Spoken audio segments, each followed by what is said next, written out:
Good morning, ladies and gentlemen. My name is Emil C. Thompson. I'm chair of the D.C. Public Service Commission.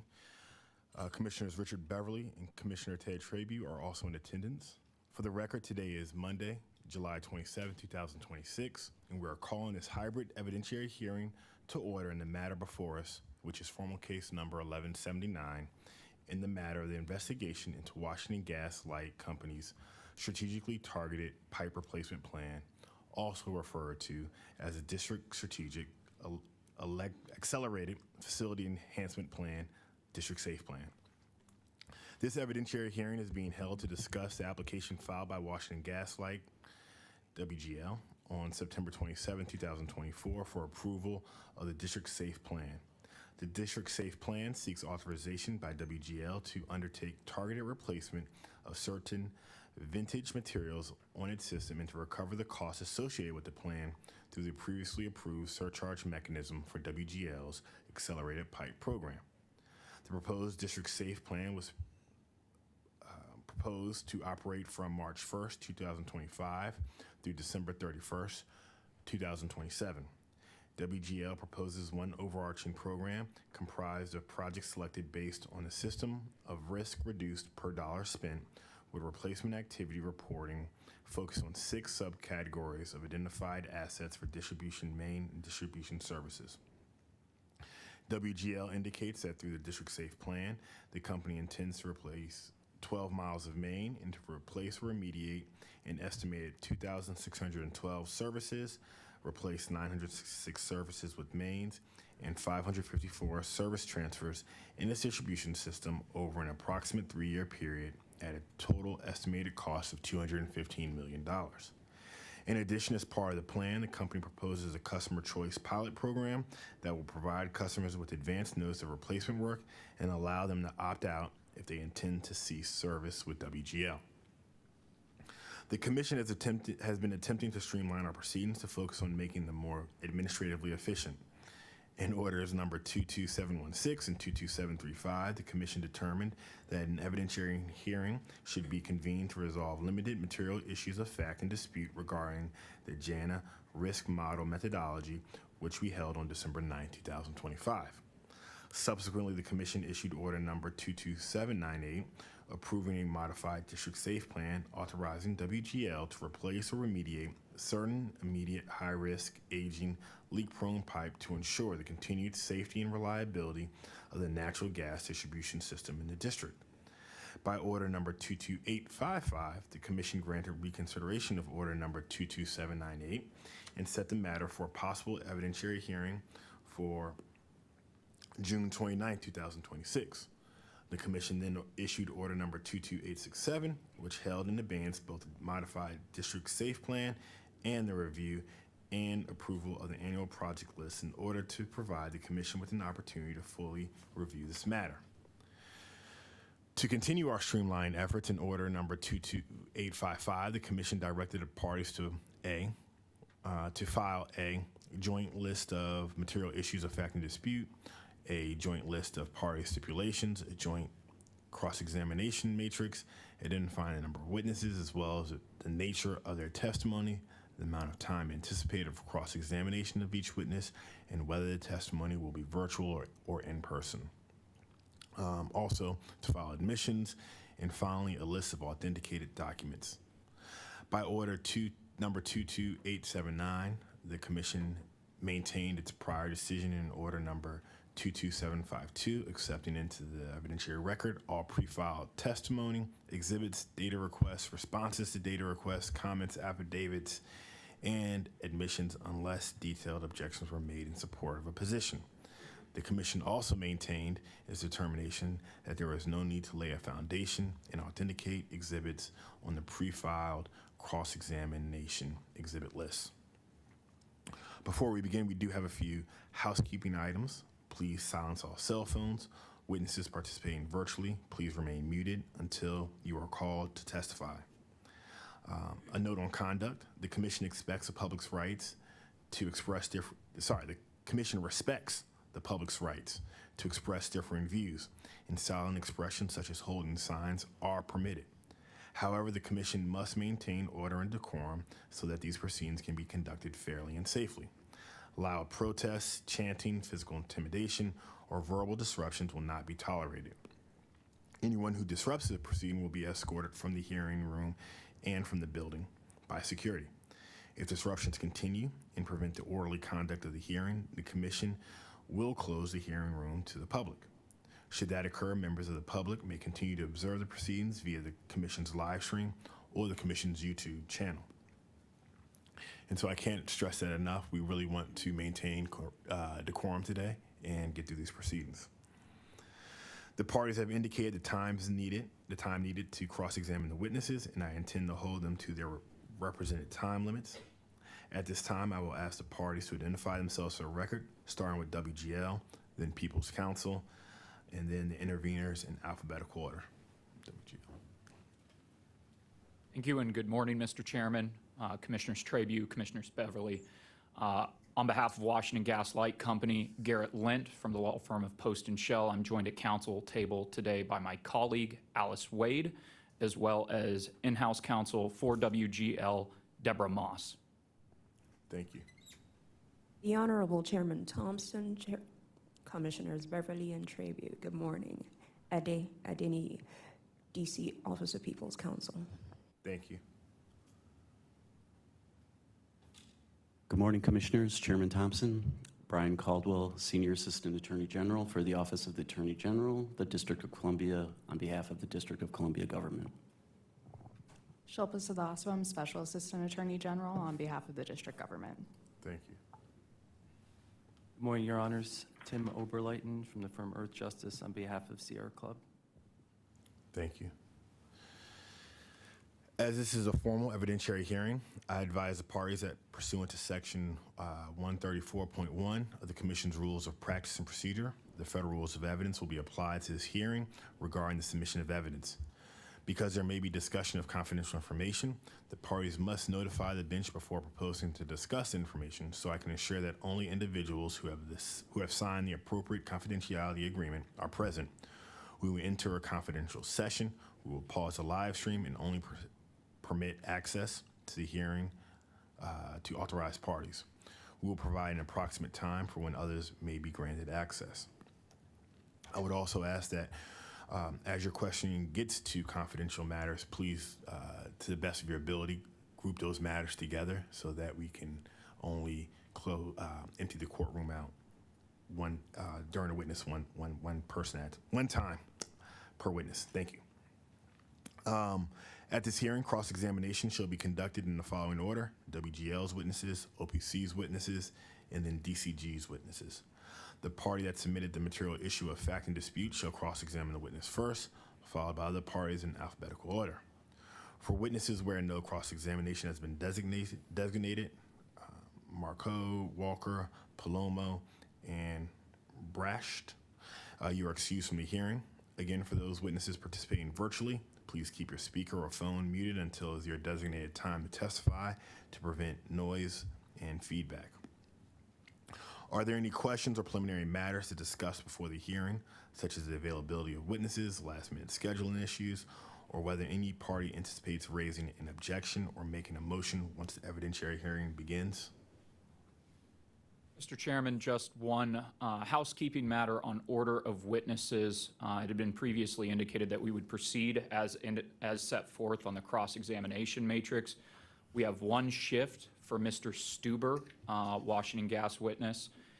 He will testify before Mr. Ackus and after Mr. Murphy. And that is due to availability to ensure that he can testify today. Thank you. Any problems with that from the parties? Okay, thank you. Any other preliminary issues? Mr. Chairman, I didn't hear Sierra Club's witnesses in that order. I'm sorry if I missed it, but just confirming they will come after district governments, given the alphabetical order convention? Yes. All right. Sorry. Thank you. I apologize.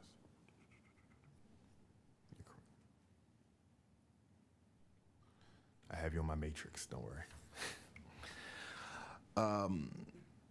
The parties have indicated that they will not be making opening or closing statements, so we can proceed directly to cross-examination. WGL, please call your first witness. Thank you, Mr. Chair. At this time, WGL calls Rochelle Whitaker to testify.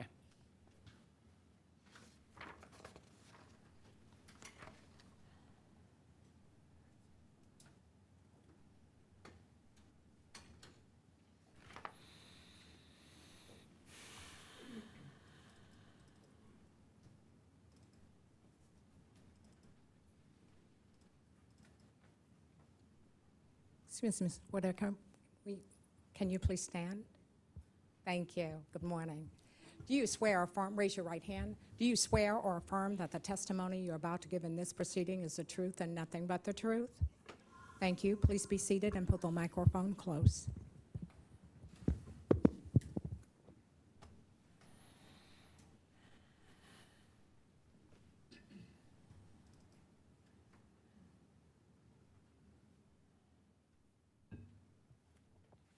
Please begin. Your Honor, at this time, Ms. Whitaker is available for cross-examination as her pre-served and marked and identified testimony and exhibits have all been admitted into the record. One housekeeping note, as she is adopting the testimony originally submitted by Jessica Rogers, we did supply a supplemental piece of testimony that includes her background qualifications and a copy of her resume that is marked and identified as Exhibit WG4I. And that has been served and filed with the Commission. So at this time, she is available for cross-examination. Thank you. Good morning, Ms. Whitaker. I have just a few questions for you. Let's start with the consolidation of multiple programs from Project Pipes into one program for District Safe.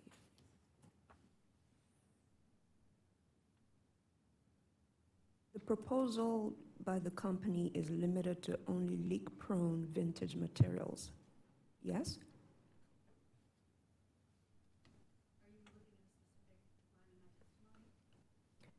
To a 621 to 23.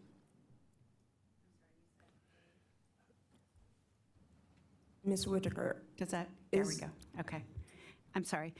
Where are is you in your my testimony? is your proposal limited to only leak-prone vintage materials, regardless of whether I give you a specific line or not? Is that what your proposal is about or not? This proposal addresses removing leak-prone materials from the district. Thank you. I appreciate that. Now, footnote 30 of your direct indicates that units identified for replacement. Could you give me the page number, please? Footnote 30. Footnote 30 on which page? I don't have a page number for you. It's just footnote 30. Okay, could you give me a minute to get there, please? Mhm.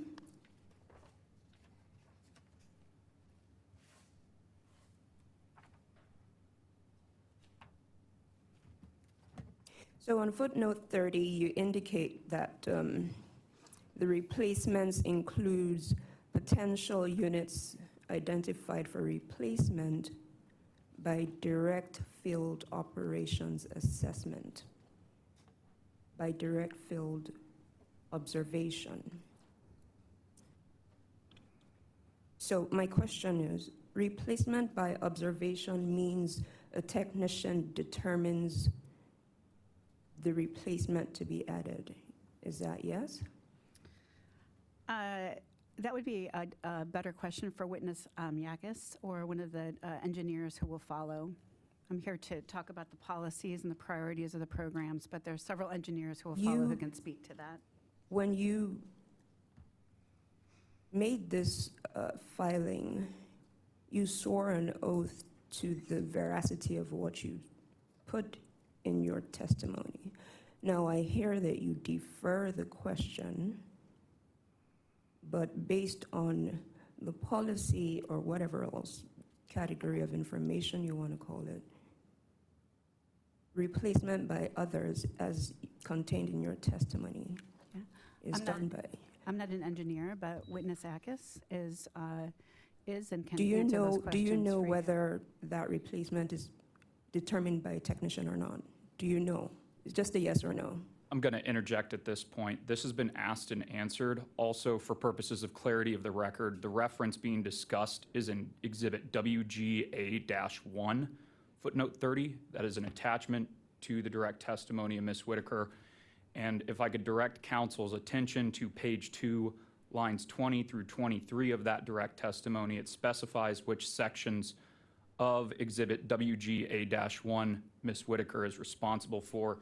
She's making reference to a section that is not within witness Whitaker's responsibility as set forth in her direct testimony. Your Honor, first, I would encourage that the commission direct counsel for the utility to limit his objections to objections that are permissible in law and not to engage in coaching the witness in an attempt to object, because he did not actually state what his objection was beyond asked and answered, and then went on an unnecessary, irrelevant tunnel, so to speak. Now, she sponsored the exhibit. It's a part of her testimony. The question is, do you know?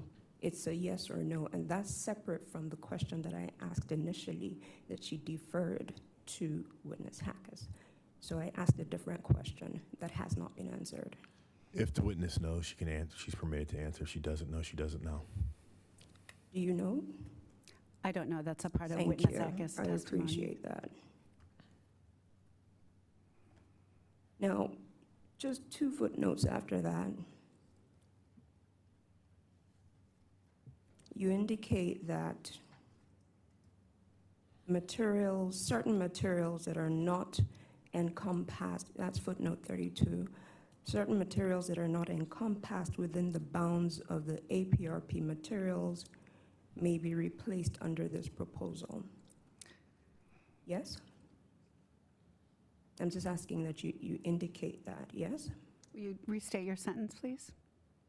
Footnote 32, materials that are not APRP eligible may be replaced under the utilities proposal. Is that a yes?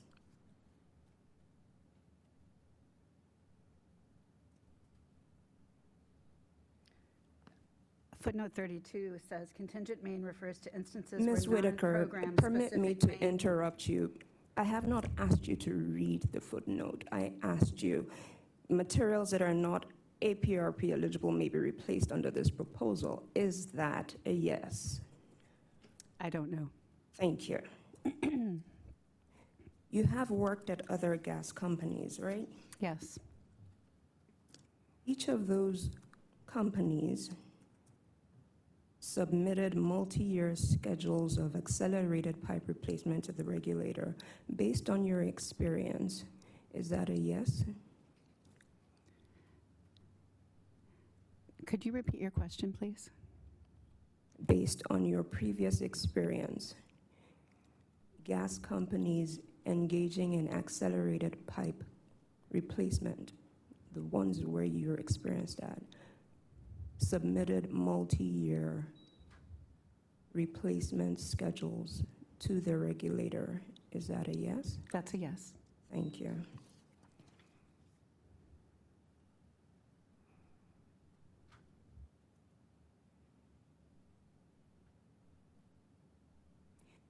Let's move on to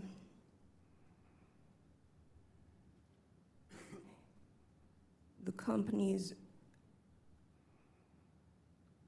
indication that it complied with narrowly focusing replacements as required by the commission. You testify that the proposal, the company's proposal, is now narrowly focused as required by the commission, yes? Where are you specifically in my testimony, please? Does your testimony agree or not that your proposal is narrowly focused to what the commission asked? The proposal, yes, speaks to what the commission asked and Thank you, complying I with the previous appreciate orders. that.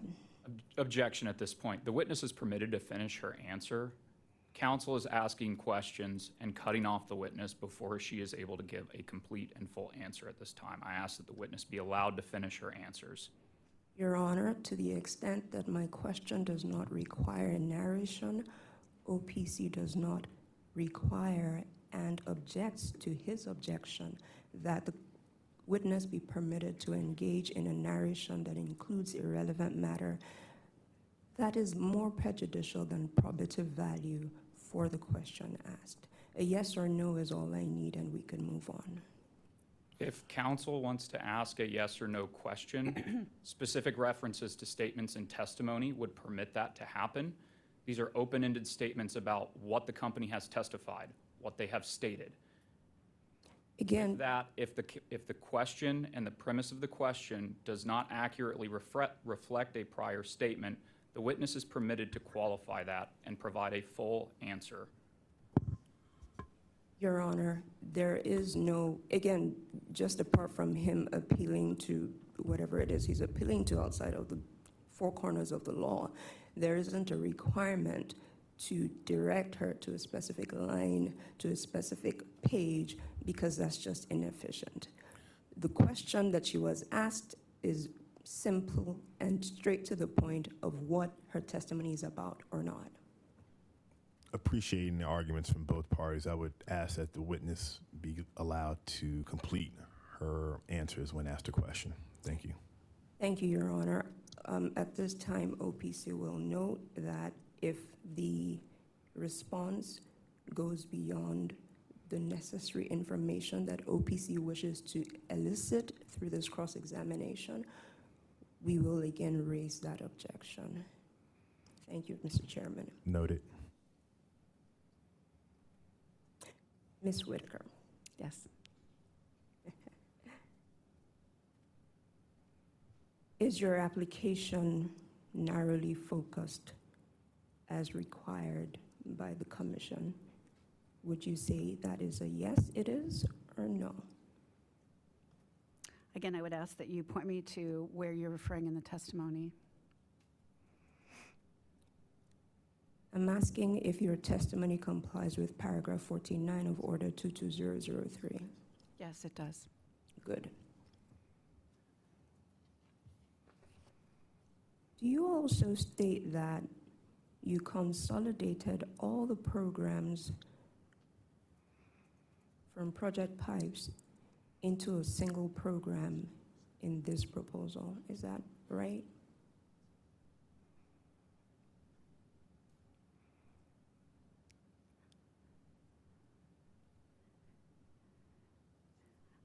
I'll ask that you point me to my testimony of where there's an indication that all the programs have been consolidated. When you adopted this testimony, Ms. Whitaker, did you become familiar with the contents of what you swore an oath to? Yes, I did.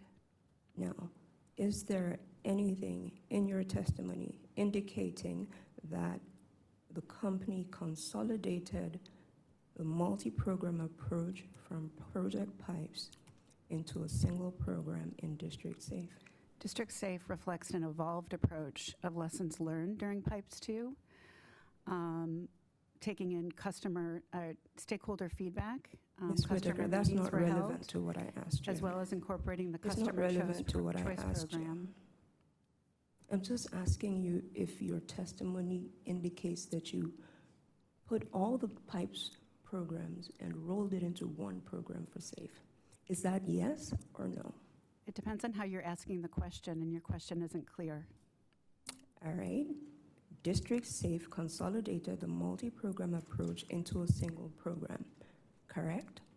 An approach? Did it consolidate approach? Is that what you're asking?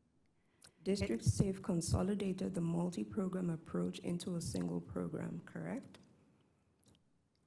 The District Safe reflects lessons learned from Pipes 2, so if you're asking if it's an approach, yes, it did include an approach from its prior lessons from the prior Pipes Refer programs. to your rebuttal testimony. That's 2A, page 6, lines 21 to 23, from which I read, District Safe consolidated the multi-program approach into a single program. Did I read that correctly? I'm sorry, which line are you on? 6, from 21 to 23. District Safe consolidated the multi-program approach into a single program. Did I read that correctly?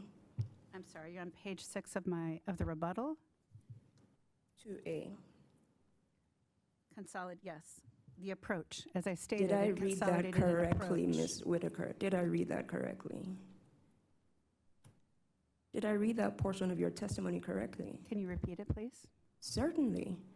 District Safe consolidated the multi-program approach into a single program. Did I read that correctly? Yes.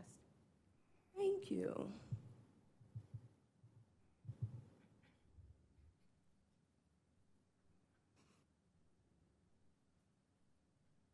Now, according to Table 3 in your direct, this single program equals... Excuse me, can you wait a minute till I get to there? Certainly. If you're looking at it, can you tell me what page you're on? I'm not looking at it.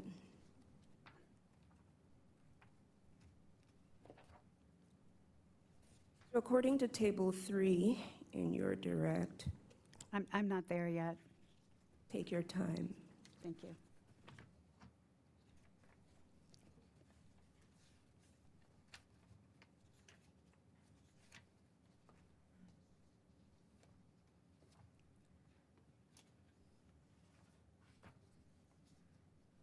Are you talking about the district life plan itself in Exhibit WGA1 or my direct testimony?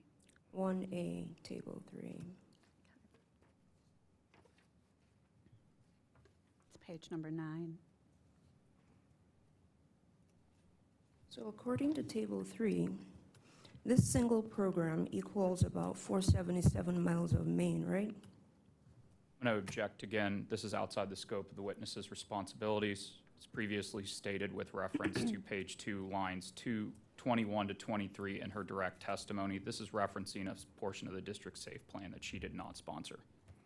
Your Honor, if counsel avers that she didn't sponsor the exhibit attached to her testimony, then who sponsored it? Who's responsible to answer the questions for it? That's a ludicrous objection. And again, me no likey is not an objection under the law of evidence. Specify an objection if you have one. But not liking the question isn't grounds for objection. Scope is certainly a valid objection, and that was my objection. Also, Washington Gas's witnesses clearly state that multiple of them are responsible for various sections of that plan. I again refer counsel back to page 2, lines 21 to 23 of Exhibit WGA. That sets forth the sections of the plan that Ms. Whitaker is responsible for. She is not responsible for the section of the plan counsel is questioning about, therefore it is outside the scope of her testimony. If the witness has any knowledge of it, she can testify to it. Otherwise, I'm inclined to agree with counsel and would ask that you ask these questions about this exhibit for greater detail from the witness who is responsible for it. Ms. Whitaker, looking at Table 3, does it show that the company has proposed a single program that equals 477 miles of main? Is that a yes?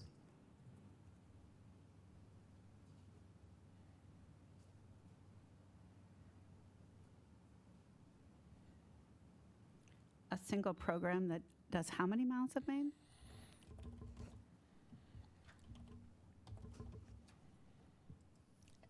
Table 3, the bold 477 written at the bottom of the table, on the line that is designated total. The question again is, the single program proposed by the company, the table shows that it proposes 477 miles of main, right? If we're looking at the same table, I don't see where there's 477 miles of main listed on this table. You identified page 29. I didn't say page 29. So if you are looking I'm on page, page, I'm on page 9. I thought we were talking about table 3. we are talking about table 3. Okay. What's the title of your table 3? Total miles of Washington gas main in the district by material type as of December 31st, 2023. So WGA 1, page 29, has a table 3 on it. Page 29. I think it should be page 29.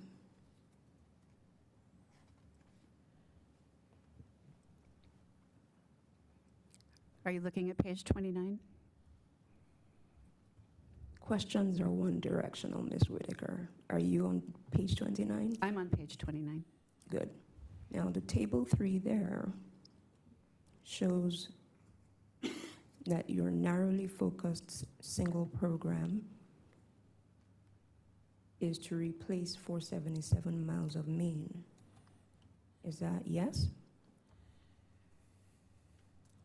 It shows the total ARP 2023 eligible main as of December 31, 2023, 477 miles of main. So that's a yes? Yes. Thank you. Do you agree that the commission noted that its narrowly focused directive is opposed to complete replacement of over 400 miles of main? Objection vague and also assumes facts not in evidence. The commission's order is in If evidence. the witness knows. I don't know. Ms. Whitaker, are you aware that the commission ordered that the narrowly focused replacement should not be for 400 miles of main? Again, objection vague, assumes facts not in evidence. The order is in evidence, Your Honor. If the witness knows. I don't know. Very good. Did you testify that the company is in compliance with Order 22003? Yes, it's been heavily litigated in this To the docket. extent that you agreed that you are in compliance with it, do you know some of what the order required you to comply with? I'm generally aware of the topics, yes, but you generally this topic has aware? been litigated through the course of this proceeding, and I'm not a lawyer. I'm aware of that, Ms. Whitaker, thank you.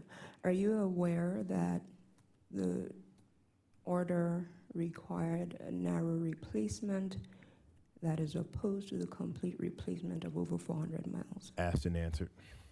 Please move on. Thank you, Mr. Chairman. I will note that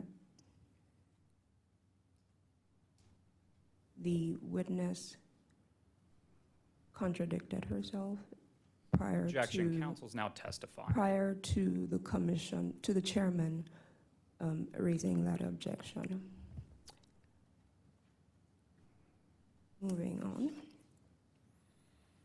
I'm going to renew my prior objection that I just made. Counsel is testifying. I'm going to ask that that be stricken from the record. The transcript reflects what the transcript reflects. Mr. Chairman, The commission will give the proper weight to statements made during the hearing. Thank you.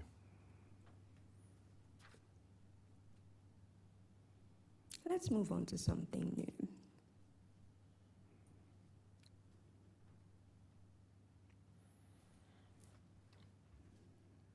Washington Gas can identify leak-prone pipe. Do you agree? Washington Gas uses the JANA model and other technologies to identify leak-prone pipe, yes. Washington Gas can determine the likelihood of leak development based on pipe age and type. Do you agree? To that point, I'm not an engineer, and that question would be better asked to the engineers that will follow me. In your experience, having worked with multiple gas companies, is a gas distribution company generally able to determine the likelihood of leak development on its system for safety? Objection vague. I'll permit it. Gas utilities typically use a variety of different technologies and methods to identify leak-prone pipe. So that's a yes. Yes. Thank you. And Washington Gas can also determine, kind of grade what these leaks are in terms of how hazardous they are. Is that generally accepted? Yes? Again, I'm not an engineer. This isn't a part of my daily responsibilities, but I am aware that grades are leaked, that leaks are graded. Thank you. Noting, of course, that you're not an engineer, but having worked in this field for quite a while, is it reasonable to say that multiplying the likelihood of leak development by expected emissions from a system or a pipe segment, is it reasonable to say that is possible? Objection vague and scope. Council, please perhaps break up that question into subparts to get where you're trying to go. Certainly, Mr. Chairman. Ms. Whitaker, you've said yes to two separate things. You said yes to the ability of the company to identify leak-prone pipe. You've said yes to the ability of the company to determine the likelihood of leak development. You've said yes to the ability of the company to grade those leaks and how hazardous they are. Now the question is it reasonable to conclude that the company can multiply A and B, the answers that you previously provided? Objection vague and scope again. The question is not vague, Your Honor. It's asking her if she thinks something is reasonable based on her experience. It is within the scope of her experience. If she's ignorant of it, she could say that she's not. But she's not getting a chance to answer the question because he keeps raising frivolous objections. The objection is not frivolous, and also the foundation for the experience being inquired about has not been laid at this point. So is this from an engineering basis, a regulatory basis? What experience are we talking about? So Ms. Vague? first, let me say this. We are in a quasi-judicial courtroom, and there needs to be a certain level of decorum. Casting counsel's arguments, while you might not agree or disagree with them, as frivolous or making aspersions at those statements, it's not going to be accepted. That's not how we're going to operate in this courtroom. I don't want one party to do another and the other party to do it to them. If you don't agree with the objection, that's one thing, but we're not going to use terms to deride and degrade one party or another. That's the first part. The second part is to the actual objection that's being made. Counsel,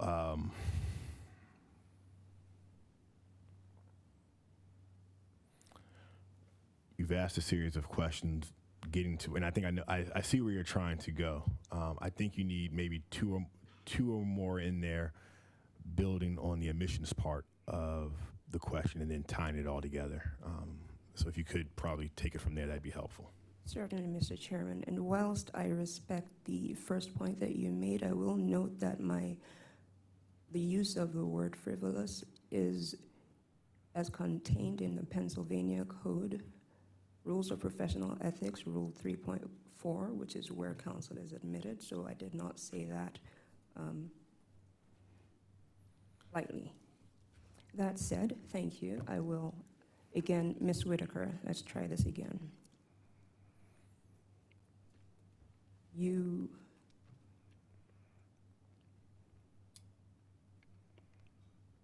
agree that the company can identify leak-prone pipe. You agree that the company can determine the likelihood of leak development. And you agree that the company can grade how hazardous the emissions are from pipe segment.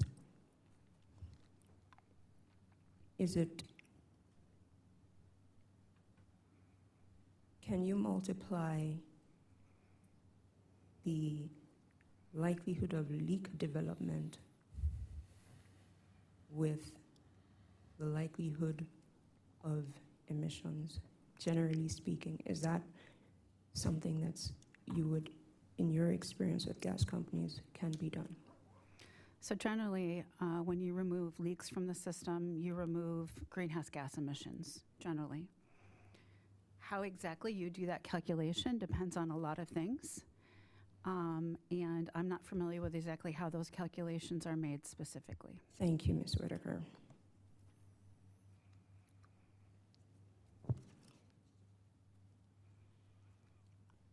Washington Gas's application did not contain any of the calculations you just mentioned, is that right? It does contain forecasts about greenhouse gas emissions related to the removal of leak-prone pipe identified in District Safe. Thank you, Ms. Whitaker. Does your testimony also say that the company cannot identify or calculate GHG reductions without industry research? Can you point me to the point in my testimony where you're referring?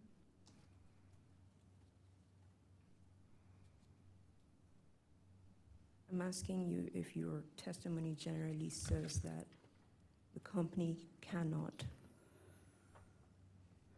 provide GHG reductions analysis without industry research. I'm asking you for a page I site. indicated earlier the questions are one directional, Ms. Whitaker. So if you don't know whether or not your testimony says that, you could just answer that.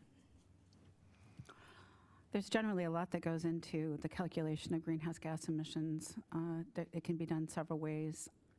I'm not certain if it's specifically said in my testimony, industry research. Thank you.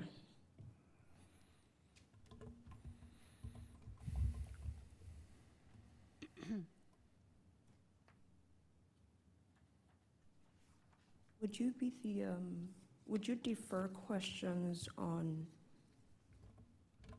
project selection to, you've mentioned Mr. Hackas a few times. Are you deferring questions on that to him as well? Yes. Okay.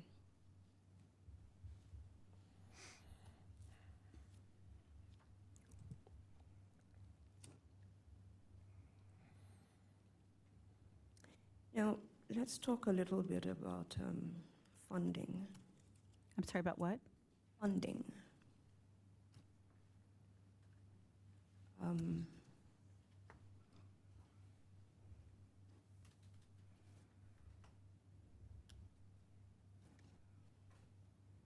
And the efficiency resulting from the funding.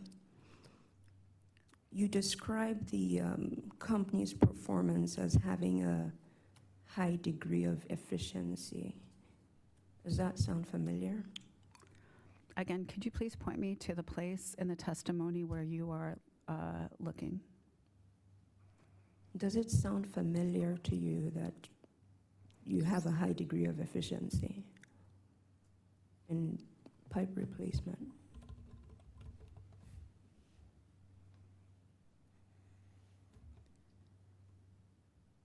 I would say yes, that Washington Gas deploys highly you. efficient processes to do this. And 11 years after you started, you still have 477 miles as at the end of 2023 left, right? Again, if you could point me to the page that you're looking at, that would be helpful. You said that a few minutes ago. You're the one Oh, who the said that a few 477, minutes ago. yes, okay. Thank you.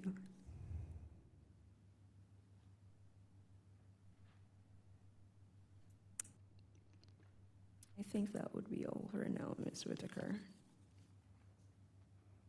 Thank you. Thank you. Mr. Caldwell? Sorry. Hello, Your Honor. Good morning, Ms. Whitaker. Good morning. So you adopt witness Jessica Rogers' direct testimony in full, correct? Yes, And her rebuttal testimony? yes, Her surrebuttal testimony? yes, You've also adopted all data request responses sponsored by witness Rogers? yes, You're WGL's Senior Vice President of Regulatory Affairs, correct? yes, And you joined WGL in September 2025?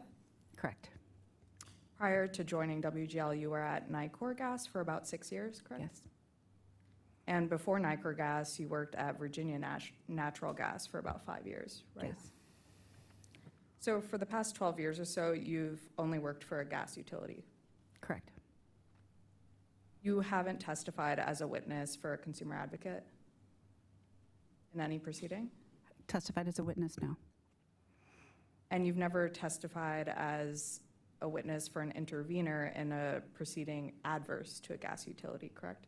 correct, Your current job is in part to obtain favorable regulatory outcomes for WGL.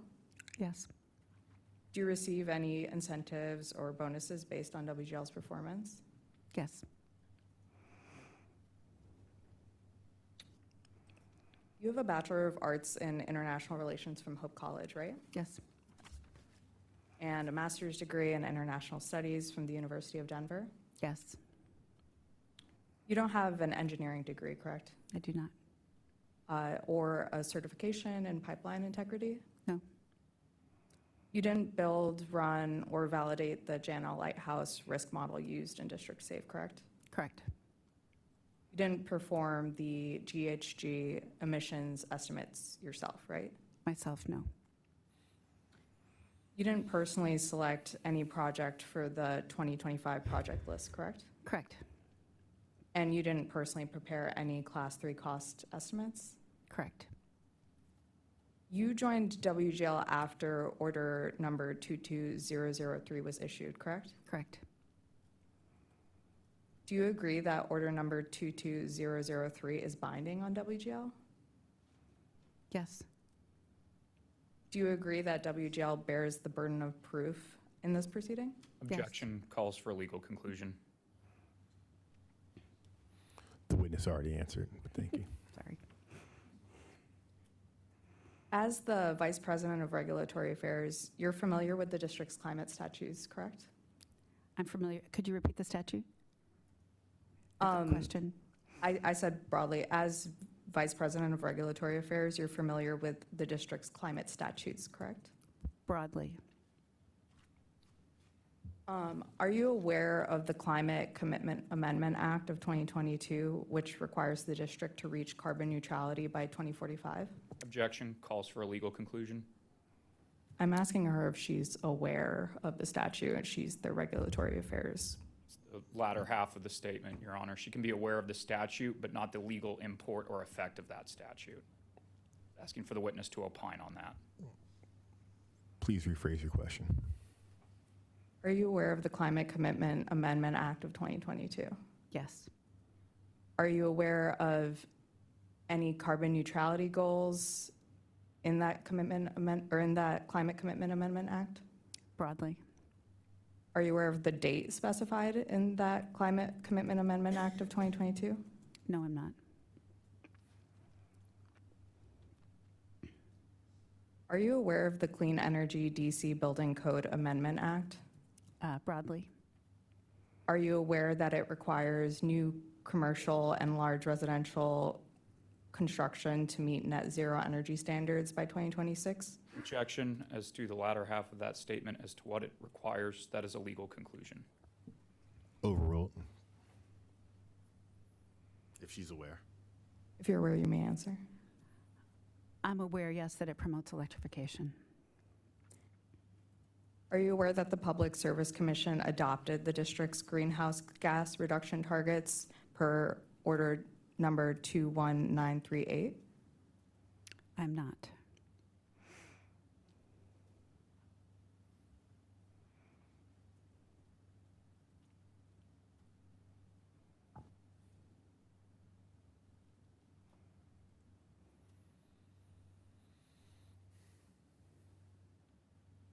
Your Honors, if I may present order number 21938 to the witness.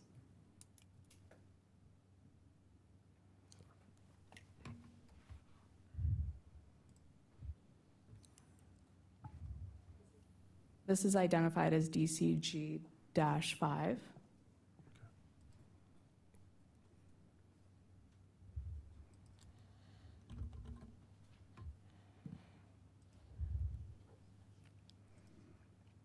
Do you have the exhibits in front of you, or I can come up and give you a copy?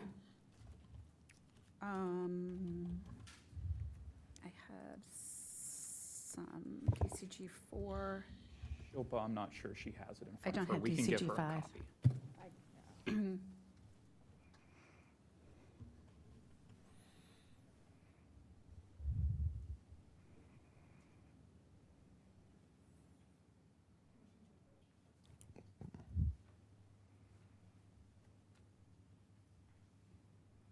Thank you.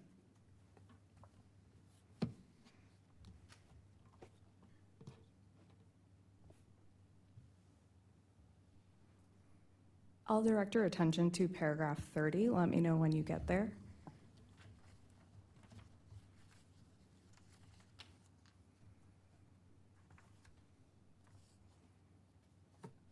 The decision paragraph? Yes, it's I'm there. decision underlined. I'm reading the second sentence of that paragraph, which says the Climate Commitment Act of 2021 adopted several interim targets on the path to carbon neutrality by 2045, based on reductions from 2006 as the baseline year, 45% reduction by 2025, 60% reduction by 2030, 70% reduction by 2035, and 85% reduction by 2040. The Commission adopts these targets for PEPCO and WGL. Did I read that correctly? Yes. Are you aware that these targets are still on the books? Objection vague, still on the books. I'll reword. Are you aware that these commitments and the aforementioned laws are still in effect?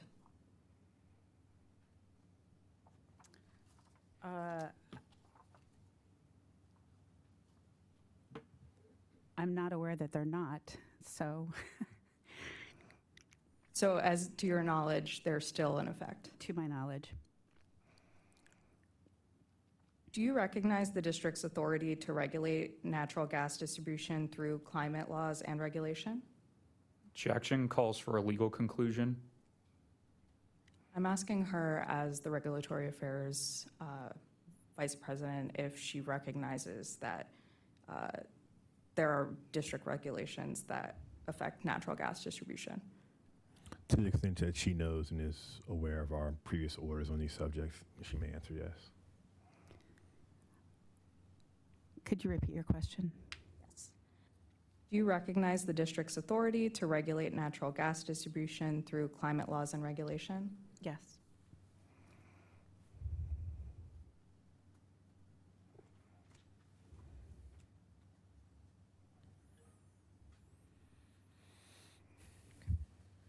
Referring to your rebuttal testimony on page 27, lines 22 to 24, let me know when you get there.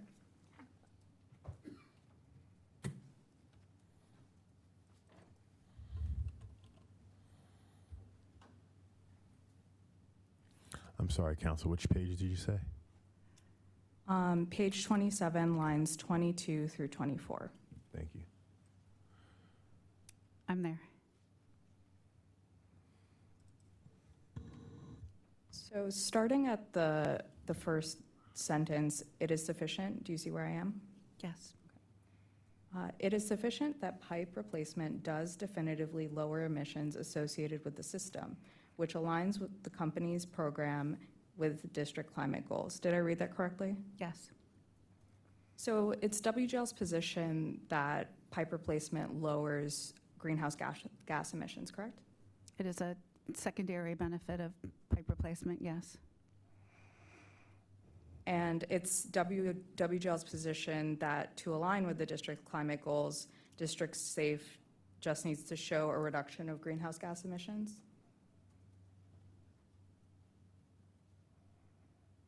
Could you repeat that, please? It's WGL's position that to align with the district's climate goals, District Safe needs to show a reduction of greenhouse gas emissions?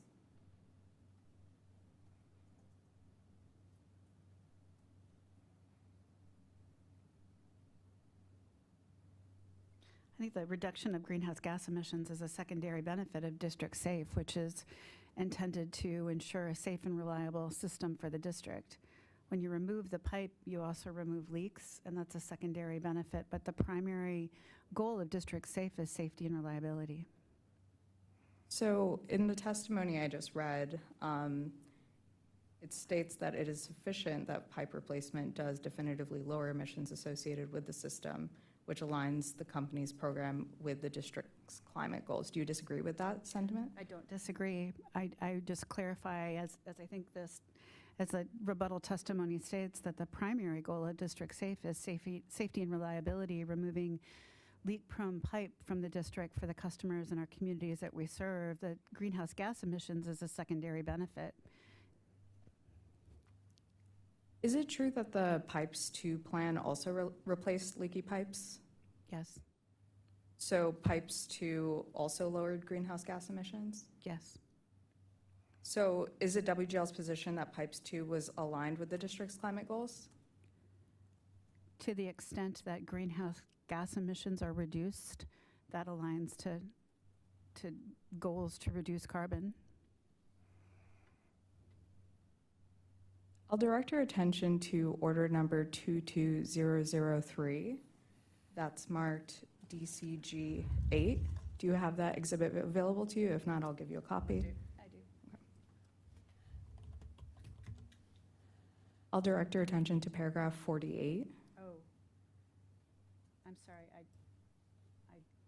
don't have the order itself. No problem, I will hand that to you.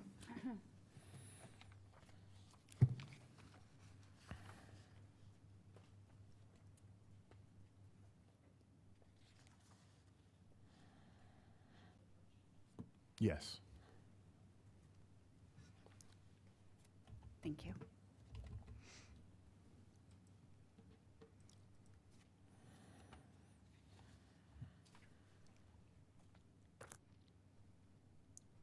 Directing your attention to paragraph 48, let me know when you get there.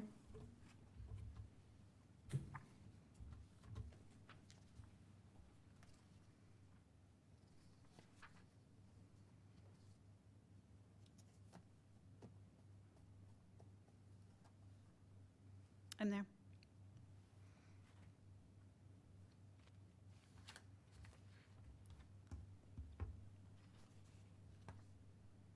The first sentence states, "It is within this context that it is clear that our pipe replacement program needs to be revised to better align with both federal and district climate initiatives." Did I read that correctly? Yes. Are you aware that this is referring to the Pipes 2 program? Yes.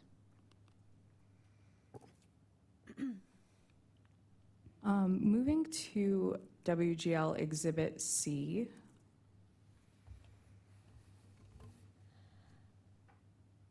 This should be your witness Yakis's testimony. I don't have a copy of that in front of me.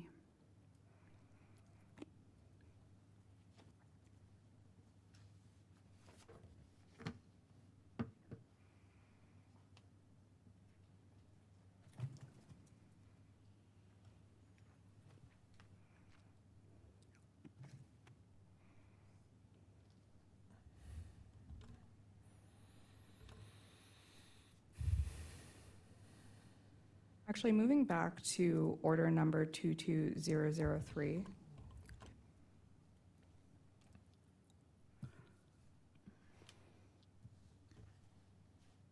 Okay. Just having that open, are you aware if District Safe contains any analysis or modeling to show its alignment with the Climate Commitment Amendment Act?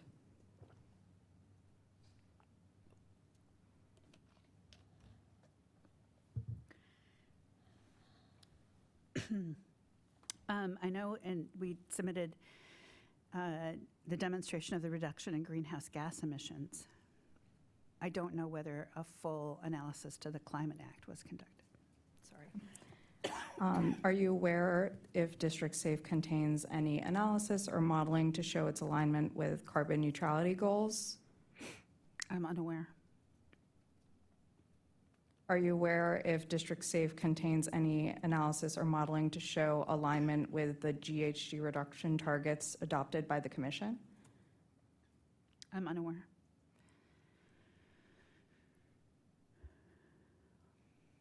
Moving on to Section 5 of the District Safe Plan that's sponsored, page 34.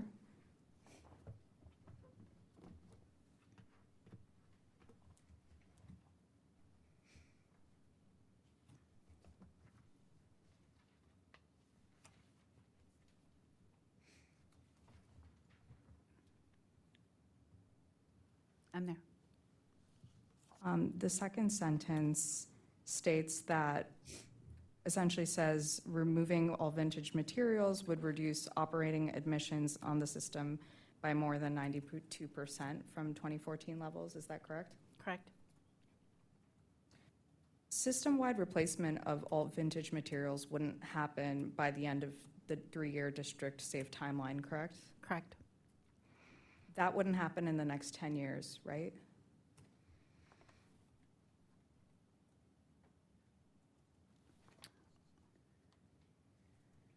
Correct. It wouldn't happen in the next 20 years? Correct. Given the current pace of replacement, can you tell me whether removing all vintage pipes would happen by 2045?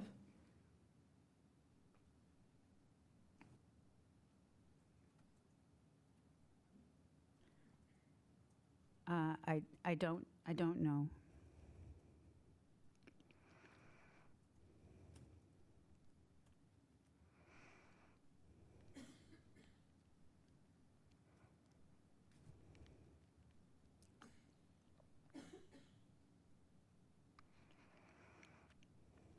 This 92% cited on page 34 of the District Safe Plan, that only applies to emissions created during WGL's distribution of gas, correct?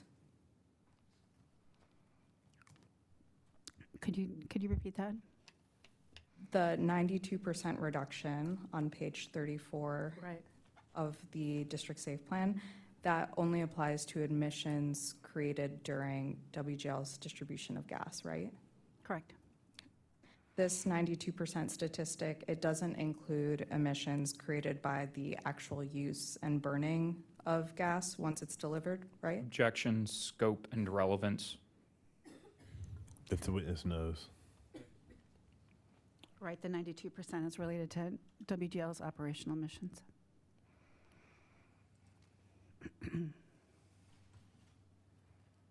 So this number only addresses emissions from gas distribution specifically. Yes. Moving on to your rebuttal testimony, page 30, lines 12 through 14. Let me know when you get there.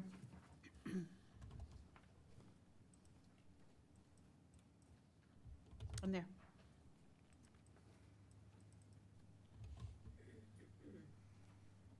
Line 12 starts, all evidence in this proceeding shows that WGL's gas proposal will immediately and permanently cause significant reductions in the GHG emissions associated with its operations. Did I read that correctly? I'm sorry, you're on page 12? Sorry, I'm on page 30, lines 12 through 30, I'm 12 through 14. No problem. Yes, I'm there. I'll reread. All evidence in this proceeding shows that WGL's gas proposal will immediately and permanently cause significant reductions in the GHG emissions associated with its operations. Did I read that correctly? Yes. So it's WGL's position that District Safe's pipe replacement program will result in immediate GHG reductions? As pipe is removed from the system, yes, the emissions are removed as well. And it's WGL's position that the District Safe's pipe replacement will result in permanent GHG emissions reductions? Yes, when leaky pipe is removed from the system, then the emissions are removed as well. Moving on to DCG DR 1-11, that is marked as DCG Exhibit Number 9. Can you let me know if you have that in front of you? Otherwise, I'll give you a copy.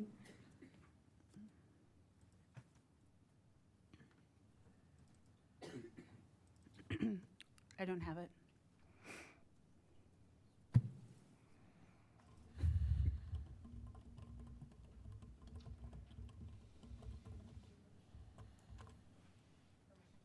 Oh, sorry, yes. Thank you.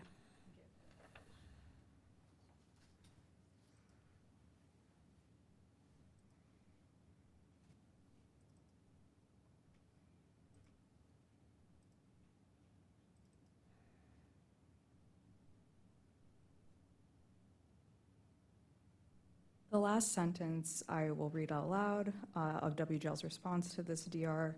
While replacement activities will incrementally reduce risk for the facilities replaced, the system continues to age and the overall risk will continue to increase at a rate that outpaces the impact of the proposed planned replacement activities. Did I read that correctly? Objection scope. This is a DR response, not sponsored by this witness.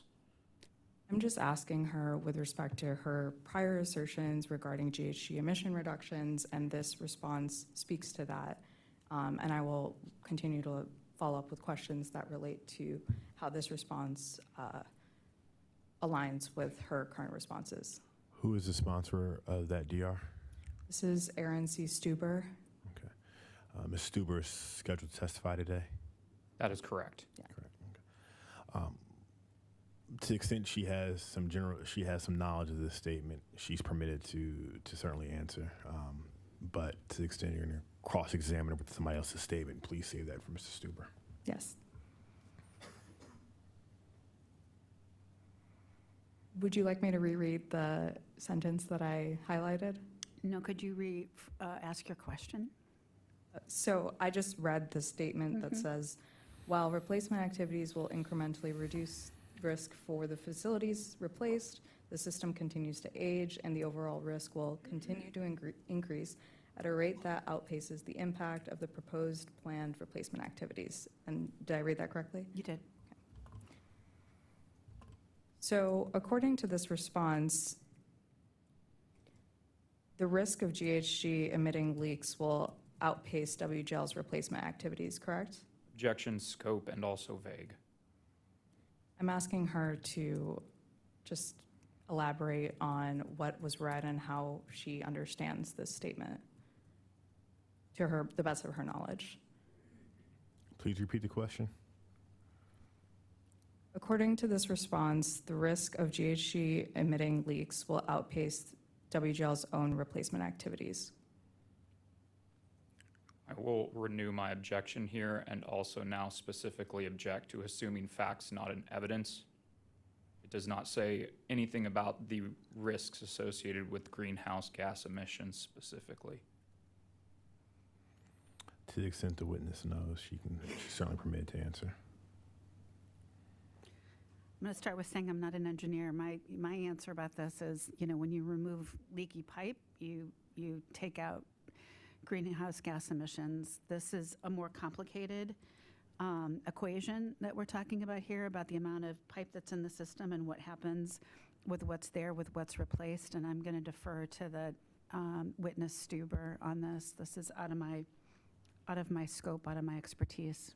So you don't dispute Stuber's assertion that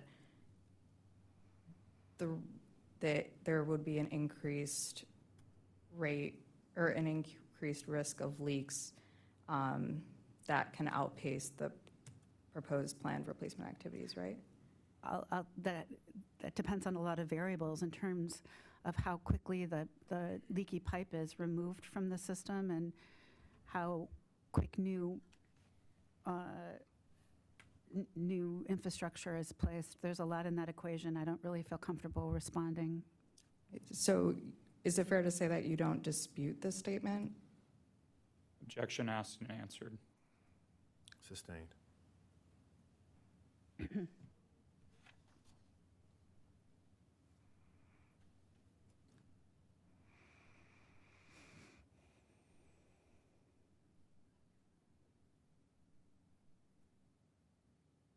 You stated earlier that the Pipes 2 program replaces leaky pipes and can reduce greenhouse gas emissions, correct?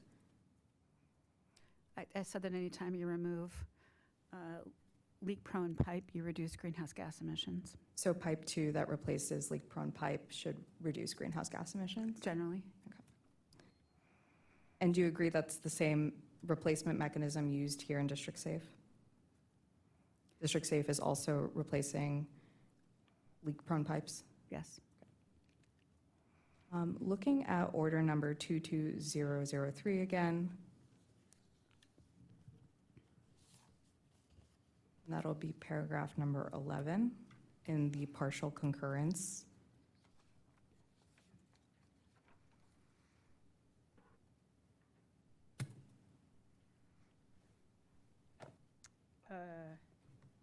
Paragraph 11 on, okay. In the partial concurrence, it should be towards the back of the Oh, order. sorry.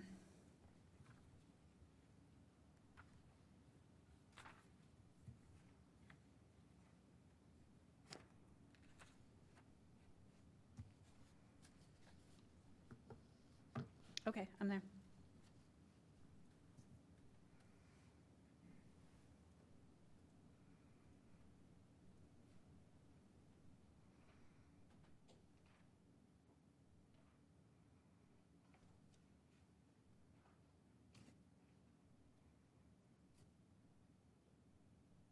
All right, I also had to find the paragraph. Okay. Reading from paragraph 11, the second sentence.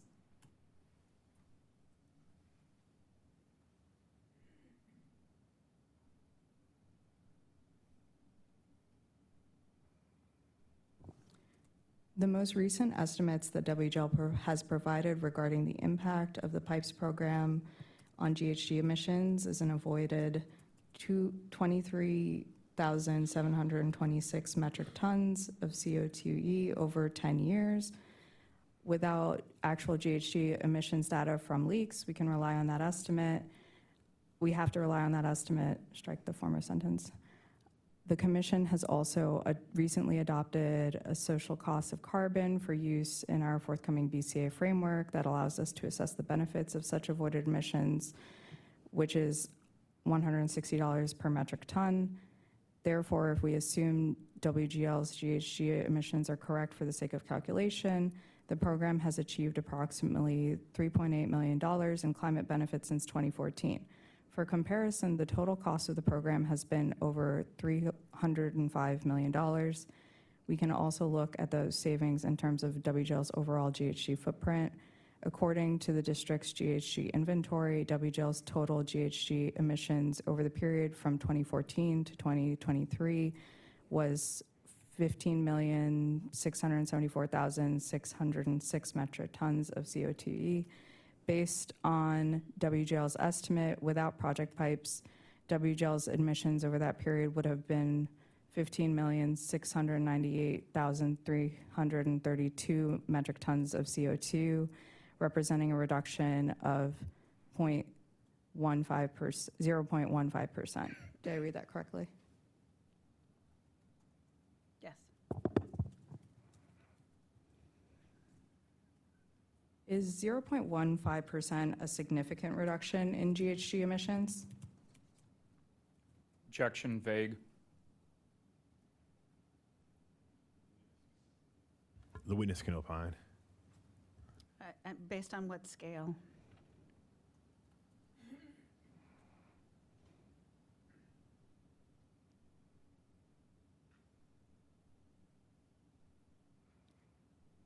Earlier in your testimony on rebuttal, page 30, lines 12 through 14, I already read out loud the statement that all evidence in this proceeding shows that WGL's proposal will immediately and permanently cause significant reductions in GHG emissions.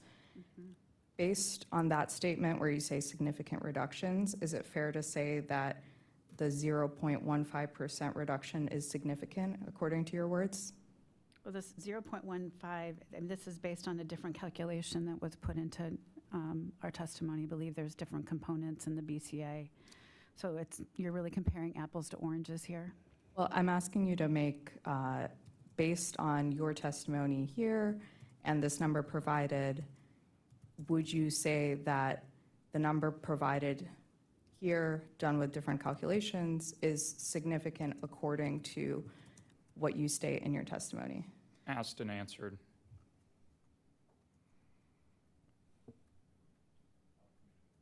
I'll permit one more time. In your testimony, you mentioned that WGL's proposal will immediately and permanently cause significant reductions. With that term, I'm asking if the calculation of 0.15 of a GHG emission reduction, is that significant as aligned with the rebuttal testimony that you put forward? The 0.15 is done in a different analysis than what was put into my testimony, which is included in several tables and analysis here. So I stand by what the testimony says, that it does take out, will immediately cause reductions in greenhouse gas emissions. So are you saying that it will immediately and permanently, but not significantly cause reduction in greenhouse gas emissions then?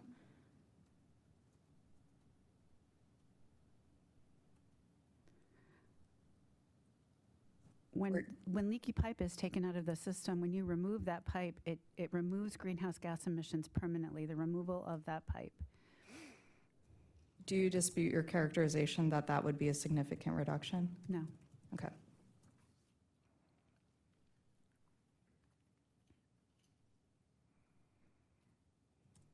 Are you aware of, in the District Safe Plan, any analysis or modeling showing how District Safe would produce a larger GHG emissions reduction calculation than the Pipes 2 plan?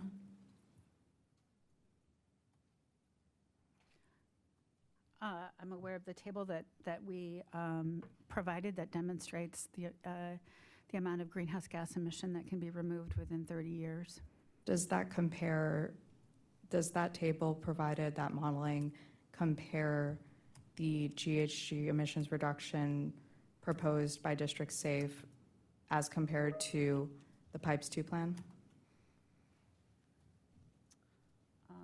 I don't know without looking specifically at it. Is there a specific question about the difference between the plans you're after? Or? I'm just asking if the plan contains any comparison of GHG emission reduction between District Safe and Pipes 2. I'm not certain if it contains a comparison. It provides a forecast. And that's for District Safe? Yes. Okay.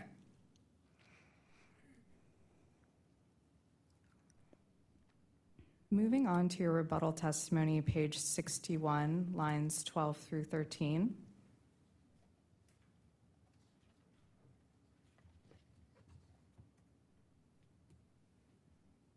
Let me know when you get there. I'm there. You state that RNG plays a major role in the district's claims regarding emissions reductions achieved by electrification, correct? Correct. Does the plan include any district-specific cost estimate, modeling, or analysis that includes a timeline for hydrogen blending or renewable natural gas? Not that I'm aware of.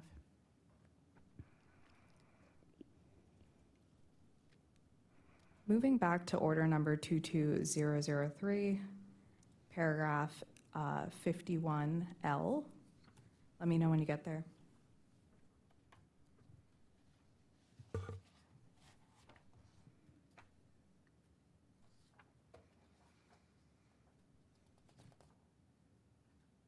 I'm there.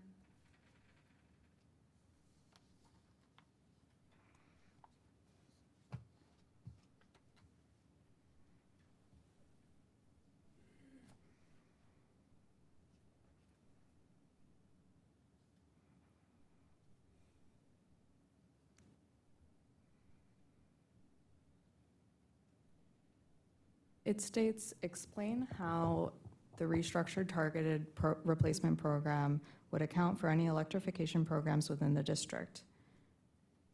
I'm sorry, you said paragraph 51.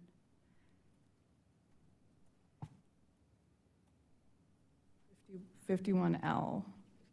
51 owl? Oh, sorry. This should be,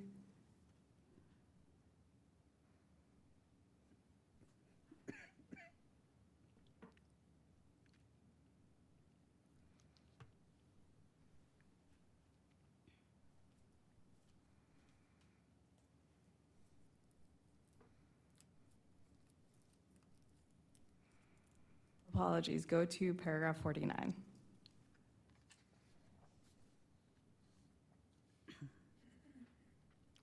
I'm there.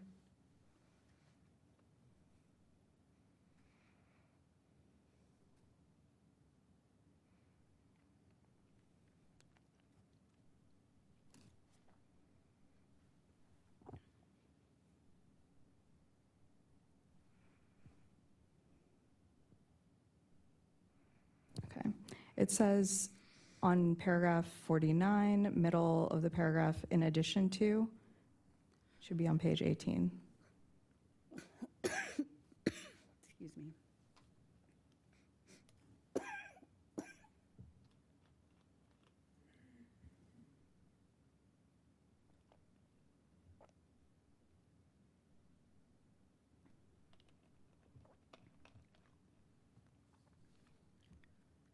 I see it.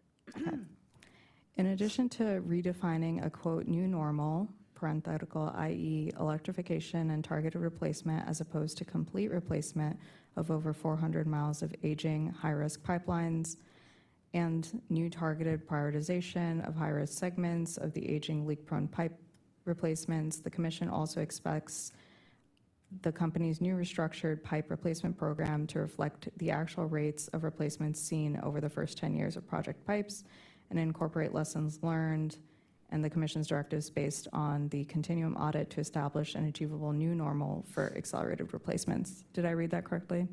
Yes.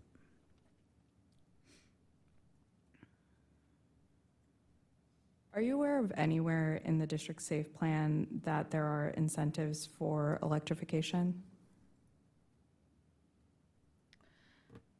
No. Are you aware of anywhere in the plan where there may be proposals about data sharing with the DC Sustainable Energy Utility or other district programs? No.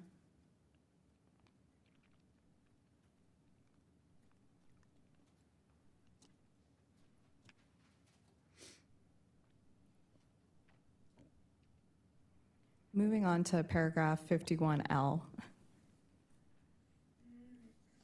Second sentence.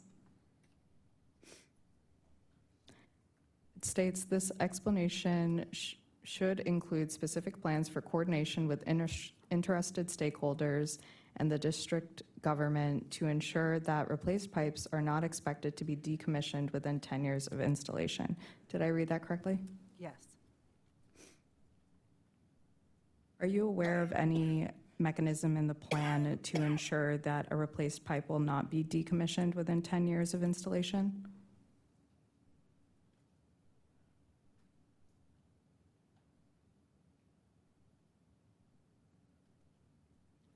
Sorry, I've got a little bit of a coughing fit going on here. The plan includes the customer choice program, which enables customers to identify whether they're going to leave the system, and if they are, to let the company know. and then the company would not proceed with the work related. So that would avoid any decommissioning of pipe within 10 years by enabling customer choice, also providing real-world data about customers choosing to electrify or remain on the gas system. So this is the program that WGL is offering to address the risk of stranded assets, correct? Correct. Moving to your rebuttal testimony, page 44, lines 21 to 22.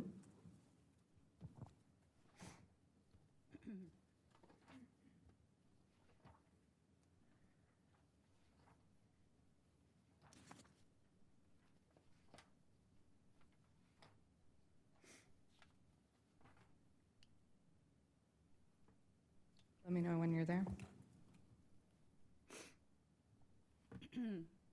Yep, I'm there. Line 21 starts with, the customer choice pilot program was not designed to solve all stranded asset concerns. Did I read that correctly? Yes. So the customer choice pilot only addresses stranded asset risk in part then? Right. It addresses one of the big concerns about stranded assets in terms of incorporating customer choice into the program and enabling the company to understand whether they desire to electrify or stay on the system.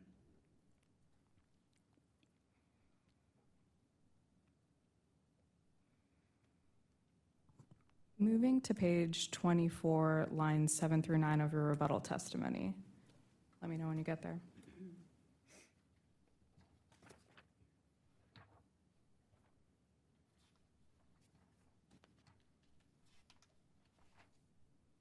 Twenty-four, 7 to 9? Yes. Yes.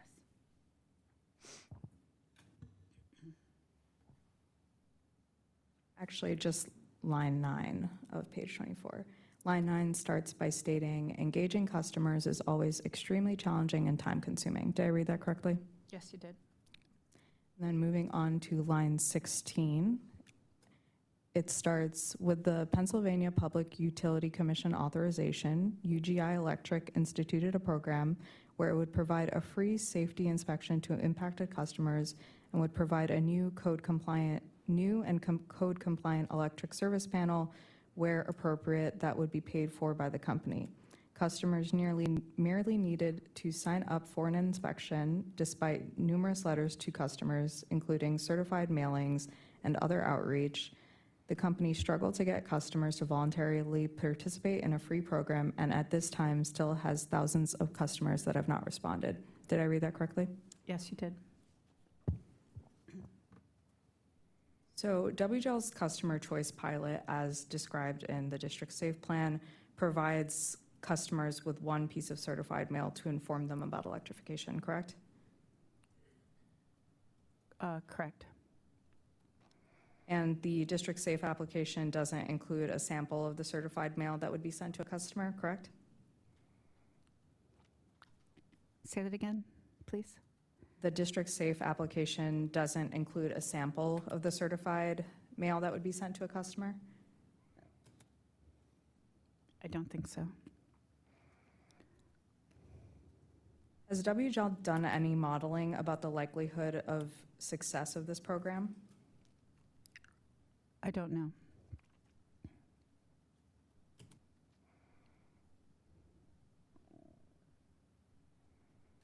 So WGL chose to put forward a customer choice pilot that only provides one piece of certified mail, correct? Objection asked and answered. I'll permit it.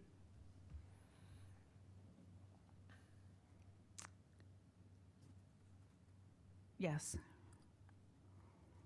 But in this rebuttal testimony, you assert that a different program, which includes a free safety inspection, a free electric service panel, and numerous customer letters, was unsuccessful?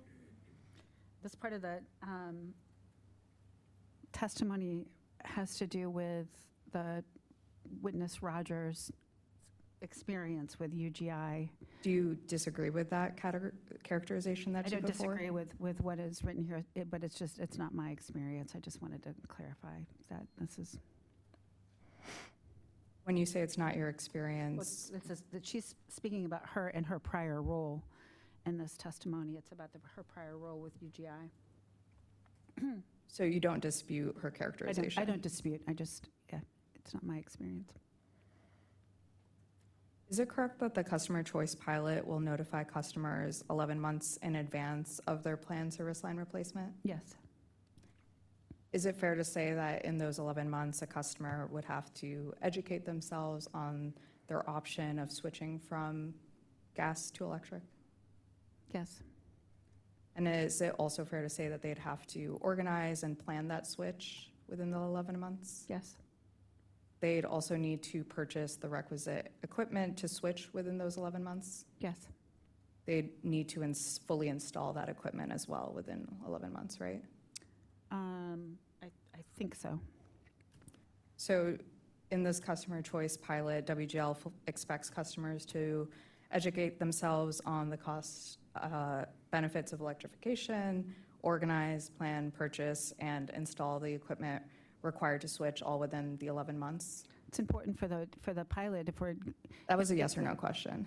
yes.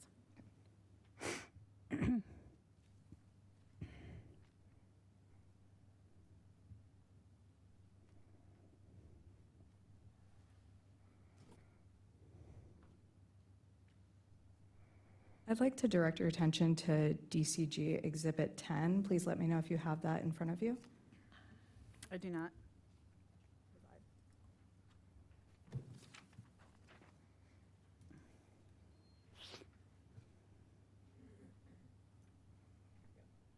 Thank you.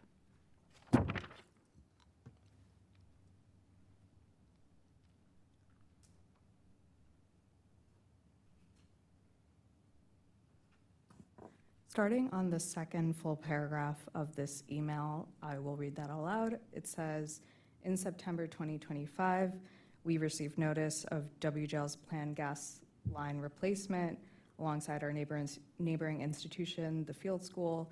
My request for additional information about the project from WGL and their subcontractor, Miller Pipeline, was met with little. Objection. This is asking for hearsay and also assuming facts not in evidence. I'm not putting forward this comment, which has been publicly filed in this docket, for the truth of what that comment is. I'm just going to be asking her about her impression. If the comment is not offered for the truth of the matter asserted, then it has no probative value and then would also be irrelevant. This was a public comment filed regarding WGL's pipeline replacement program. Her impression of that is relevant. One moment, let me read. Let me read the exhibit.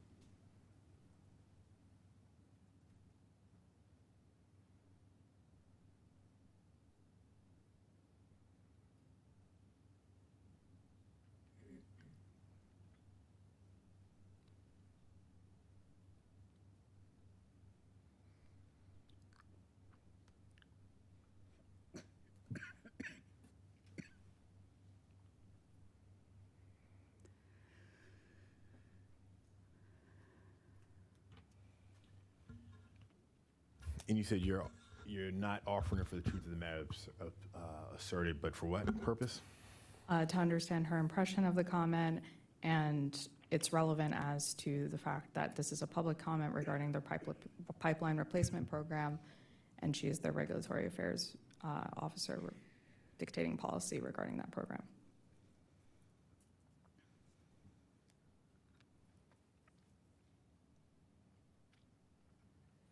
One moment, please.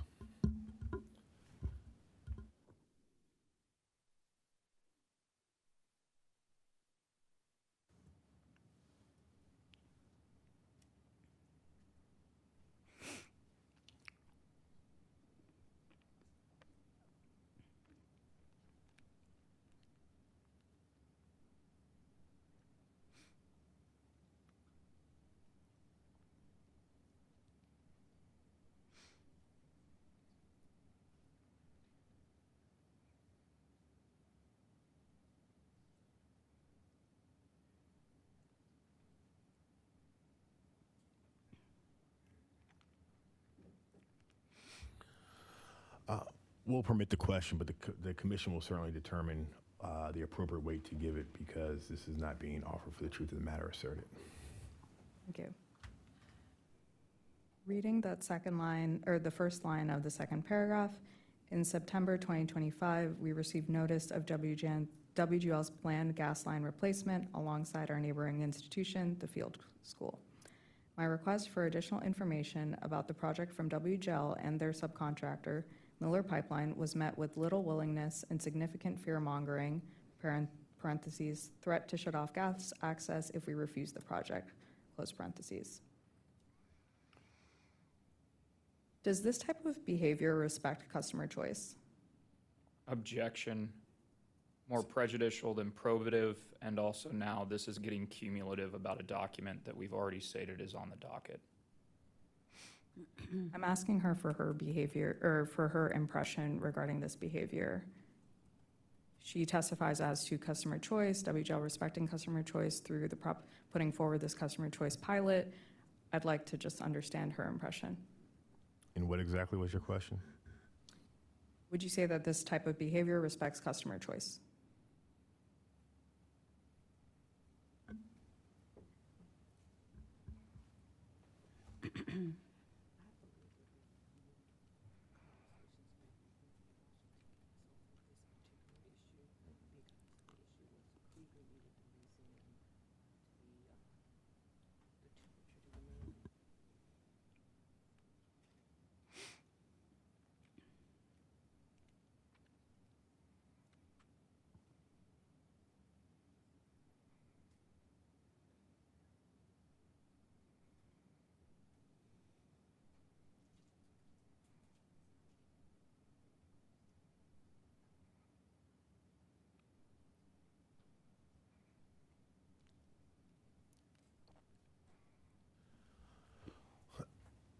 So it's my understanding there is additional documents related to this particular inquiry in which Washington Gas and Krieger Museum communicated back and forth.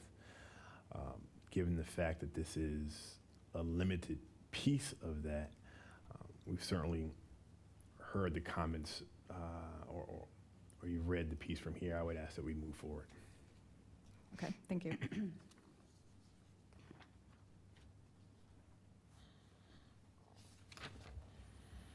WGL ranks all potential projects by risk reduced per dollar spent, right? Right, that's the, as required by District Safe. And given this ranking, WGL is aware of projects that were not selected in a given year? Again, I'm not the engineer that does the ranking. That sounds like a logical thing that would happen.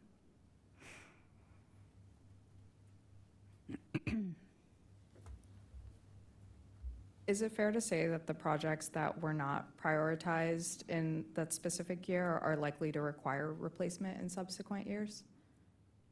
I don't know. I'm not an engineer that does that ranking. Those questions would be better asked to witness Stuber, who could more accurately answer them.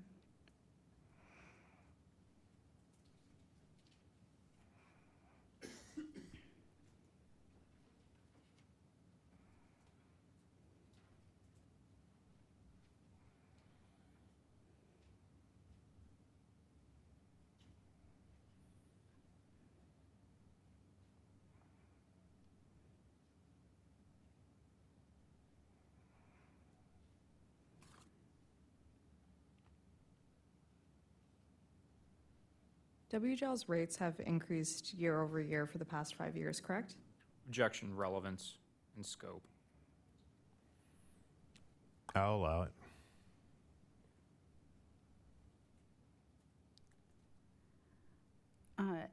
Year over year in terms of a rate case, or no? The last rate case rates were implemented at the end of last year, so year over year would not be accurate. Okay, is it fair to say that WGL's rates have increased over the past 5 years? Yes.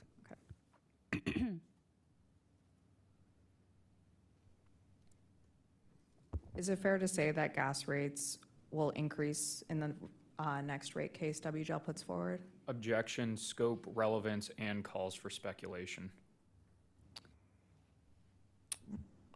Witness Rogers asserted a 0% risk of stranded assets. I'm building up to ask her regarding gas demand, and these questions get at some of the underlying aspects of that testimony.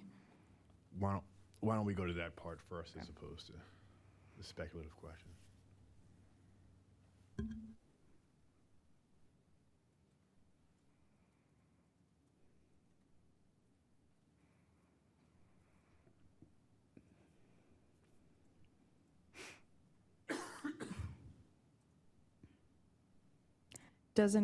Do higher gas rates result in lower gas use?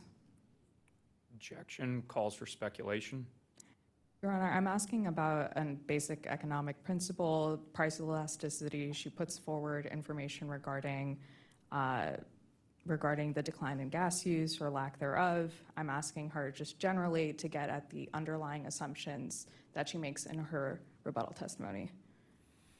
Again, let's move to a little bit more detailed questions as opposed to Okay. the speculative nature.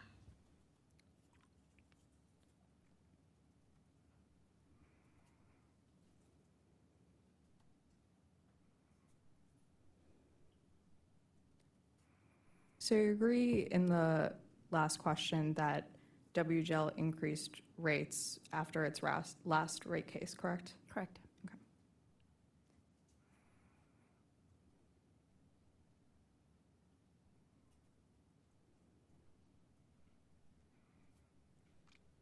Do you agree that higher gas rates, all else equal, can incentivize ratepayers to switch to other fuels? Objection, calls for speculation and also vague as to higher gas rates. I'm asking about the quantity of the customer base that she testifies to with respect to the stranded assets. Remains vague as to the type of gas rates, commodity rates, distribution rates, and then also the extent to which they increase. That is not specified, so it is vague. Counsel, can you just rephrase? I can the reword. question? Thank you. Do you agree that higher gas distribution rates, all else equal, can incentivize ratepayers to switch to other fuels? There's a lot of things that can incent people to move to other energy sources. Yeah, I'm asking if High rates could be one of them. So higher gas distribution rates could incentivize ratepayers to switch to other fuels. Objection, asked and answered. I'll permit the witness to answer. I think there'd be a lot of things that could that could encourage folks to change energy sources, and high rates might be one of them. High rates might be one of them. Okay.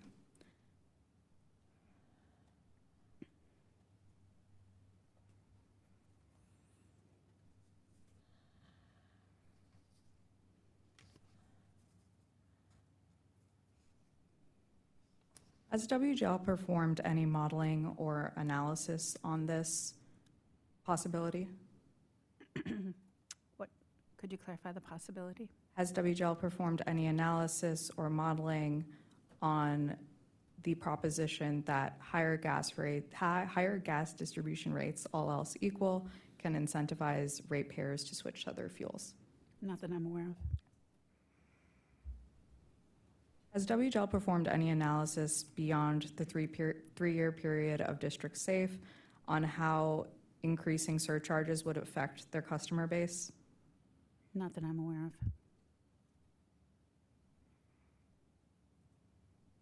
Is it fair to say WGL is seeking accelerated recovery because it doesn't expect rising sales to cover its capital investments? Objection, calls for speculation. To the extent the witness can answer. Could you please restate it?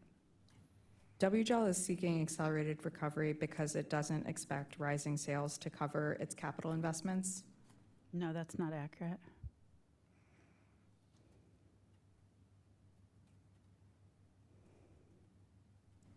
So WGL is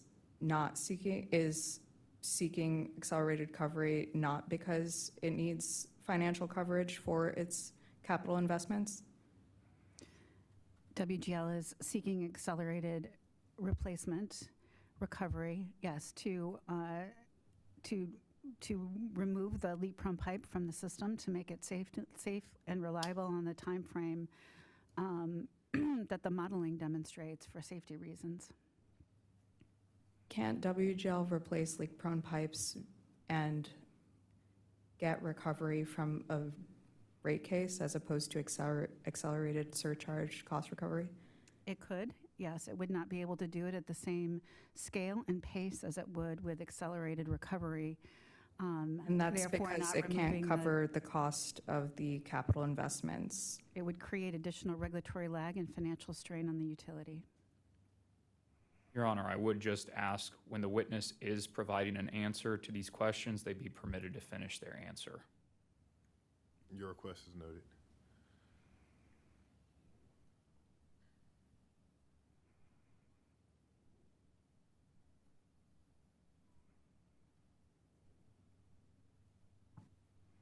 On your direct testimony on page 11, lines 13 through 16, let me know when you get there.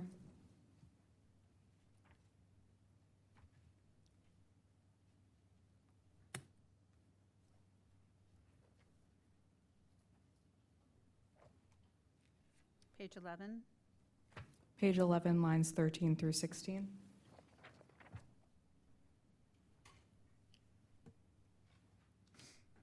I'm there.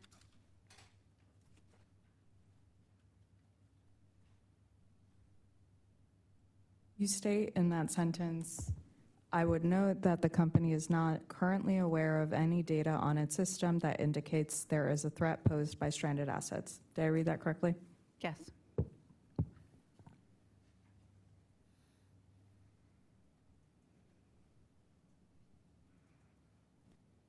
So WGL asserts that there's no risk of stranded assets through the lifespan of the district safe plan? Objection, asked and answered, and also is assuming facts, not in evidence. I'm asking for the temporality aspect specifically, if it's through the lifespan of district safe. I think as to the temporality, if the witness can answer, she can answer, and I'm not sure that exact question was answered, so please ask it again. So WGL is asserting that there's no risk of stranded assets through the lifespan of district safe, correct? So we're not currently aware of any data that indicates that there's And you're a not, threat.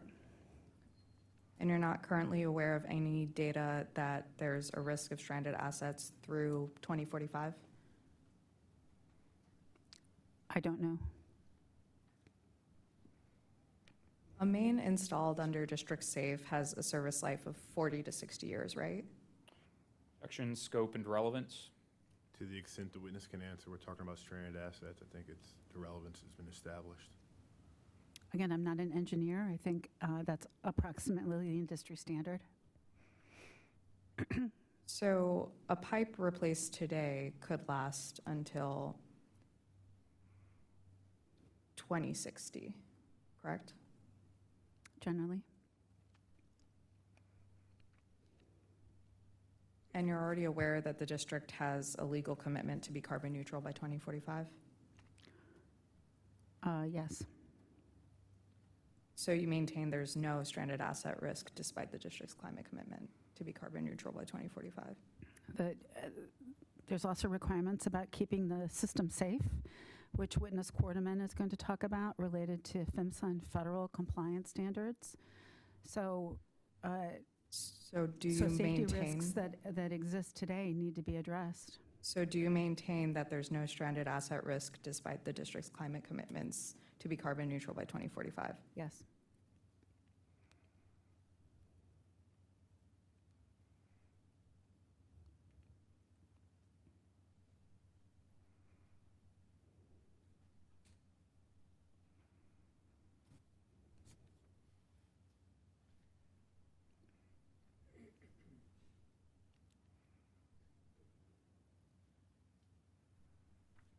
WGL replaces vintage pipes with plastic pipes, correct?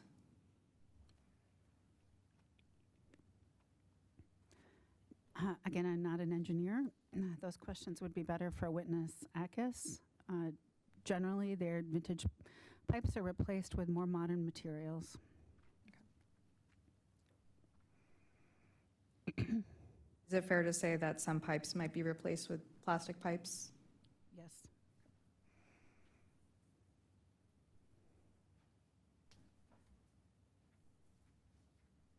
Can plastic pipes leak?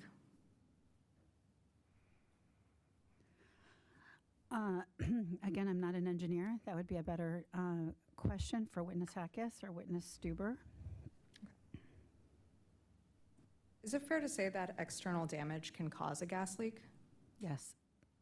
That excavation damage could cause a gas leak? Yes. So damage to a gas pipe can increase the risk of leak. Yes. And the risk of leak can increase the risk of an explosion, right? Yes. A fully electrified home is unlikely to be the source of a gas leak, right? Objection assumes facts not in evidence. And I would just say out of scope for this hearing. Your Honor, she makes several points regarding safety, and we're getting into brass tacks when it comes to gas leaks, safety risk, and that comparison point to electrification. Is she making a comparison to safety between a gas system and an electrified home in her testimony? She broadly speaks to the scope of gas pipe replacement, leaky pipes, and then getting those pipes replaced, and that being a reduction in the safety risk. Also, her testimony gets to NPA analysis, which includes electrification, so. Your Honor, if I may respond to that. This is getting to safety risks that are with respect to gas facilities and equipment that are not WGLs. If the point is to inquire about the safety risk for an electrified home and the types of appliances that may be used in there, Washington Gas has no control over those facilities, and this case is not about those facilities. Well, I'm asking if an electrified home would be the source of a gas leak. So I think to the extent the witness can answer, if a electrified home that does not have natural gas, which I'm assuming you're asking, if it would have a gas leak because it has, that's a permissible question, but I think that's where the questioning kind of stops. So is it fair to say that a fully electrified home that does not have a gas line is unlikely to be the source of a gas leak, correct? Correct.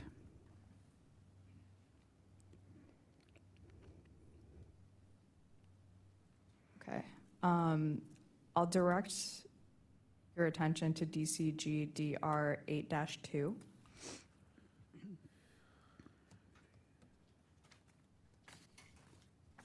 That is marked as DCG 11.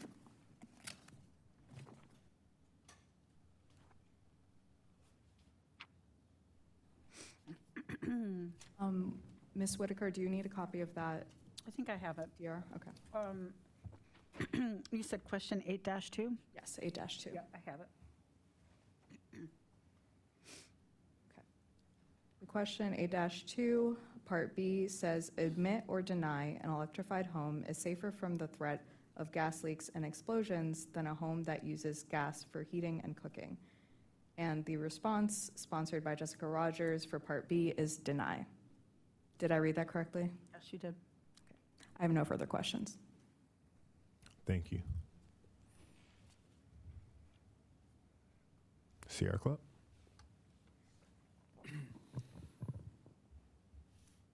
Thank you, Mr. Chairman. Good morning, Ms. Whitaker. Good morning. Can you restate what your role is at Washington Gas? Senior Vice President, Regulatory Affairs. Okay, and what does that role entail? I oversee WGL and its affiliate, Semco's Regulatory Affairs in the jurisdictions that they serve. And is it fair to say that you advise the company on how its operations comply with relevant regulatory requirements? Yes. Does this include commission orders where WGL operates? Yes. And this would include statutes and regulations that govern WGL. I'm sorry, say that one more time. And this would include statutes and regulations that govern WGL, correct? Yeah, I do that in conjunction with our legal counsel. Is it your understanding that the totality of WGL's operations must comply with relevant regulatory requirements? Yes, Is it your understanding that the individual aspects of WGL's operations must comply with those legal requirements? yes, Does this include programs like the Accelerated Pipeline Replacement Program? yes. I'll turn your attention to your testimony that was Exhibit WGL 4A.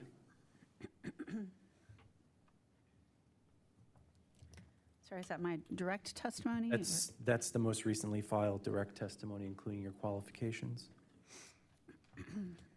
Page 1, lines 15 through 22.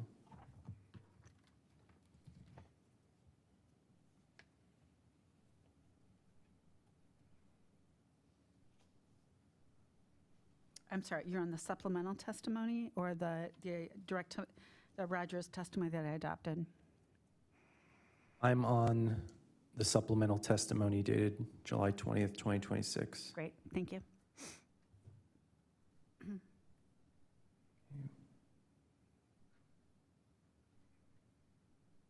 Starting at line 15, it reads, that begins, I provide enterprise level leadership. Going down to line 18, midway through it says, your role includes policy strategy impacting customers. Is that correct? Yes,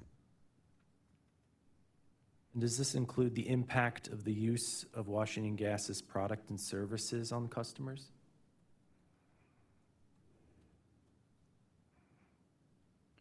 it includes the rates that they pay.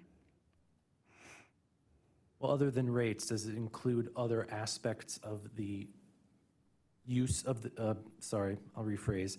Other than the rates that customers pay, does it include other aspects of the delivery and use of the product that Washington Gas sells? Objection vague. Other aspects? What other aspects are we talking about?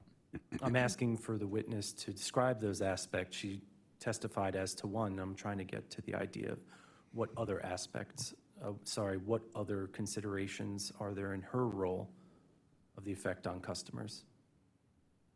Please proceed. Do you need me to rephrase the question or repeat it? Yeah, why don't you rephrase, either. Okay. So other than the rates that Washington Gas's customers pay,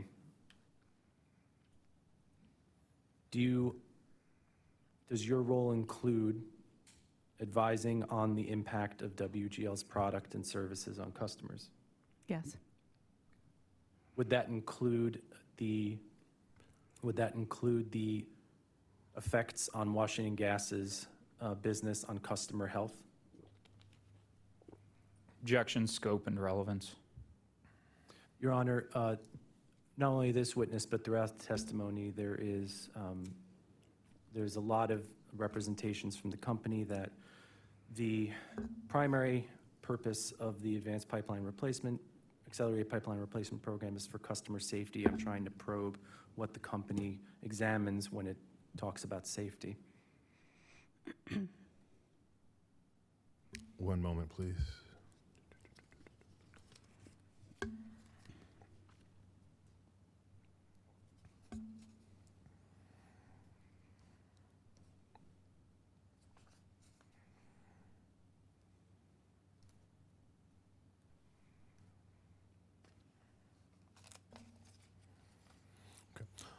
I'll see where this goes, but please continue. Thank you, Mr. Chair. So just to repeat that question, does your role in advising on strategy impacting customers, does that include the effects of the delivery of your product on customers' health? I'm not a doctor or a medical professional, My role is focused on the policy impacting customers, predominantly related to rates. So the extent of your role, from what you're saying, is financial in terms of the impact on customers. The extent of my role relates to the rates, the programs that are approved by the commission. Okay, so you don't consider the effect, you don't consider the effects due to the use of the product that the company sells on consumers. Again, I'm not a doctor or medical professional. I don't have any experience in terms of health aspects on individuals or people. Because the witness didn't answer, I'm going to ask again, yes or no. In your role, you don't consider or advise on the effect of WGL's product on customer health. Objection, asked and answered. It has not been asked and answered. It's been asked several times but not answered. It's a simple yes or no. I understand the witness is not a doctor. I'm just asking if she, in her role, gives advice on regarding the effect of the company's product on customer health. It's a yes or no question. It's very simple. Please answer. No. All right, thank you. Now, earlier, the Council for District Government mentioned that the Commission has adopted a social cost of carbon for the BCA. Is that correct? Yes. Are you aware of the factors that go into determining a social cost of carbon? I'm aware of it generally. Are you aware of that the social cost of carbon includes the quantification of health impacts due to emissions? Generally. But you don't have a specific knowledge as to how that operates? No. Now, I want to turn to direct testimony, attachment A, page 31 of 42.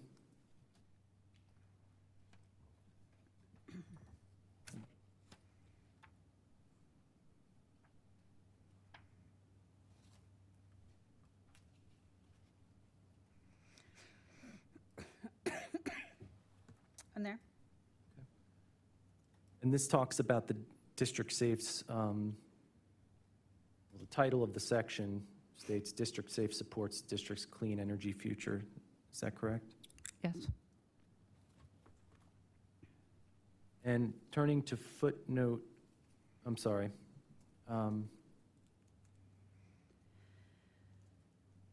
Beginning halfway down that paragraph, it reads, natural gas consumption in the district in the buildings and energy sector continues to account for much lower total GHG emissions and lower combustion-related emissions per energy unit profile than electricity's associated with emissions in the same sector. Is that correct? Yes. That refers, there's a reference in the end of that to footnote 44.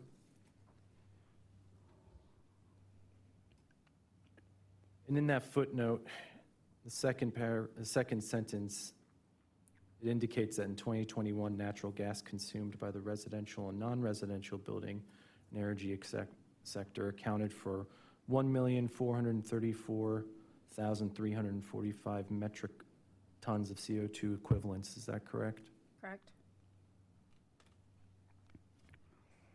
And you aver in this, in your testimony, that electricity generation for use in the district does indeed have an emissions impact on the district, correct? Correct.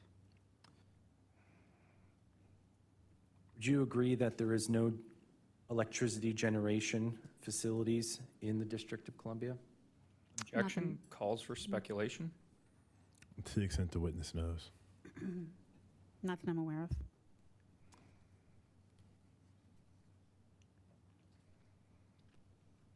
Would you agree that emissions from combustion of gas have an effect on immediate air quality in the district? Objection, calls for speculation and vague. Your Honor, as the head of regulatory affairs, and in senior leadership of the company, I would assume that she has an understanding of how the service is delivered and what the ramifications of product use are, and I'm building towards something. To the extent the witness knows. I'm aware that there is emissions from combustion of gas. Okay, and are you aware that the emissions from the combustion of gas are released in immediate outdoor air of buildings?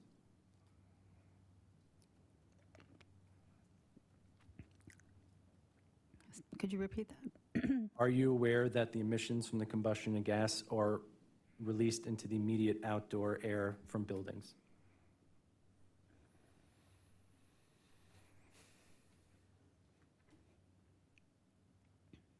I don't know. Has WGL analyzed the immediate outdoor air quality impacts of combustion from its product from buildings? I'm not aware. You had testified earlier that WGL's position is that Project Pipes 2, District Safe, and its accelerated pipeline replacement activities are for the purpose of safety. Is that correct? Correct. Does WGL consider the impacts on human health a safety issue? Council, I just want to remind you, as you go through some of your questions, to make sure they're tied to the material issues in dispute that were designated as the scope for this hearing. Yeah, thank you, Your Honor. I mean, I will reiterate that in terms of Washington Gas's purporting that this program is for safety, that I'm just trying to understand what the company means by safety. And this is also related to the effect of the emissions from its product on safety.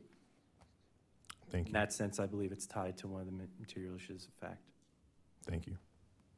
So I'll repeat the question. Has WGL considered the impacts of human health as a safety issue?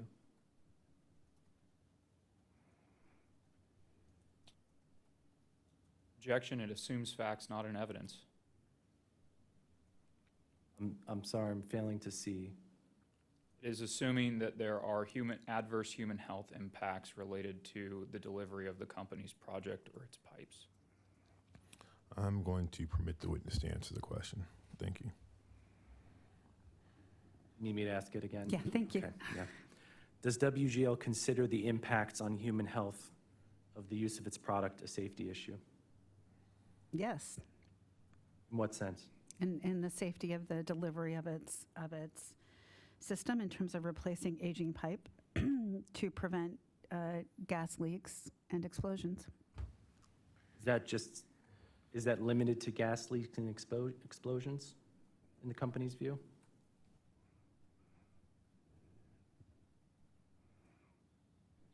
I'll rephrase. Is the company's conception of safety limited to gas leaks and explosions? It's limited, it relates to the,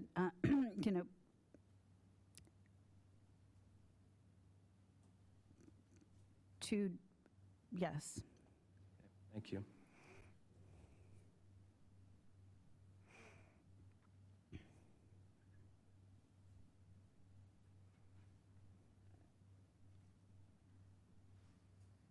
And you testified earlier that you advised WGL on the regulatory requirements on the company. Is that correct?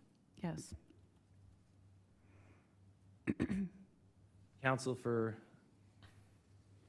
District of Columbia puts forward two exhibits, DCG 5, order number 21938, and DCG 8, order number 22003. Do you remember discussing those orders with counsel? Yes. And as to DCG 5, order number 21938, you testified earlier that you're aware of the requirements on WGL stated in the paragraphs that were read by the district government, correct? Correct. As to DCG 8, order number 22003, paragraph 48, you testified you're aware of the commission's requirement in this order and that paragraph, correct? And I'm sorry, which paragraph? Paragraph 48 of order number 22003.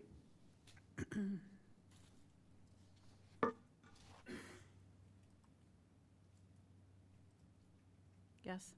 And you testified earlier that greenhouse gas emissions are a secondary benefit to the program, correct? Correct. Would you say that the effects on WGL's customers due to emissions is a secondary concern to the company? Objection, relevance. Mr. Chairman, in terms of the level of priority that this capital program has vis-a-vis the obligations of the company, there is a view that the company, I'm trying to get at what view the company has of its relative priorities vis-a-vis regulatory orders that have asked it to balance certain factors. More specifically, I'm trying to understand Ms. Whitaker's understanding of what not only the obligations are in their relative ordered priority, but in terms of what vis-a-vis their customers, they are ordering the aspects of their service to them. I apologize, I'm not being 100% clear on that, but it is relevant in terms of how the company views its obligation first, and how the company views its obligation to its customers. I'll permit it. So I'll ask again, would you say that the effects on WGL's customers due to emissions is secondary? I'd say that the company does strive for a balance between climate and safety. This program, District Safe, is, as witness Quarterman is going to testify on, derives from a PHMSA call to action related to replacing leak-prone pipe. And that is the primary responsibility of the program that we're talking about. It also has the benefit of removing greenhouse gas emissions from the system. The company considers both climate and safety to be priorities, but the primary purpose of this program, deriving off the 2014 call to action from PHMSA, is to remove leak-prone pipe. Okay.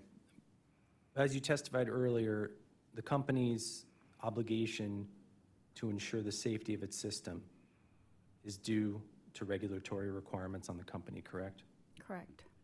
And the obligation of the company to ensure compliance with its operations with the district climate laws is also due to regulatory requirements put on by the commission and relevant statutes, correct? Correct. That company must comply with regulations and rules. Okay. And so it's your testimony that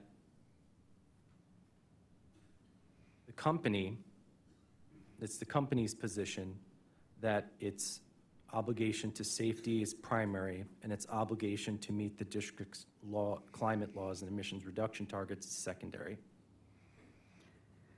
It's my testimony that the District Safe program that we're here talking about today, is primary responsibility is safety and reliability aimed at removing leak-prone pipe from the system.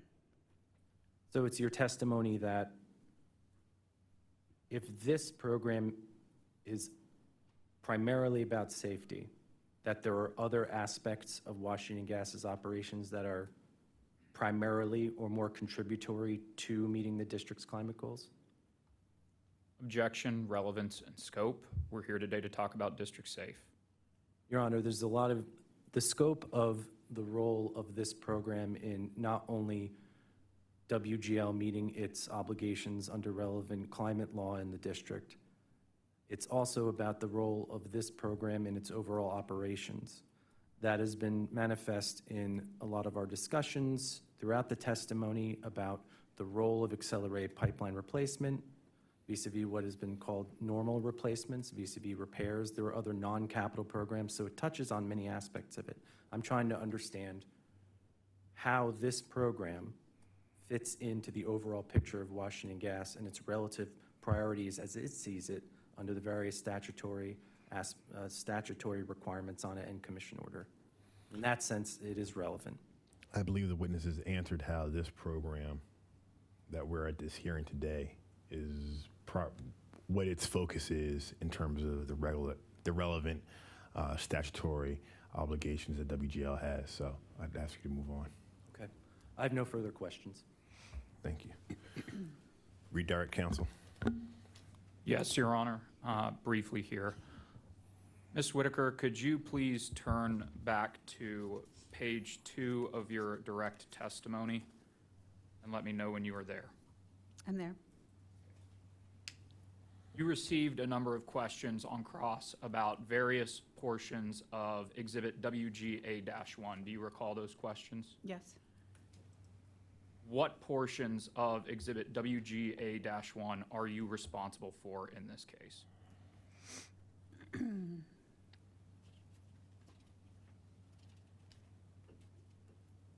I sponsor sections 1, section 7, and section 8.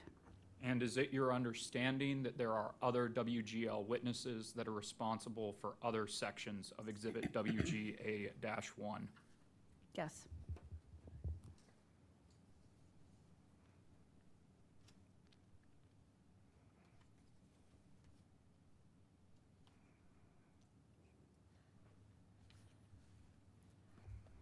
You turn to your rebuttal testimony for me, Exhibit WG 2A, Yes.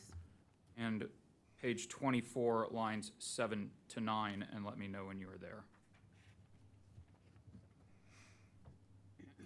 Yes, I'm there. Do you recall questions about, strike that. Do you recall questions from council regarding the UGI Utilities, Inc. Electric Division Customer Service Replacement Program that follows lines 7 to 9 on page 24 of your rebuttal? Yes, I do. Do you have experience with the implementation of programs requiring customers to make voluntary modifications behind the meter outside of your experience at Washington Gas? No.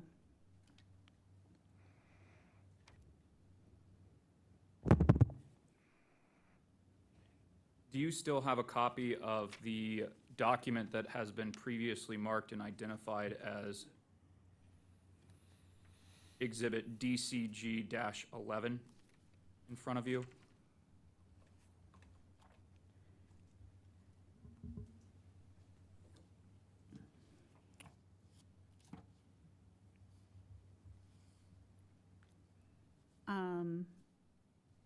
Excuse me. Question 111? Do you have a copy of the company's response to DCG Data Request 8-2 in front of you? 8-2. Yes. You recall questions from council from DCG related to the question and the company's answer related for subpart B of DCG Data Request 8-2? Yes. Are you aware of whether there are other types of natural gas usage in a home other than for heating and cooking purposes? Yes. There are other types of appliance and uses within a home that would allow a customer to continue to use natural gas, even if they did not use it for heating and cooking purposes? Correct. Yes. Do you recall questions from council today about the nature of the products and services that Washington Gas provides in the district? Yes. Is Washington Gas a natural gas distribution company providing distribution service in the district? Yes. Does Washington Gas Light Company supply all customers in the district with the natural gas commodity that is used in their that is used by customers? Yes. Are there other entities besides Washington Gas that sell individuals or businesses in the district natural gas commodities? Yes. I have no further questions, Your Honors. Oh, excuse me.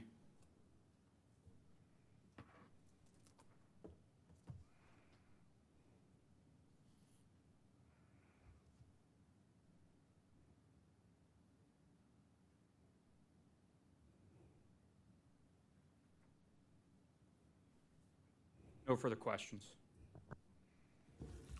Thank you.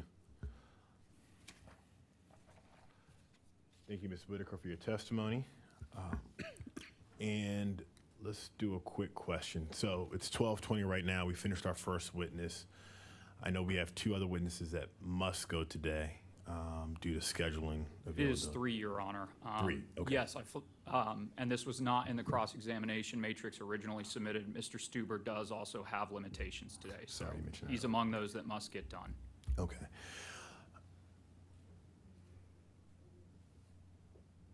Yeah, Quarterman, Murphy, and Stuber. Okay. So the question is, do we want to proceed with Ms. Quarterman now, before lunch, or do you want to take a very brief, quick lunch so we can try and make sure we get all 3 witnesses done before for the day? Your Honor, I think the company would appreciate the opportunity to just have a brief break before we continue with testimony. Any objection? Okay. Okay. So let's do a very brief break. 20 minutes sounds sufficient? Or is that too brief? It's quick, but we can make it work, Your Honor. Yeah, so let me clarify this. The intent would be that this is going to try and be the lunch break so that we can get through the 3 other witnesses. So if we need a little bit more time, I'm not trying to rush people, but I want to make sure that.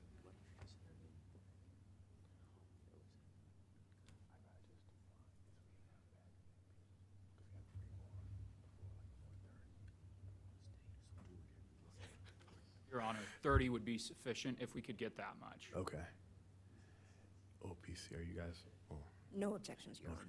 Okay, so we'll split the baby 12:45. Let's all be back here prepared to go right away, and that way we can get through the witnesses. Thank you.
Thank you. Has anybody heard from Mr. Oberlton? I missed it, butchering his- the counsel from Sierra Club. There we go. Thank you, Mr. Caldwell. Oh, okay. So I note that on the cross-examination matrix, he does not indicate that he intends to cross-examine Ms. Quarterman, but should we proceed with that? I'm hesitant to do that. So Sierra Club counsel's not here. On the cross-examination matrix, he says he's not going to cross.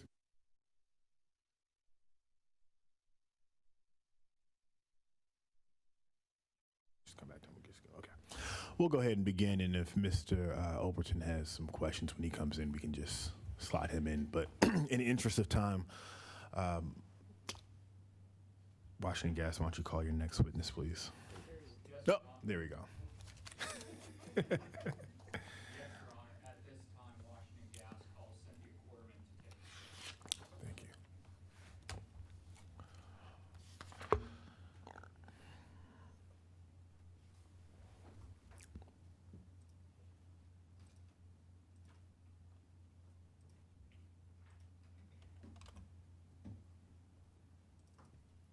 Good afternoon. Raise your right hand, please. Do you swear or affirm that the testimony you are about to give in this proceeding is the truth and nothing but the truth? Thank you. Please be seated and pull the microphone close.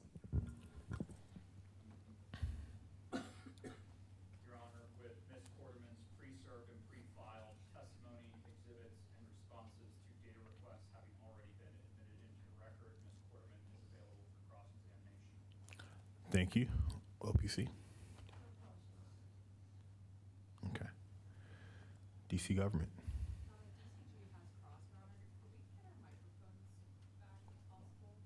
Oh. Sure. One moment, please.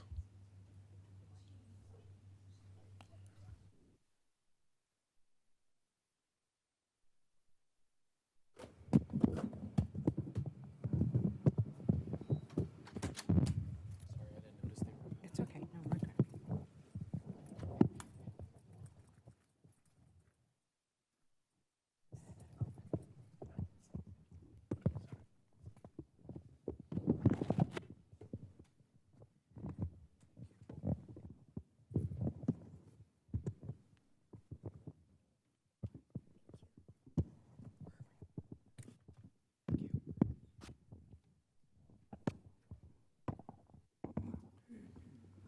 Thank you. Please proceed. Good afternoon, Witness Quarterman. Press the button. There should be a little green light slip. Okay. Thank you. You are compensated by Washington Gas for your work on this case, correct? Yes, I am. And currently, you're employed by the Global Energy Center at the Atlantic Council?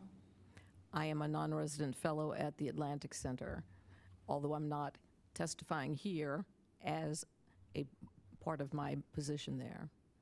I'm testifying here as an independent expert on pipeline safety issues. In your role at the Global Energy Center, you advise and provide strategic foresight to clients? The Atlantic Council is a think tank, so I provide information about energy matters to whomever might want to know based on my expertise.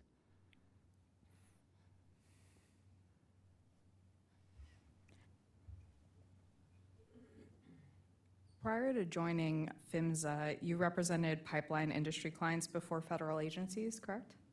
I did, yes. You're not a practicing pipeline engineer, right? No, I am not. You didn't personally conduct any survey of Washington Gas's cast iron mains, correct? I did not. You didn't personally conduct a graphitization study of Washington Gas's cast iron mains? I did not. You didn't personally inspect, excavate, or condition test any segment of the pipe in the district, correct? No, I did not. And your recommendation in your testimony is that the commission approve the plan at bare minimum. That's not based on your segment-specific findings of WGL's pipe system, correct? Segment specific? No, it's not. It's based on my experience throughout my career, on the current status of Washington Gas's pipelines based on their history as compared to other pipelines.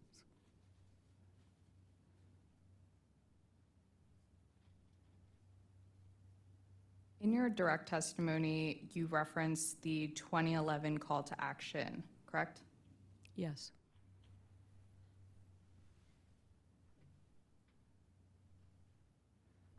On page 6 of your direct testimony, footnote 2, let me know when you get there. Yes. You cite the U.S. Department of Transportation call to action to improve the safety of the nation's energy pipeline system, correct? Yes.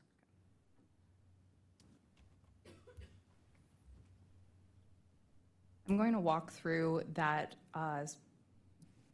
call to action that you reference. Do you have available DCG Exhibit 13? No, I do not. I will provide that copy to you.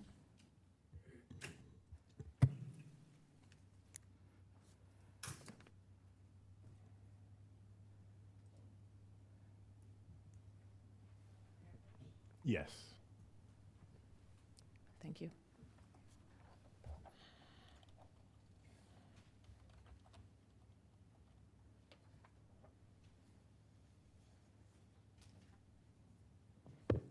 Moving to the second page of the U.S. Department of Transportation call to action, I will start reading the first full sentence on the second page.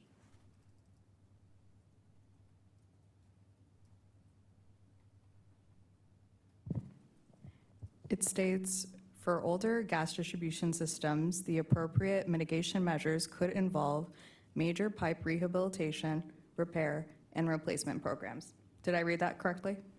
Yes, you did. But let me make a clarification. What you've provided with me with is an executive summary. There were multiple documents that came out as a result of the call to action. This is just a summary of some of those things. Do you agree that you cited this in footnote 2 of your direct testimony? It's actually impossible for me to tell because it's a link to a document, so I would have to link to it, but it is part, yes. I'll represent that I clicked on the link and printed out the version of this that came from the link. So based on that reading that I just read, the DOT call to action states that rehabilitation may be an appropriate mitigation measure, correct? Yes, it says repair, rehabilitation, and replacement. And I probably came up with this lingo myself. You should be clear that when we were talking about the call to action, it went far beyond gas distribution systems. It also included transmission systems of both hazardous liquids and gas. And based on that sentence, it also says repair, correct? It does say repair where appropriate. I should also note that primarily it was about replacement for these older distribution systems. Understood. On page 12, footnote 15 of your direct testimony, you cite 49 CFR section 192.489. Is that correct? I see that, yes. Do you have a copy of DCG 14? I do not.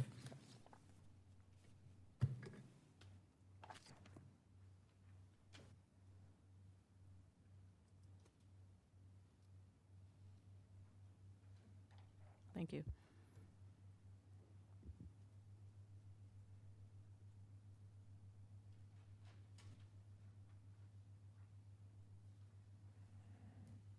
Walking through the text of this section, it's titled Remedial Measures, Cast Iron and Ductile Iron Pipelines, correct?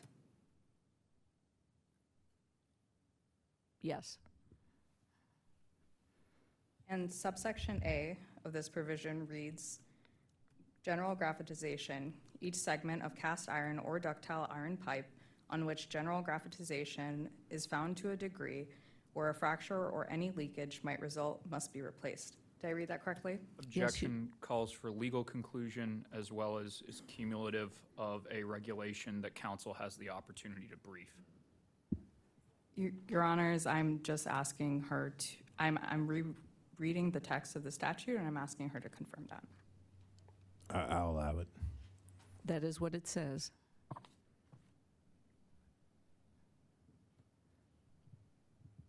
So based on Section A of this that we had just read, the trigger for mandatory replacement is a finding of general graphitization to a degree where fracture or leakage might result on a specific segment of pipe, correct? If you refer only to this particular provision of the code, that is correct. If you look at the top, it says... I asked specifically about this provision. Right. I just don't want you to reach the conclusion that this is the only provision that applies. We'll take this one at a time. So based on this provision and this provision alone, the trigger for replacement is not the age of the pipe, right? Based on this provision, it is not. And the trigger is not because of the material of the pipe, correct? Based on this provision, it is not. Now going to subsection B, titled Local Graphitization, quote, each segment of cast iron or ductile iron pipe on which localized graphitization is found to a degree where any leakage might result must be replaced or repaired or sealed by internal sealing methods adequate to prevent or arrest any leakage. Did I read that correctly? That is what it says. So for localized graphitization based on subsection B, the regulation gives the operator 3 options, correct? It does. And repair is one of them? It is. Internal sealing, which is leaving the pipe in place and sealing it, is another? It says sealed. It doesn't specify how it would be sealed. Okay. But internal sealing is another option? When you say internal sealing, I'm not really sure. Are you talking about lining the pipe? Are you talking about encapsulating the joint in some way? I mean, internals. I'm saying, based on the language here, it says that internal sealing methods are permitted. It does. Okay.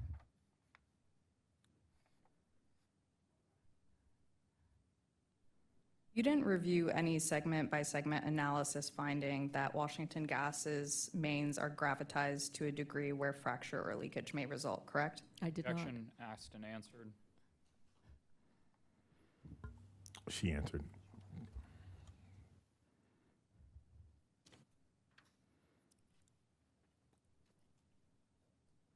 Moving on to page 11, footnote 12 of your direct testimony.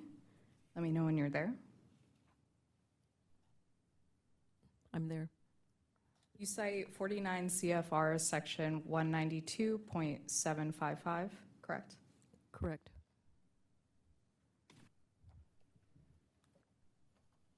I'll assume you don't have DCG Exhibit 16 in front of you? I do not.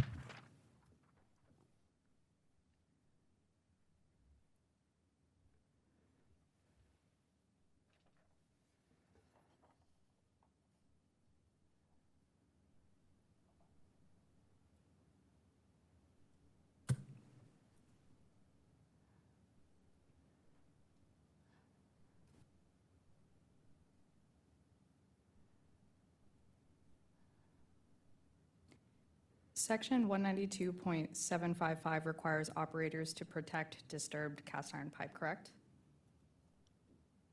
Yes. Does the section mention replacement?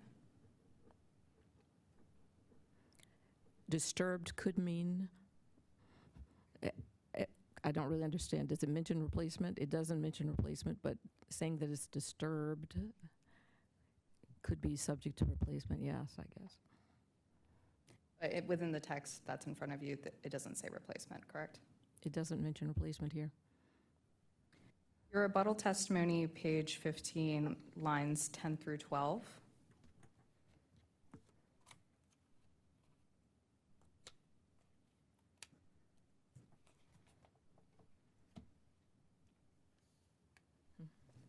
Yes. That portion of your testimony references integrity management regulations, correct? Yes, it does. And that's referring to the Distribution Integrity Management Program, DMP rules? Yes. And distribution operators are governed by the DMP rules, correct? Yes, that was going to be my point about these regulations you gave me before, which at the top say minimum federal safety. This is only a part of the regulations. And the DMP rules start at 49 CFR Section 192, Subpart P, correct? Sounds correct, but I don't have it in front of me. I will give you a copy of DCG Exhibit 17.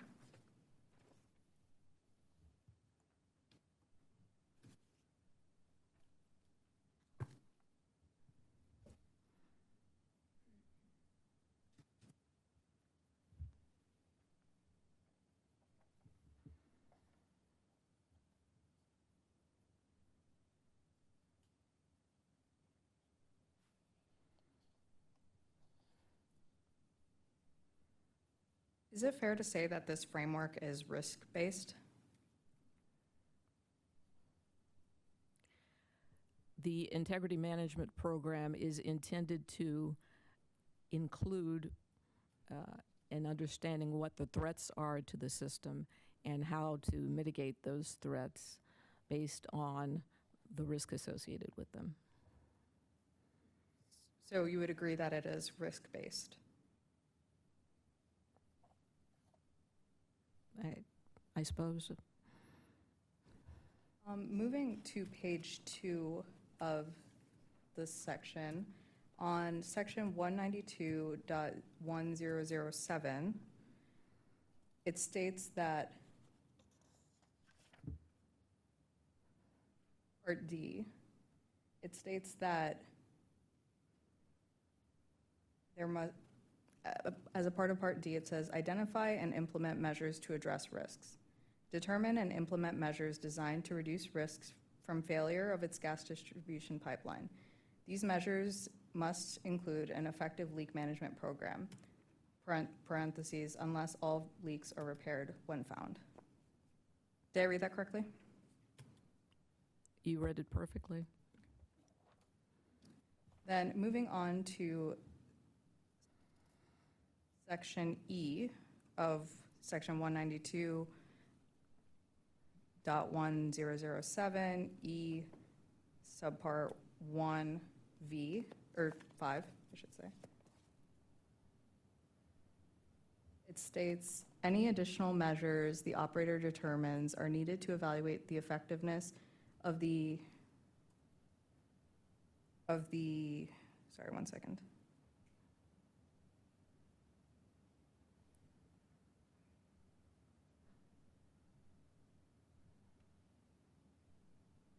Sorry.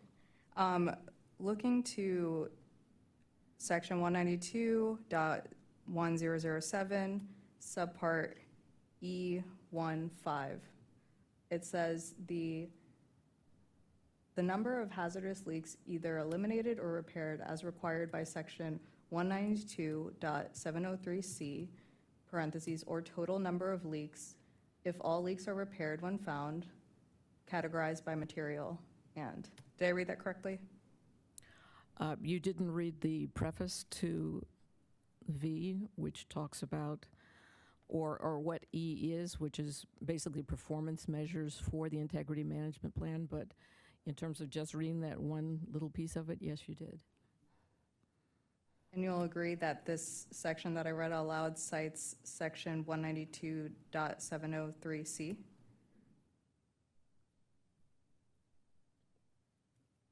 That is there.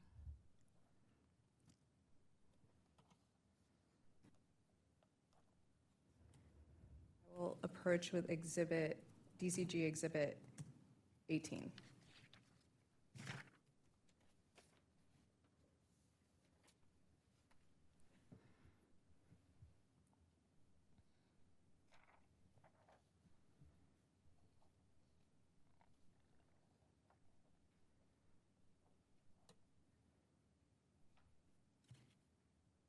So this is section 192.703, titled General. If we look under subpart C, it says hazardous leaks must be repaired promptly. Did I read that correctly? Yes. So this rule allows for operators to respond to leaks with repair measures? That is an option, of course. The whole idea of integrity management program is for the operator to determine how best to address the threats and risks to its system, and leak detection is certainly one piece of that. It is not the primary piece. The minimum federal safety standards really spend more time talking about leaks and leak repair and plugging leaks, but the integrity management system is much, much more broad than just plugging leaks. That is, that's already an operating and maintenance require of the operator. The integrity management program is really to give an operator the opportunity to accept full responsibility for the pipeline, not just what's in. Objection, Your Honor. The witness is creating narrative from a yes or no question. Just trying to explain. Yeah, the explanation was aiding the question, so I'll let the witness continue. Thank you, Chairman Thompson. I think it's important for the commission to understand that there are two parts to the regulatory pipeline safety regulations. One is a federal minimum standard, and by that I mean minimum literally, and those are if you do X, if you want to put in a pipeline, you have to meet X requirements in the kind of steel. You have to bury it by Y distance. You have to look at it Z times. The integrity management piece of this, the DIMP requirement, is a much more systematic approach to safety, and the operator really has the obligation there to step beyond the minimum and have ownership of its pipeline system and the safety of its system by looking at each threat. They have to know what they have in the ground. They have to look at the threats associated with the environment where they are operating, and then they have to look and say, okay, and those threats are not just leaks, by the way. The threats include the material that's in the ground. And in the instance of Washington Gas, the material that's in the ground is, unfortunately, a great portion of that is obsolete.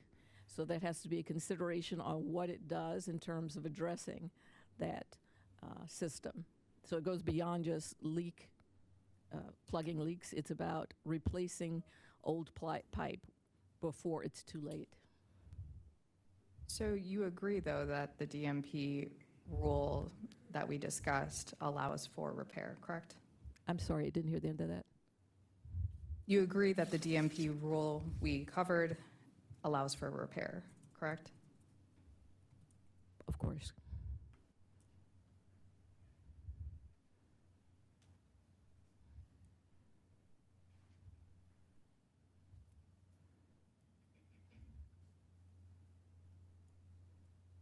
Moving to your direct testimony, pages 20 to 21. On page 21, line 8, you cite 49 U.S.C. section 60108A2E, correct? I'm sorry, what line is that? This is page 21 of your direct testimony, line 8. Yes. Let's walk through the text of that provision. I'll provide you a copy.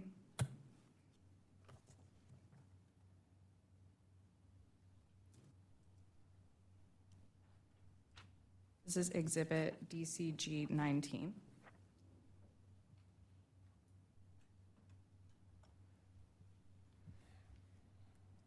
Thank you.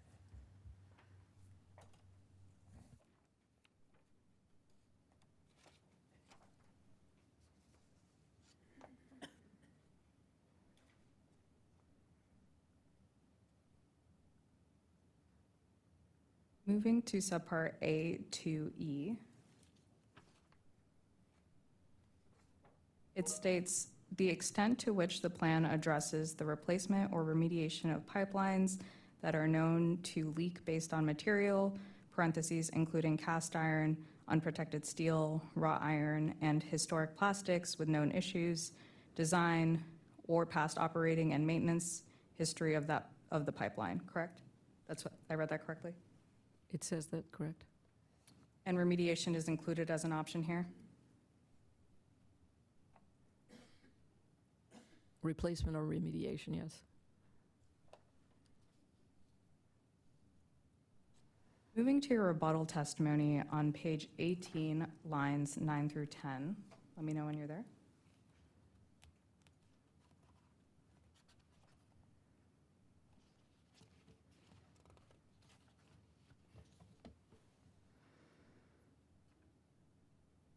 I'm there. You state federal pipeline safety standards demand replacement action. Did I read that correctly? Yes, you did.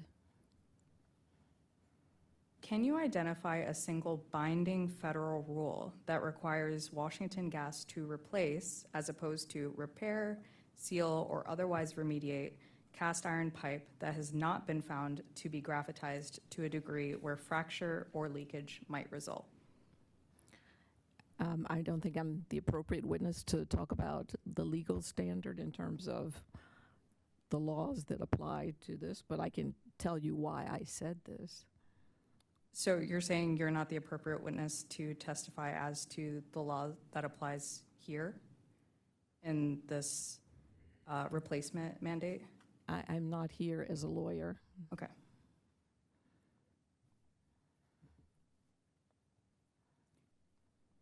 States and the district administer intrastate gas pipeline safety under authority delegated by PHMSA, correct? Some do, yes. Sorry, could you repeat that? Some do, yes. The Massachusetts Department of Public Utilities is such a The Massachusetts Department of Public Utilities is such a state pipeline safety regulator, correct? I don't know off the top of my head, but I'm guessing that's probably correct. Massachusetts may have delegated authority from PHMSA to oversee its gas distribution pipelines. And I'll represent to you, DCG filed a motion to lodge that was granted that confirms that Massachusetts has an accelerated pipeline replacement program. And on April 30th, 2025, the Massachusetts DPU issued an order. I'll present you with that order.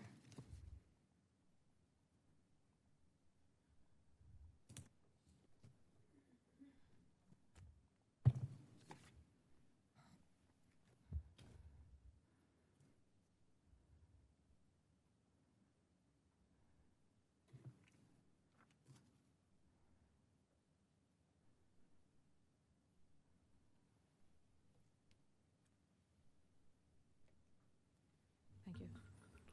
Which exhibit number is this?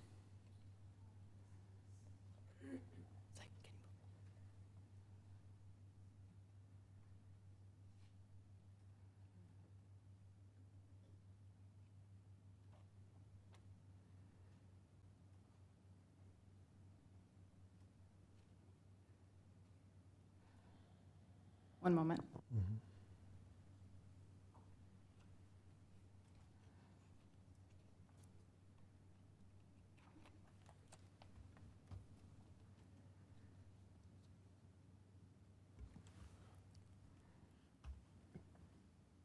I think 21, perhaps. Does that sound right?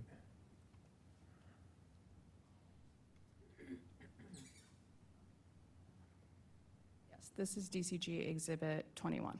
Thank you. Thank you.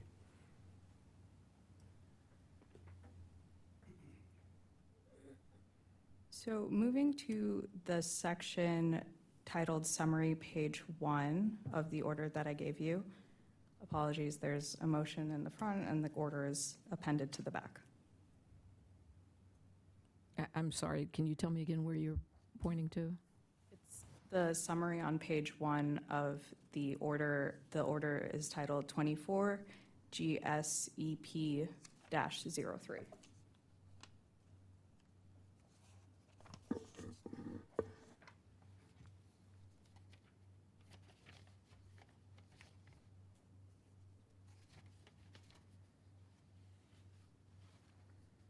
So it's several pages back into the document. Is that what you're referring to?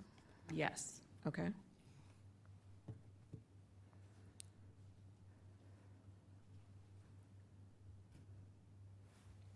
Are you it's after the table of contents for the order, and it is the first page with a headline summary, and then it says page 1. Are you there? Yes.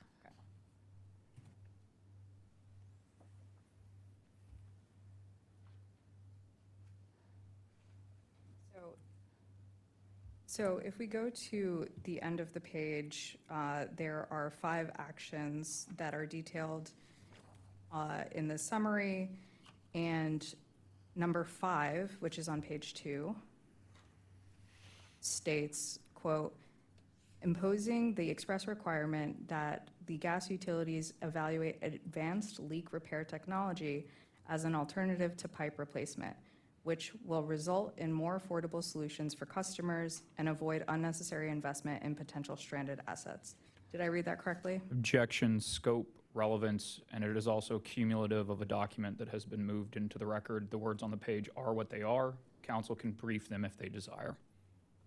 Overruled. Yes, the document does say that. I would note that the date of this document is after I filed both direct and rebuttal testimony in this proceeding, so I'm just reading here. So based on what I just read, in Massachusetts, repair is considered as an alternative to replacement, correct? Objection, scope, and relevance. Your Honor, the witness testifies as to replacement as a mandate, a demand from the federal regulations. I am discussing an order that had already been entered onto this docket, and I'm asking her questions regarding that order and its approach to repair as opposed to replacement. To the extent the witness has knowledge, I guess, of this document that's in front of her that you have her testifying to, that's fine. To the extent this is the extent of her knowledge, then she can testify to that as well. I don't have any particular knowledge with respect to this document. I would say that I would disagree with what they've found here. I would also say that I am aware that the current person in my job has sent a letter to Massachusetts asking them to continue their commitment to replacing these obsolete pipelines and asking them to withdraw their law and regulation and to replace all the what I call high-risk pipelines, which includes cast iron, bare steel, old plastic vintage pipelines, pipelines that are subject to certain old-fashioned techniques for joining. So are you saying that PHMSA brought an enforcement action against Massachusetts with respect to this order? They did not, as far as I know. I'm just saying that I know that they have asked. So they sent a letter? The chairman of the commission to do something other than this. So, But they haven't put forward any enforcement action against Massachusetts, the Massachusetts Department of Utilities, based on this order? I have no knowledge. Has the U.S. Department of Justice brought an enforcement action against Massachusetts regarding this? I have no knowledge of who's brought any actions against Massachusetts.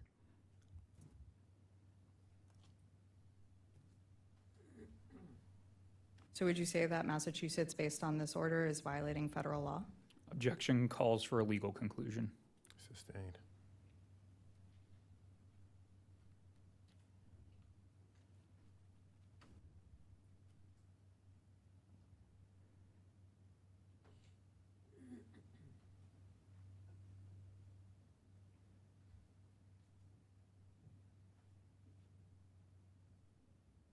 Moving to your rebuttal testimony, Section 3, Subpart C.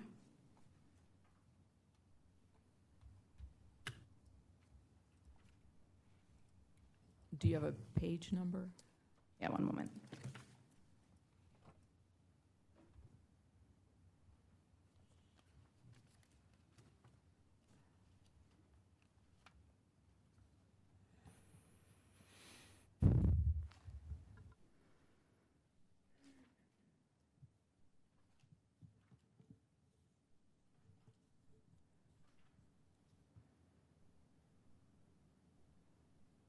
This should be page 17 of your rebuttal testimony.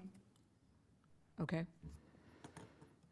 In this section, you address 3 techniques: internal joint sealing, external joint encapsulation, and CIPL relining, correct? Yes, I'm responding to testimony and by other witnesses in the proceeding. And you concluded that each of these techniques is inadequate to address system-wide risk, correct? Can you point me to where you see that? On the heading lines 6 through 8, page 17 of your rebuttal, you say the other party's alternatives to replacement are inconsistent with PHMSA's call to action and are not universal alternatives to replacement.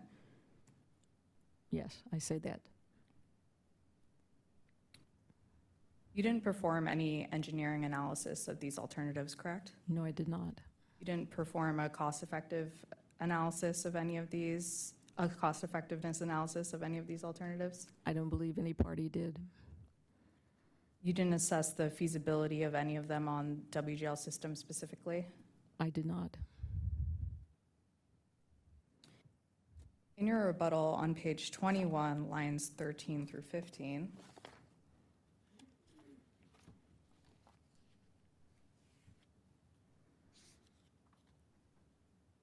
you state that the DOE National Energy Technology Lab has noted that CISBOT has experienced limited success and usage by utilities for a variety of reasons related to the sealant. Did I read that correctly? That is correct. And in that statement, you are citing footnote 38? Yes. And in footnote 38, you cite a report from the National Energy Technology Laboratory, correct? Correct. And that's dated 2002? It is. And CISBOT has been in use since the mid-2000s, correct? I don't recall. Yes, that's what I say in my testimony, yes. Earlier in your testimony, page 19, lines 1 through 2, you state, then the panel discusses the different remediation techniques Washington Gas currently uses while asserting increased use of these techniques is the most prudent and least costly course of action for Washington Gas. Did I read that correctly? Yes. So these are all techniques that Washington Gas already uses, right? I don't know the answer to that question. You stated that the panel that brings up these remediation techniques is citing techniques that Washington Gas currently uses, correct?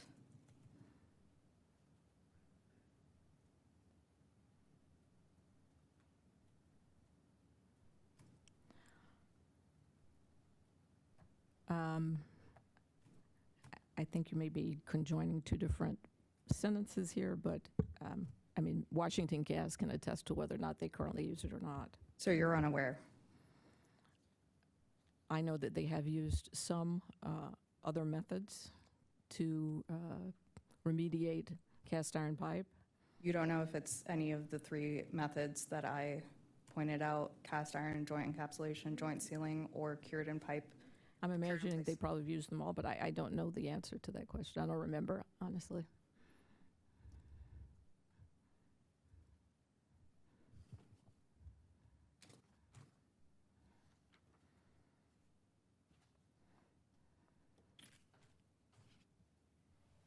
On page 20, lines 14 through 15 of your rebuttal testimony,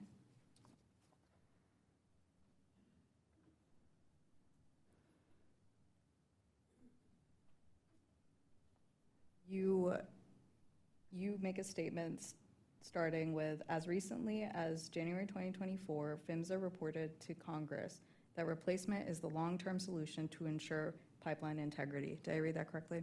Yes. And this statement is coming from a report that addresses pipeline integrity at a national level. Distribution pipeline integrity.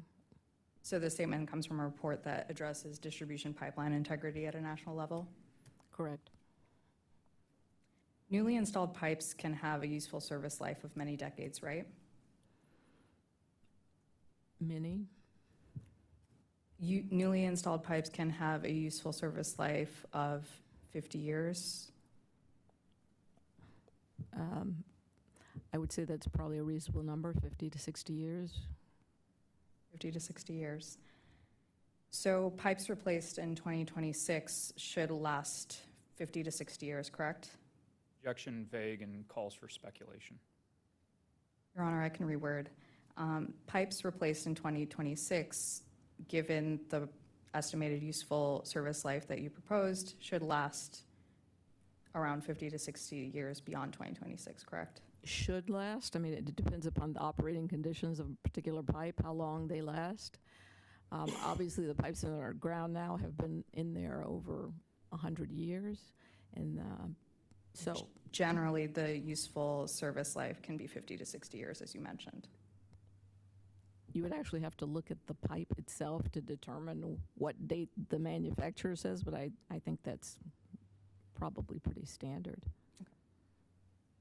So pipes pipes that are newly replaced in 2026 can last beyond 2045, correct?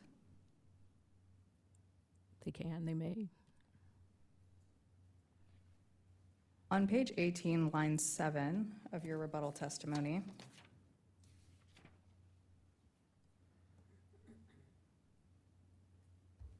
you describe the district's electrification as undefined, correct? As yet undefined, correct. You're aware that the district has a Climate Commitment Amendment Act of 2022 that requires carbon neutrality by 2045? I'm generally aware. I haven't read the act myself. And that commitment to be carbon neutral, that's defined by statute, correct?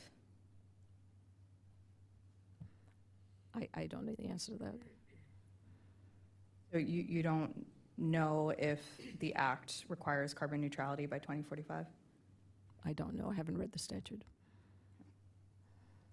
You didn't perform any analysis of how a multi-decade pipeline replacement program would align with the 2045 carbon neutrality deadline, correct? No, I did not. And you didn't cite to this deadline in your direct testimony? I don't recall citing to it. And you don't recall citing to it in your rebuttal testimony? Maybe in rebuttal I said something. I don't know. I don't really recall citing to it. Do you have a location where I cited to it? I'm saying, are you aware in your rebuttal testimony if you've cited to that statute? From my reading, I could not find it. Yeah, I don't recall citing to it, so we're concur in that. On page 29 of your rebuttal testimony, lines 12 through 20,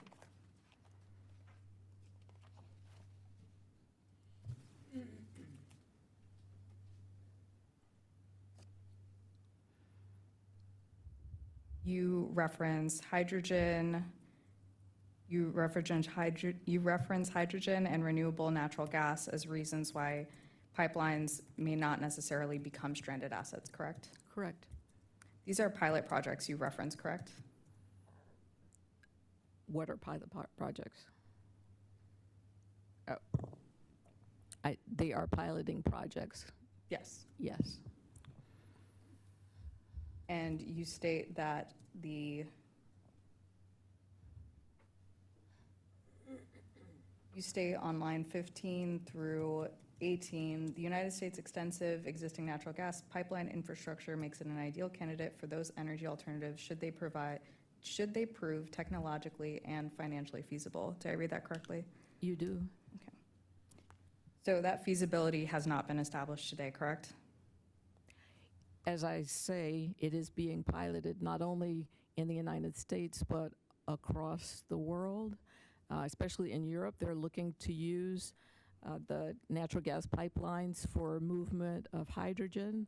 I have personally written a study for the Atlantic Council on converting the natural gas pipelines in the United States to use for hydrogen, and what are the pipeline safety concerns that need to happen, to be addressed. I say here what I know to be true, which is the United States has the most spectacular pipeline system in the world with millions of miles of pipe, and it's a great opportunity that I would Your want Honor, to see turned around. She's engaging in unrestrained narrative regarding beyond the scope of my question. Please strike the remaining portion. Your objection's noted, but I'm not going to strike her testimony.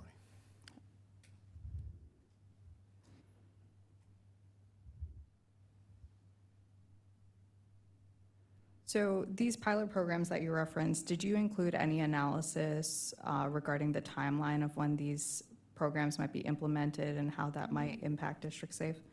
No, I did not. You didn't provide any modeling No. with respect to this? Okay.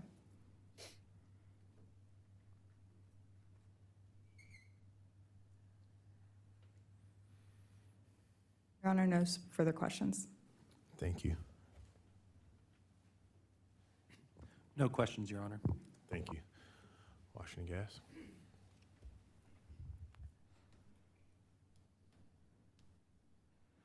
Just a couple of questions, Ms. Quarterman.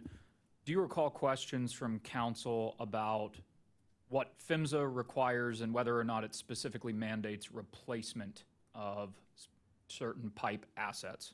Yes, I do. I believe you were trying to explain the basis for a statement in your testimony as to why you have said PHMSA requires replacement.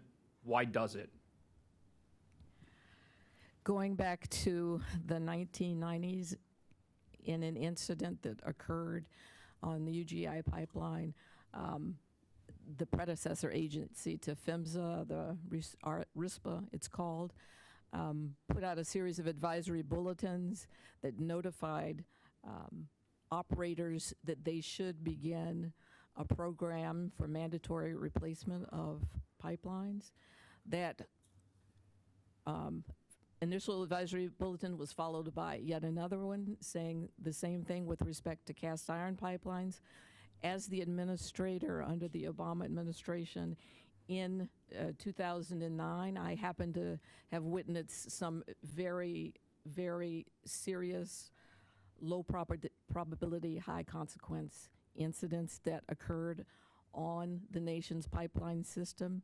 So I, along with Secretary LaHood, led a nationwide call to action and reached out to all of the states, and including DC. And I'm very, very pleased that the states, 41 states and the District of Columbia, came on board with us voluntarily and agreed that these pipelines needed to be replaced as soon as possible. I think this commission called it an imminent threat. I agree with that. It is an imminent threat, these ancient pipelines on the system. And under that call to action, 41 states and the district. The other handful that did not issue an accelerated rate program are states that had already removed cast iron and bare steel pipes from their system. Everything that we have said going forward, the agency, when I was there and afterwards, has been to ask the states to replace this pipe as soon as possible. I'm proud to say that in the past 15 years after the call to action, more than 50% of cast iron pipe has been removed from this country. Close to 50% of bare steel pipelines have been removed. I think it's important to note that we cannot go backwards on this. We need to continue the process of getting this done in the state. In the District of Columbia, only 11% of the cast iron pipes have been removed, so we need to keep moving forward. It's important to me as a resident here of DC that we do that and do that as soon as possible and not go backwards. It's not just the administration, the Obama administration, but every administration since then have been committed to this effort. Could you please turn to page 19 of your rebuttal testimony and specifically referencing lines 1 to 6, and let me know when you're there? I am here. You recall questions from counsel for DCG related to the remediation techniques that are set out at these lines. Yes, I do. Based on your general experience and understanding, are these techniques generally and broadly used, or are they implemented based upon specific facts and circumstances and the needs of an individual operator? They are very narrowly used. I mean, in addition to regulating pipeline safety, PHMSA sponsors a great deal of research with respect to how to repair and replace these pipelines. The agency's been looking for literally decades a silver bullet to remove these pipelines without having to take them out of the ground, but to fix them. That includes by, encapsulating the joint, whether from the outside or the inside. Unfortunately, the pipe is so old that joint encapsulation is not enough. It's not just the joint that is at issue, it's the pipeline itself that is, basically is a sponge-like, very brittle material that reacts to the environment in a very negative way. It's very difficult to repair these pipelines. The cured in place pipeline relining has been a big project that PHMSA has put a lot of money into trying to come up with a way to reline these pipes in a cost-effective manner, and there are very narrow uses for it at this point in time, largely large diameter pipe, and it's usually being used in a situation where you really can't do anything else. You're going under a river, or you're going under a very problematic crossing where you need to do this kind of relying. It would be fantastic, I think, if you could in fact do it, and it's not cheap. No further questions. Thank you. Ms. Quarterman. Thank you, Ms. Quarterman. Washington Gas, your next witness. Thank you, Your Honor. At this time, Washington Gas would call Mr. Kevin Murphy to testify.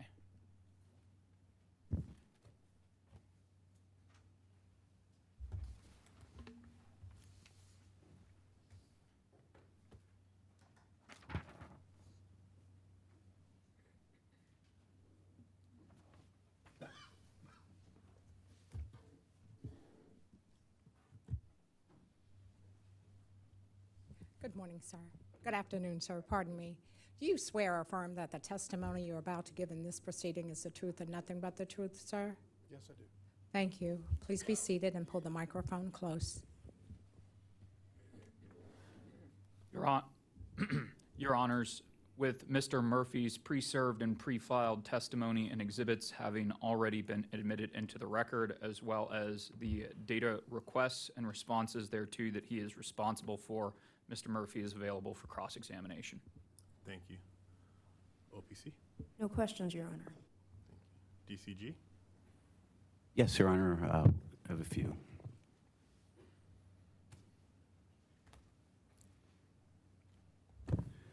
Good afternoon, Mr. Murphy. Good afternoon, Mr.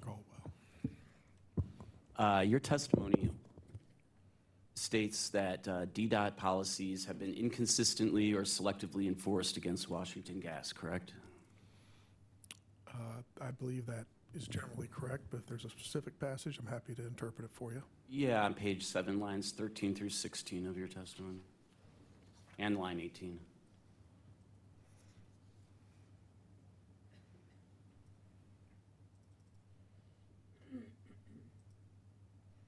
Yes, I see that. You also testified that DDOT's selective enforcement has resulted in conflicting permits, shorter production productive hours and project delays, correct? Yes, You don't work for DDOT, and you've never worked for DDOT, have you? both of those statements are true. You're not offering testimony today as a land use, city planning, or transportation regulation expert. Your background is in engineering at WGL, is that right? As an engineer, subject to those decisions made within those venues, yes. So when you testify about DDOT's own regulatory history and negatively assess DDOT's permitting practices vis-a-vis other jurisdictions and vis-a-vis other utilities and non-utility construction activities across the District of Columbia, you are simply offering your observation or opinion as a layperson, correct? Objection, compound. If the witness follows the question, he can answer. If not, we can have Mr. Caldwell break it up. Break it up. I don't know that it represents an opinion, my opinion as a layperson. Again, my testimony was supported by my entire staff who works across jurisdictions. And I'm not sure the characterization of us being lay people as it pertains to working with these transportation authorities to get projects completed in their right-of-ways is quite accurate. But so that's my reflection on your statement. Okay, but you said you're not a city planner or a transportation expert, and I also assume that the people on your staff that you referred to are also not like transportation experts or city planners. They're expert in working in their ability to meet the requirements of the permit agencies and the understanding the requirements of them. All right. So you have no independent basis to dispute DDOT's own account of its regulatory or operational history when it comes to how it administers and enforces its policies, do you? As I recall, I'm not sure what the document was, an affidavit, but what they filed in the case originally, they took some time and specified the dates that some of those requirements were enacted, and I don't think we disputed any of them. Okay. You testified that DDOT's restrictions require Washington Gas to perform, quote, additional work outside of the typical replacements completed by it in other jurisdictions, end quote. Which other jurisdictions are you comparing against? Principally Maryland and Virginia. And in those jurisdictions, do they have comparable population density? I'm certain there are subsets of those jurisdictions that do. There's very dense areas in suburban Maryland and Bethesda and Rockville and places like that. Virginia has Old Town Alexandria that has a DC-like character in certain areas, so it varies. Would you say that that's comparable to the district, like where we are right now, downtown?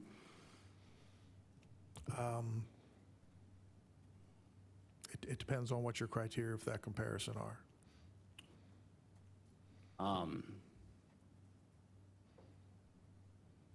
I mentioned population density, but what about underground utility congestion? Yeah, there are areas that are very similar. So this is under the regulations, this would be likely known as a Class 4 location, so high population density, and we have Class 4 locations in Maryland and Virginia. And as far as a congested underground, that exists across the service territory. To the level it exists right here in Washington, D.C.? In pockets. It's pervasive in the district, which is part of the challenge with getting as much work done. Thank you. That's pervasive is what I was getting at. What about the tree canopy protection requirements in those other jurisdictions? Are they the same as the district? No, they're not.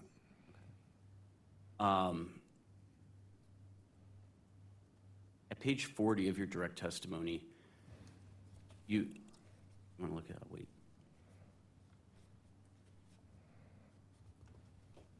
Let me know when you're there.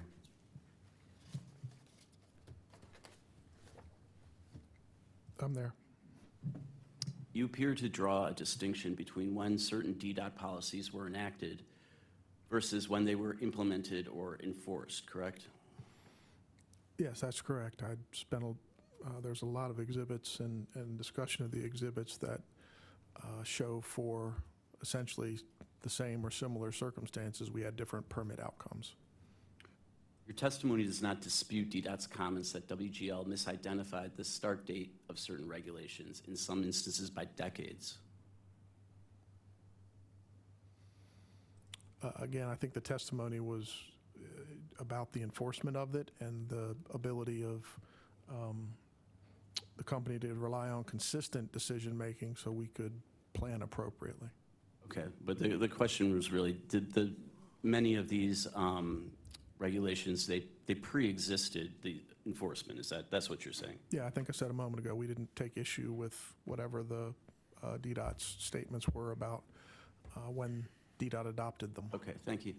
I'd like to turn your attention to what was labeled DCG Cross-Examination Exhibit DCG 24. Do you have that in front of you? I'm not sure what is Exhibit 24. It's a replacement page that was that Washington Gas filed on April 11th, 2025, the same day you filed your testimony. Yeah, I'm sure I don't have that.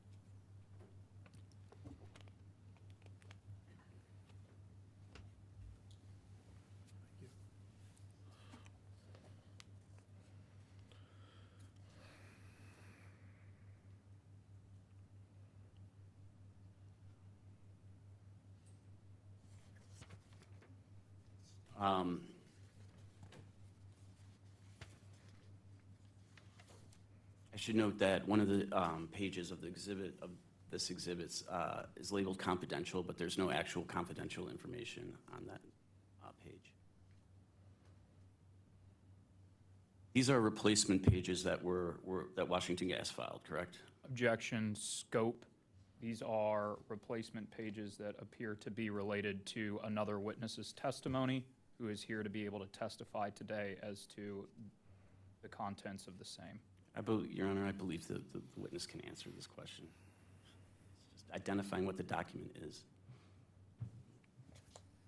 The witness can do that. Yeah, based on this transmittal letter, it is a replacement testimony, or replacement page for the testimony of witness Ackus, and another replacement page for the testimony of witness Rogers. Thank you.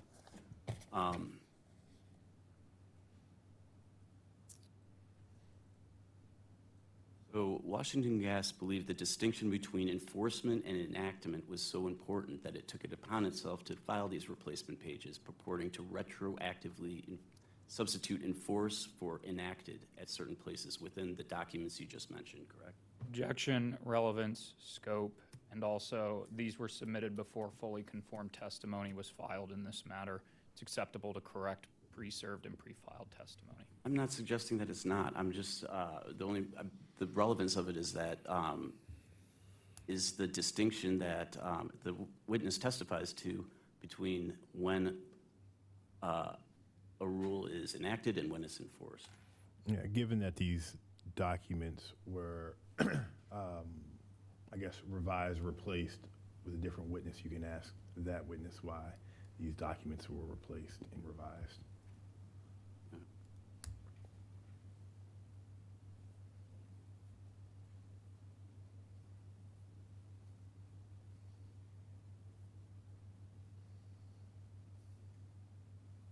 So the witness had already said that this was, one of the replacement pages was to Mr. Yakis's testimony, and one of the replacement pages was to Exhibit A1. And Exhibit A1 is the actual, to witness Rogers, now Whitaker's testimony is now is actually the district safe plan. Isn't that correct?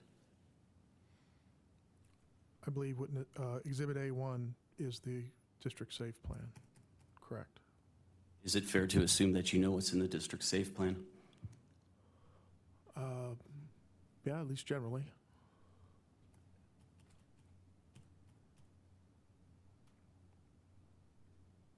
And so the district safe plan contains various tables in it, and one of them is labeled Table 2, which is contains 11 restrictions, which WGL contends enforce, which are the 11 restrictions that WGL specifically complains about DDOT restrictions and contends that enforcement actually began on a certain date as opposed to the enactment date, which is listed on Table 2. Do you have Table 2 in front of you? I don't have the district safe plan, but the exhibit you gave me a moment ago has that Table 2 in it. Okay. So this is from Mr. Yakis's testimony, or actually it's not from Mr. Yakis's testimony, it's from the safe plan. Never mind, strike that. But it lists specific enactment years for each restriction. And your testimony says the effective date is different from the adoption date. Which of those two dates were used to build figures 12 and 13? Objection, scope, compound. Your Honor, this table with the 11 restrictions is used in the district safe plan as to create figures that show that purport to show a timeline where that corresponds to each enactment of each restriction and pace. Let me ask a few follow-up questions here. Figures 12 and 13 that you're referencing, who sponsored those figures? Those are in the district safe plan. And is there a particular witness who sponsored those as part of their testimony? I mean, it's attached to, it was attached to witness Rogers' testimony, but Okay. presumably, and the witness said that he's generally familiar with it, what's in the district safe plan. So the witness Rogers' testimony has now been adopted by witness Whitaker. So what I will say is, to the extent that he is aware of the particular question you're trying to ask, and it sounds like were tables 12 and 13 created using the enactment date or the enforcement date? Is that the? Yeah, so that was the question I was going to get Okay. to. Figures 12 and 13. Okay. So to the extent that he knows, Those were built off of the dates that are listed in Table 2. And so you're now testifying the enforcement date is what actually matters. Doesn't that mean that the chart in the company's own application overstates or misattributes when these cost impacts began? Objection, again, scope, relevance on this, same reasoning as before. The pages have been corrected. The fully conformed version of this testimony is what is in the record and what the company's position is with respect to the district safe application. That's what I'm trying to get at, Your Honor. The page has been corrected, but it still says enactment date. And what I'm trying to get at is Washington Gas has offered two different accounts of the same causal driver depending on which witness is speaking. So I'm trying to get this witness who talks about the DDOT restrictions and the enforcement of the DDOT restrictions to tell me whether or not the dates that are in that figure, in those figures, are the dates that that DDOT began enforcing their restrictions, or the dates that DDOT enacted their restrictions. so to the extent the witness can answer the question as to what dates are using figures 12 and 13, let's start with that. Let's start there. So I'll start with, I don't have figures 12 and 13. I've got Table 2. That's all I've got. I will say that We can provide that to you in a second. The reason we included any of it, it was to be responsive to concerns of the various stakeholders that costs were escalating, and we were to be held accountable and to explain what are the drivers of the cost. So that's what we did. Again, I didn't prepare the exhibits, but my belief is the dates that were assigned were intended to coincide with when the cost pressures began to really develop and be persistent. But again, I think you should ask the folks who more directly sponsored these.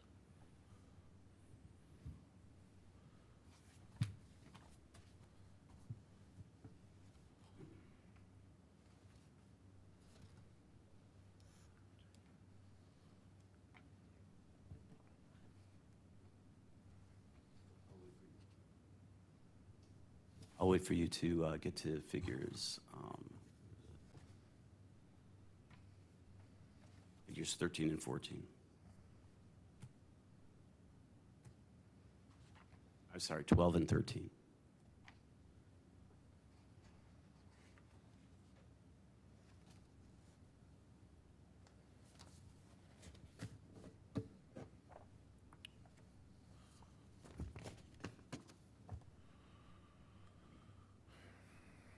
Let me know when you have those in front of you. I have them. I'm just taking a minute to read them.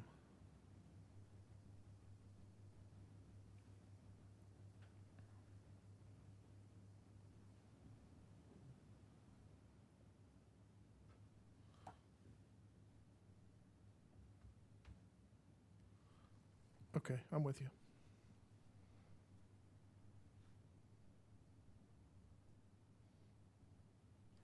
I'm actually going to ask you a question about Table 2, so you might want to get that in front of you.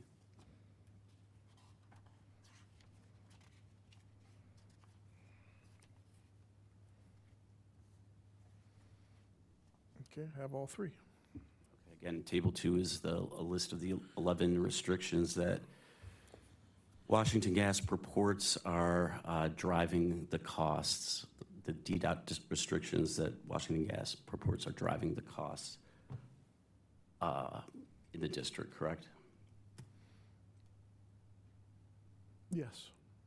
Can you identify right now a single one of those 11 restrictions where Washington Gas has confirmed with DDOT, not merely asserted internally, the actual date enforcement began? No, we provided examples in lieu of asking DDOT to opine on it. So you don't know when DDOT started enforcing these regulations? By virtue of the way they flowed through the permits, we know. You know, as vis-a-vis Washington Gas, but you don't know vis-a-vis any other utility, any other company doing construction in the public space. So there is a limited discussion in my testimony of when we have worked on, I won't say joint projects, but projects sharing the same footprint with other utilities where by observation their limitations were different. But I don't have a statement from DDOT that says they changed enforcement behavior at one time or the other, So you except for the permits themselves. Okay, so what you just described is hearsay from other utilities, and I'm just asking if you have any direct knowledge, and it doesn't sound like you do have direct knowledge. Is that correct? If you mean a direct knowledge, as in I have a statement from DDOT describing enforcement discretion and when and how they've used it, I do not have that.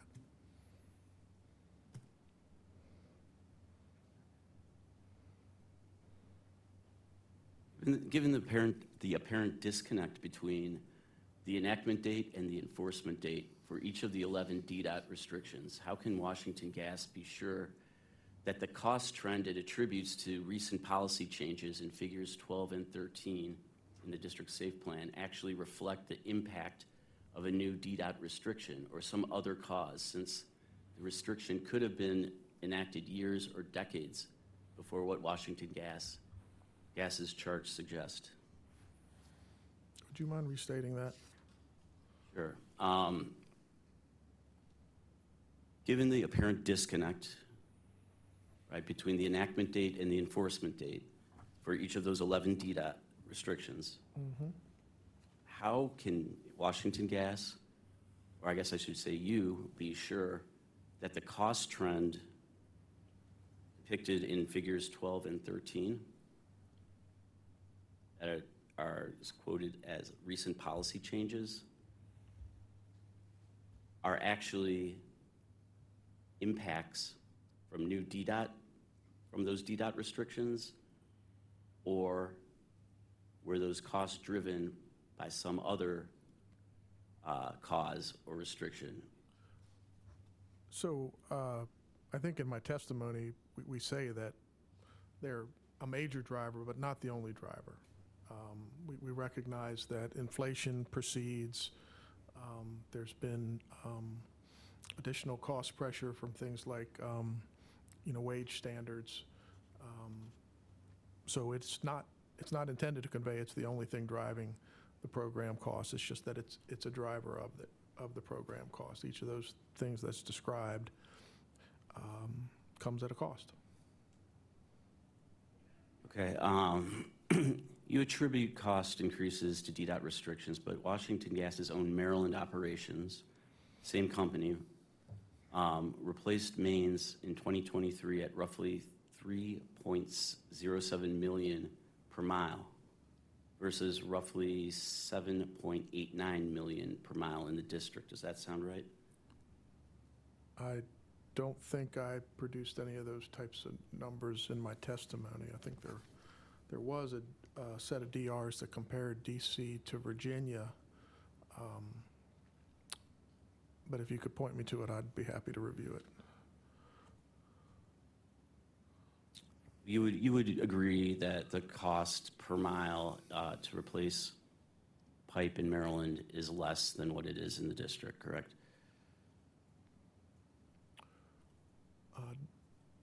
Depending on your criteria for review, probably as a whole, I would tend to agree with that if you averaged all the activities in each jurisdiction. Okay. But in other instances, it may not be if you look at specific projects or areas. Okay. Well, assuming that there is a substantial gap between the costs in Maryland and the costs in the district, what percentage of that gap do you personally attribute to the 11 restrictions in Table 2 as opposed to other factors? I haven't prepared such an analysis. You don't have an idea sitting here right now how much, what percentage? I wouldn't feel comfortable inventing a number for you here today. So can you separate in dollar terms how much Washington Gas's cost per mile increase is attributable to DDOT policy changes specifically versus inflation? No, I don't think we've been able to allocate increases to specific drivers. Okay, so it's not comparable to labor costs. You don't have or the DDOT cost driver is greater or less than the cost of labor increases?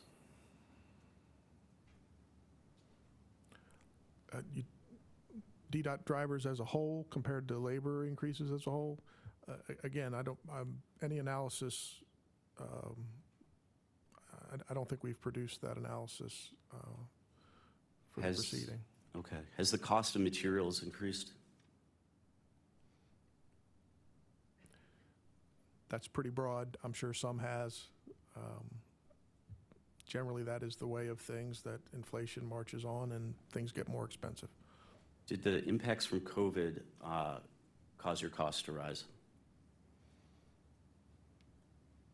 I don't know the answer to that question.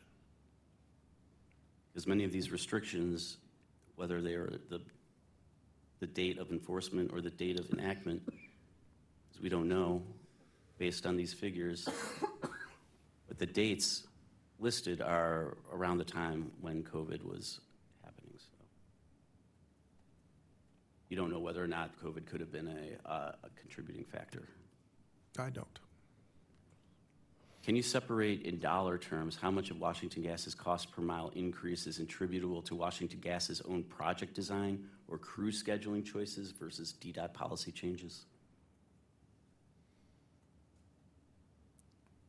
Could you repeat that? Can you separate in dollar terms how much of Washington Gas's cost per mile increase is attributable to Washington Gas's own project design or crew scheduling choices? In other words, internal decisions on how to execute a project versus DDOT policy choices. Changes, I should say. Over what period are we talking about? The period of time you say the costs have been increasing due to the DDOT restrictions. So that, if I'm following the exhibits, that would start about 2018. I'm not aware of a company independent design choice or crew scheduling decision-making that would have led to cost increases. Okay. If DDOT restrictions were held constant at their pre-2018 levels, do you have an estimate of what Washington Gas's cost per mile would be today? I don't.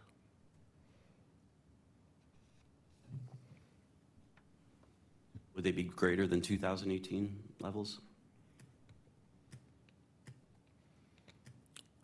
Perhaps.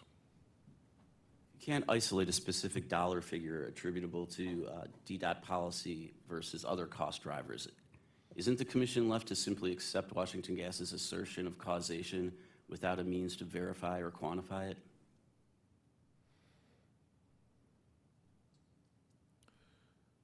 Objection, relevance, and also goes to an ultimate question about what the commission can or should do in this proceeding. I'll sustain that the commission will determine how to properly evaluate the evidence that's on the record, Very well. or lack thereof. Very well, Your Honor. Washington Gas is the applicant seeking commission approval of accelerated cost recovery here. DCG isn't required to disprove Washington Gas's cost narrative. Washington Gas is required to prove it. Do you agree? Objection calls for a legal conclusion with respect to burden of proof and burden of persuasion. Your Honor, I think that the witness can answer the question if the company has a burden of proof to show that their application should be approved. I would think you should know that. I'll permit that part of it, yes. Yeah, I've heard it said that we have the burden of proof. What precisely that means? That means other parties are not required to prove or disprove your application is in the public interest. Objection, that again calls for a legal conclusion and Okay, now I'll withdraw here. what other parties are required to prove or not. I'll withdraw that question. It wasn't really a question, it was a statement. So given that Washington Gas has the burden of proof, shouldn't Washington Gas have obtained DDOT's confirmation of these enactment and enforcement dates before filing testimony that relies on them rather than after DDOT flagged the inaccuracies in its comments? Objection, speculation, and now we're getting into potential legal or other strategy by decisions the company made or did not make leading up to the filing of this application. Your Honors, I'm just asking if the company, if it's the witness's belief that Washington Gas should have verified the enactment dates with DDOT before publicly filing statements accusing DDOT of being the cause of these cost drivers when the enactment dates were actually much earlier than when Washington Gas is alleging. Let's take the first part of that question first.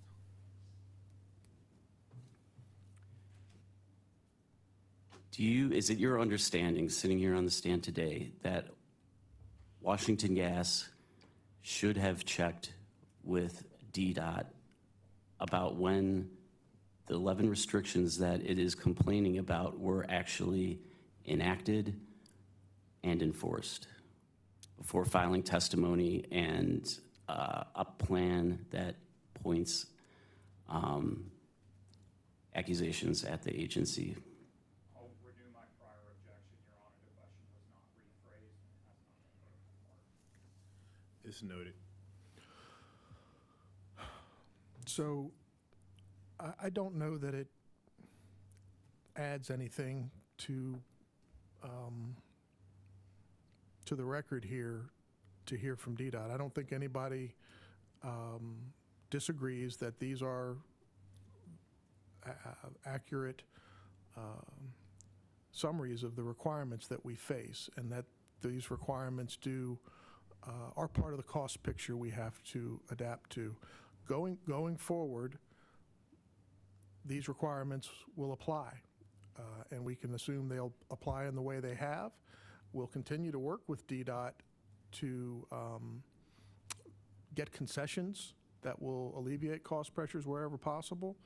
But what's relevant here is the cost of pipe replacement going forward, and how much we can get for the dollars allotted. And I don't think anybody's challenged that these are things that are commonly required of us in the course of the work going forward. What happened in the past and whether they're precisely mapped to the curve and the way things have changed, in my own opinion, doesn't help us make decisions going forward. Okay, the only reason I asked is because Washington Gas made this an issue in this case, but I have no further questions. Thank you. Sierra Club? No questions, Your Honor. Okay, thank you. Thank you. Redirect. Redirect. Redirect, Your Honor, if I could. Mr. Murphy, do you recall questions from counsel for DCG related to whether or not you or members of your team are personally employed or involved with various transportation departments, authorities, regulators? I do recall that, yes. Could you describe the nature and extent of the interface and coordination that you and your team directly have with such regulators when it comes to obtaining and complying with permits? So I can say the team has 2 separate monthly meetings that they establish to work with the DDOT staff on permit requirements and pending permits for jobs that are queued up waiting to get to construction. And they have another monthly meeting for jobs that are in construction to make sure we're properly interpreting and applying the permit conditions. So that's evergreen and ongoing. There are periodic higher level meetings with leadership. I can tell you I speak with DDOT's chief engineer at intervals when there's a specific project that's very important to them, and we have a component, and vice versa. So we maintain an ongoing relationship and try and build upon that with our regulator. And do you also recall questions about the issue of the timing of enforcement of DDOT's permitting requirements versus the date of enactment? I do. Could you describe the information that was provided as a part of your direct testimony in this matter regarding example permits that bear out this discussion of enforcement versus enactment? Well, again, one that comes to mind, and I can probably find you a page number, but what frequently has to happen is permits need to be extended as longer duration projects proceed. And so there's descriptions in my direct testimony where we've received a permit with a set of conditions, are in construction, and then the permit needs to be renewed based on the duration of the construction, and the permit conditions are updated, and suddenly more restrictive limits are applied. So that's one example. I think there are other examples that compare similar jobs before, after the rule is enacted per DDOT's commentary, which again, we didn't take issue with when they were enforceable. But so after they're on the books, we gave examples of permits that offered flexibility. And then after the time that we identified the enforceable regulations became enforced, we have the extra conditions applied, which tend to slow down the work and add cost. Your Honors, I want to object to some of these questions, these redirect questions that go beyond the scope of my my cross, or in the alternative, I'd like to ask a recross question based on the question that is being asked. Noted. Thank you. These examples of different types of permits issued by DDOT that you've been discussing, are those meant to be examples or exhaustive of the company's experience with the differing nature of DDOT's enforcement over time? Just examples. Do you recall questions from counsel for DCG related to the cost impacts of crew scheduling and whether the company had performed specific analysis related to that issue? I do. Do DDOT's permitting restrictions with respect to the time frame over which the company can complete work on a given day impact its ability to secure crews? Yes. How does it impact its ability to secure crews?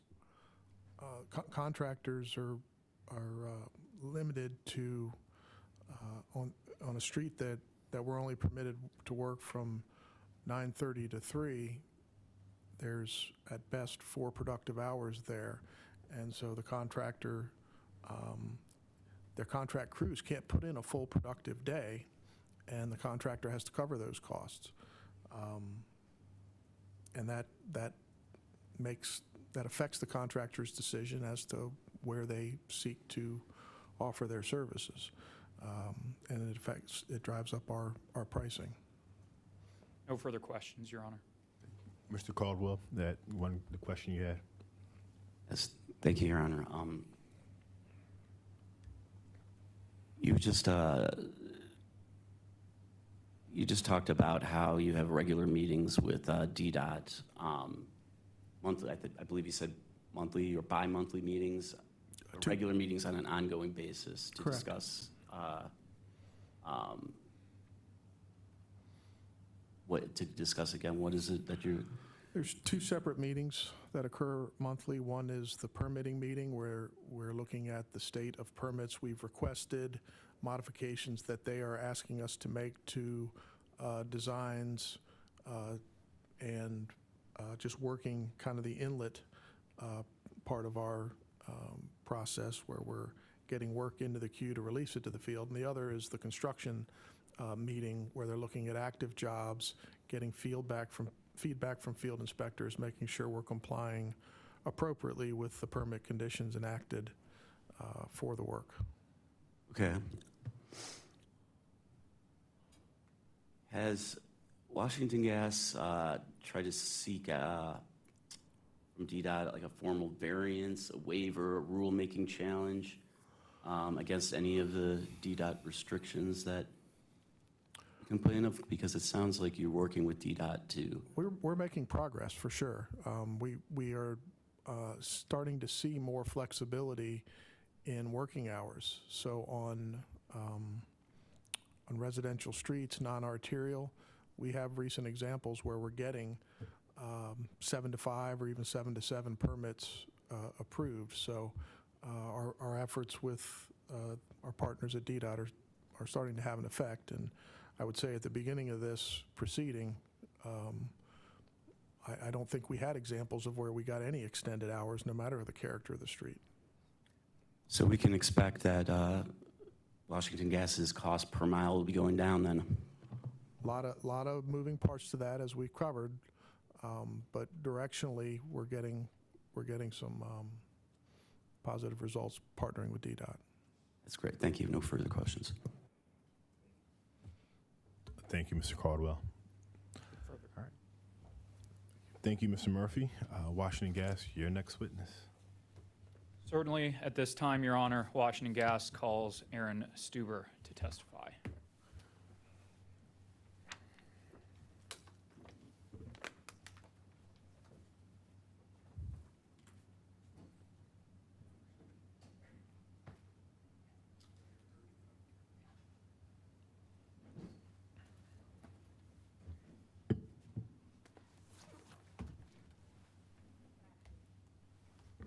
Good afternoon, sir. Good afternoon.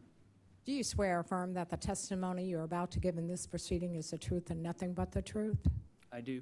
Thank you. Please be seated and pull the microphone close.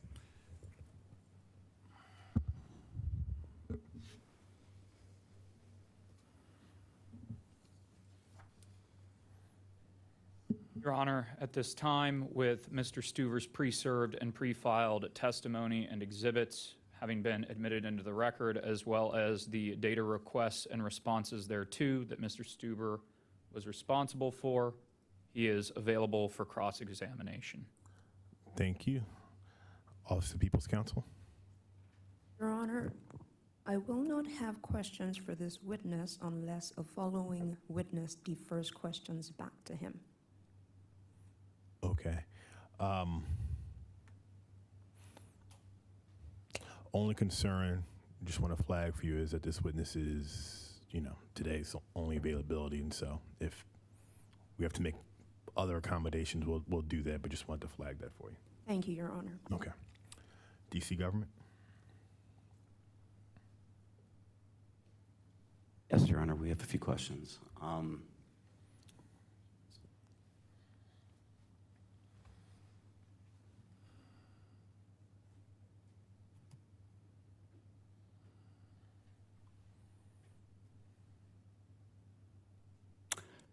Good afternoon, Mr. Stuber. Good afternoon. JANA is a vendor that Washington Gas selected and pays for its risk modeling, correct? That's correct.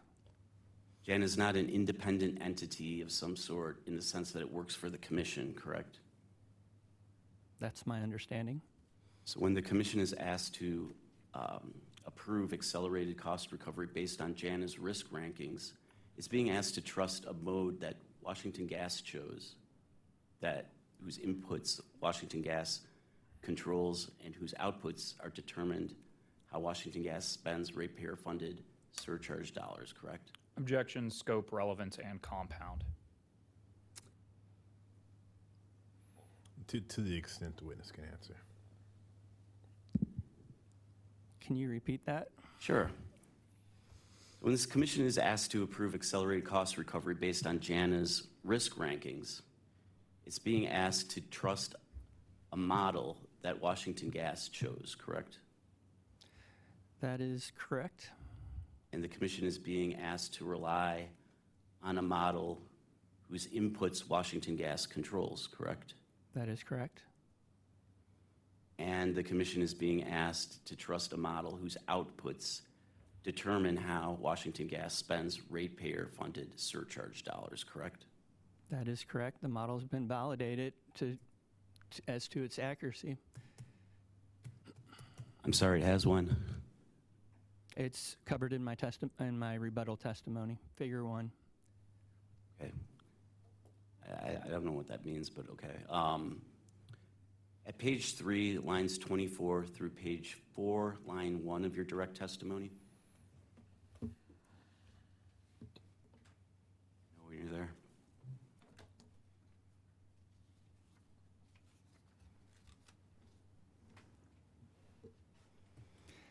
Page 3, what lines? Starting at line 24.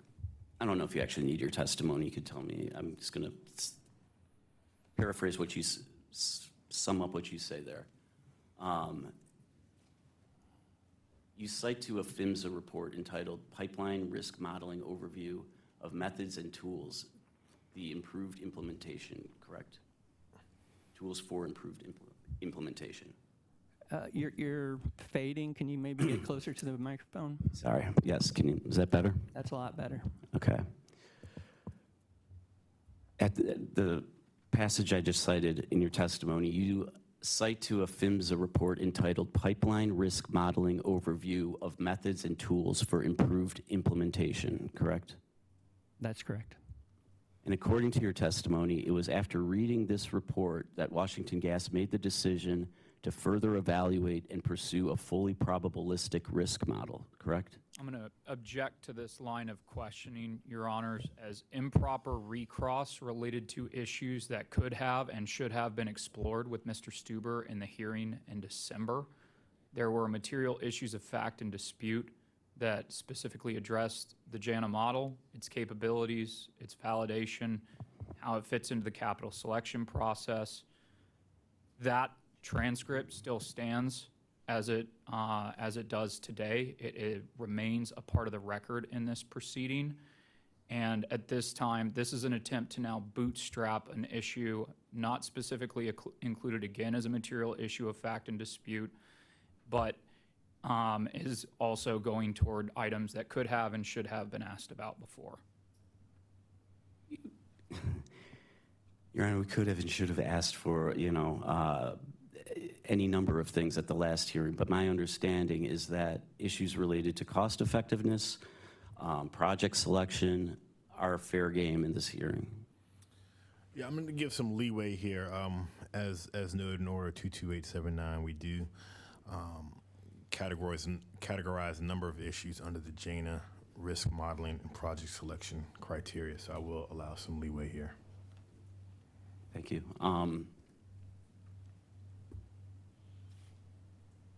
Let me repeat my question. According to your testimony, it was after reading that report that I referenced that Washington Gas made the decision to, quote, further evaluate and pursue a fully probabilistic risk model, end quote, correct? That is correct. According to that report, which you refer to in your testimony as the PHMSA report, risk model data quality issues can increase uncertainty in the results from the model. Do you agree with that statement? I do. Do you agree that this statement applies to Washington Gas's JANA risk model?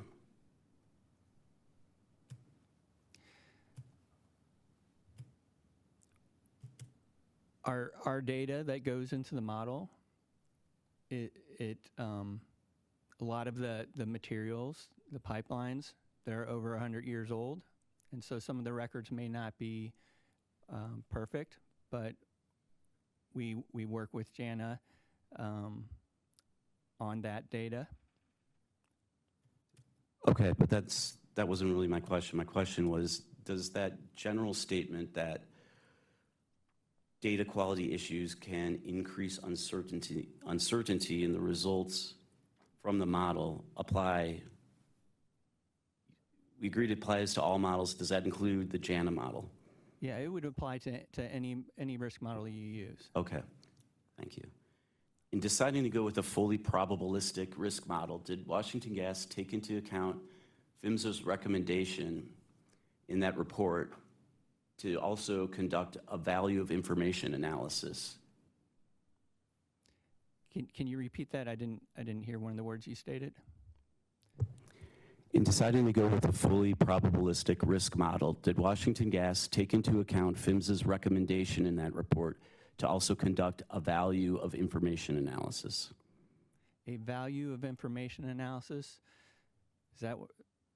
Correct. It's a value of information analysis which estimates how additional data collection would be expected to affect risk assessment results and thereby potentially change decisions on which assets are prioritized for replacement.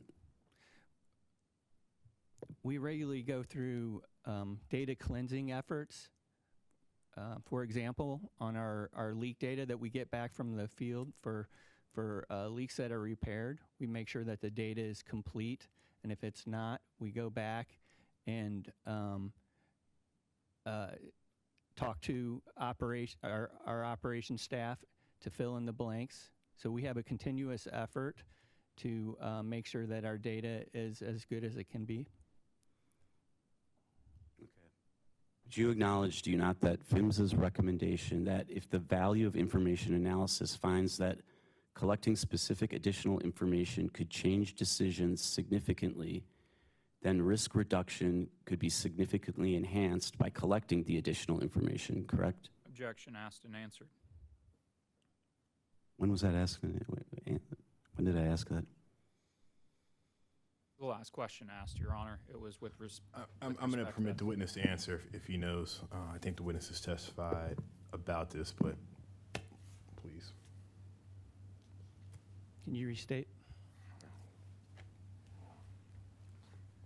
So you acknowledge, do you not, that PHMSA's recommendation that if the value of information analysis finds that collecting specific additional information could change decisions significantly, then risk reduction could be significantly enhanced by collecting the additional information, correct? Yes, that's correct. Okay. Would you agree that for purposes of assessing risk on its system and addressing any potential data gaps, Washington Gas ought to collect and input into JANA as much credible data as possible? Correct. Would examples of this kind of data collected and fed into JANA regarding its assets include things like pipe age? Yes, that's in my testimony. I cover that. Material, Also in my testimony. soil conditions? Yes. What about leak history? Yes. Would you agree that this is an important data point to include if known? Absolutely. Has Washington Gas conducted and submitted into the record of this case a value of information analysis to the Commission detailing if and how it plans to gather additional data on its system as the PHMSA report recommends? Can you state that again? I'm asking if Washington Gas has submitted a value of information study to the Commission. No, we have not. There has not been a request for that. Has Washington Gas performed and submitted into the record of this case any independent audit of JANA's data quality specific to the district's asset inventory? No independent audit. Are you familiar with an independent survey that was conducted in 2013 in Washington, D.C.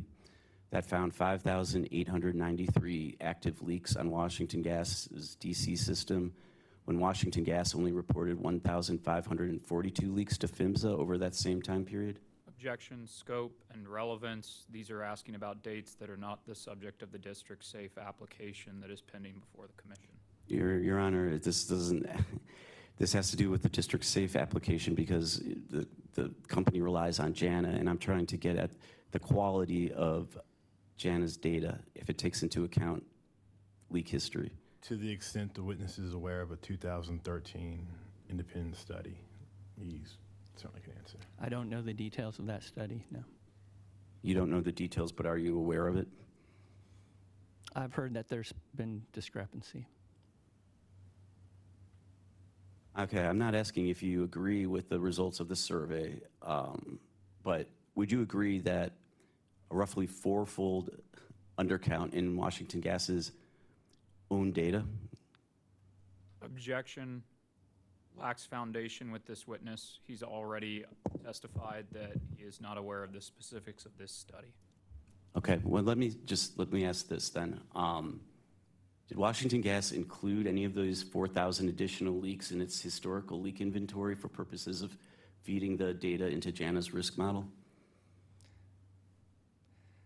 I believe our SMEs at the company did not agree with the analysis.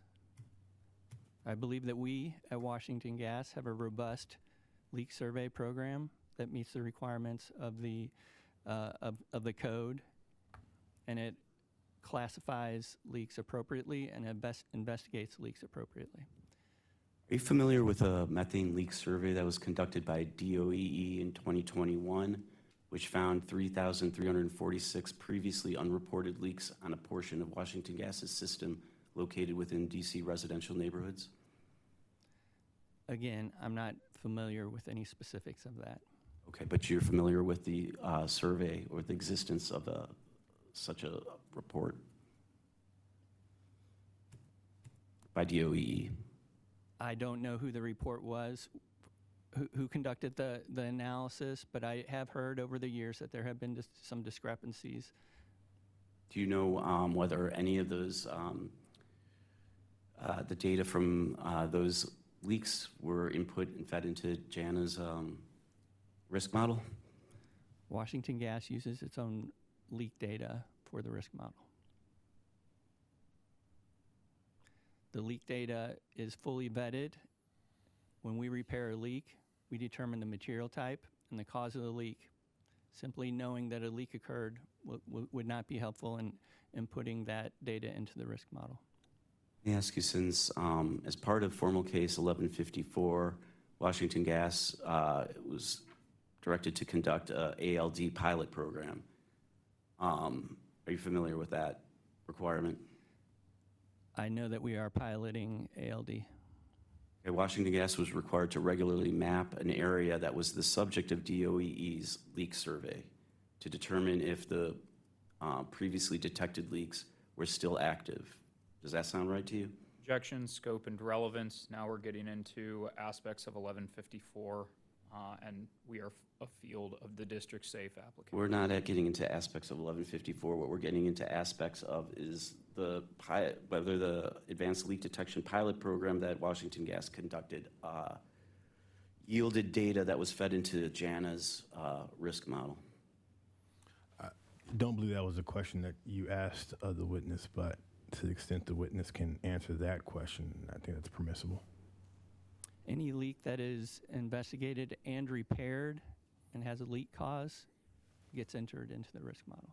Okay, so only leaks that are repaired get entered into the risk model, not leaks that are detected but are determined to not require immediate repair? As I mentioned previously, we need to know the material type and the cause of the leak in order for it to be beneficial to the risk model. But you also said that leak history is important. With the appropriate information. Are you familiar with the petition that was filed by OPC at the Public Service Commission seeking the establishment of an independent distribution monitor to evaluate and oversee Washington Gas's recording, reporting, and maintenance of gas leak data after OPC alleged Washington Gas failed to properly report over 1,600 leaks in all 8 wards between 2023 and 2025? Objection assumes facts, not an evidence in this proceeding, and also it is not relevant to this proceeding. That is a separate matter pending before the DCPSC. Your Honor, again, well, first of all, I said OPC alleged, and that's a fact that this petition was filed, so I'm just merely restating what the petition is, and it is relevant to this proceeding, again, to the extent that it goes to data quality that's being input into JANA, for which this commission is being asked to make its pipe to approve surcharge funding for replacements. So I believe it's relevant. If the witness is aware of this filing about alleged undercounting of leaks, as Mr. Caldwell put it, that's permissible. I am not aware. You're not aware of that petition.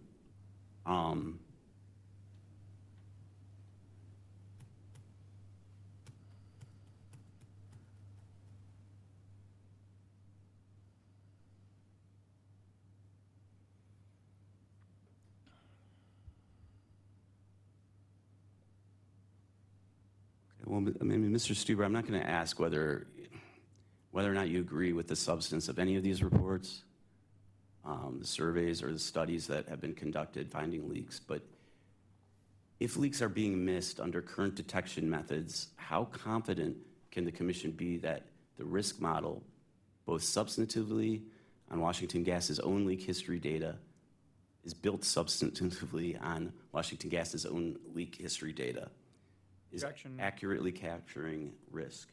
Objection calls for speculation and also goes to ultimate question of what evidence the commission can consider and how it should consider it. Sustained. Your testimony states that models will, quote, allow the company to evaluate various preventative and mitigative measures and make informed decisions surrounding the optimization of risk mitigation activities. Can you identify a specific project in the current plan where the model output changed the company's prioritization decision? Yes. There's, Pepco is doing their undergrounding project, the plug project, and we had a special study done to evaluate the impact of the construction work around our aging cast iron pipe to evaluate the increased amount of leaks. That study was incorporated into the JANA risk model, and the risk results reflected the findings.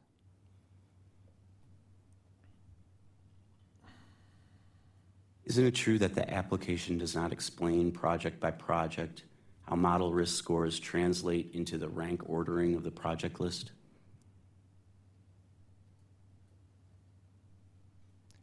I believe it explains that we prioritize projects by a risk reduced per dollar spent. That is the ranking.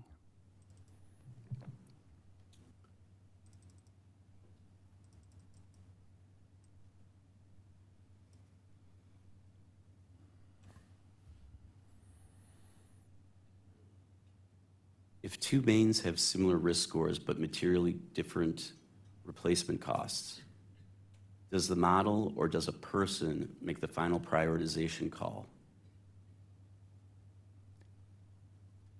It's based on a risk reduced per dollar spent. So whichever project has the higher risk reduced per dollar spent would be elevated to the top. So the model, correct. Right.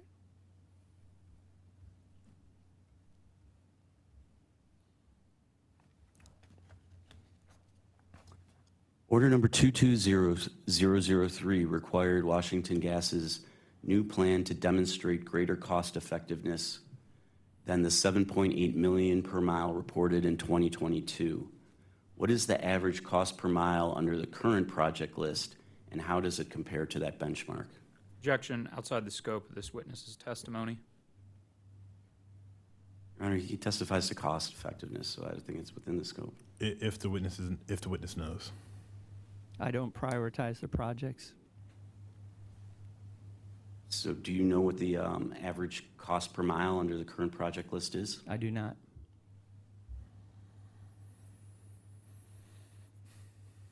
Who would know? Likely witness Akis.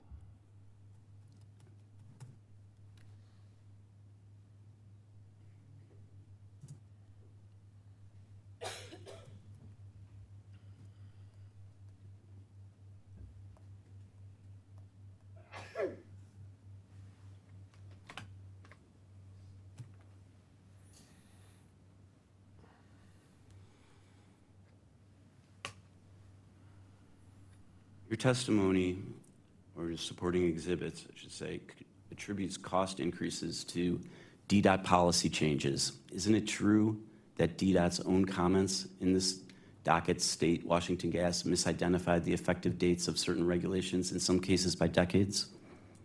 I don't cover that in my testimony or any data requests. You're right, my bad.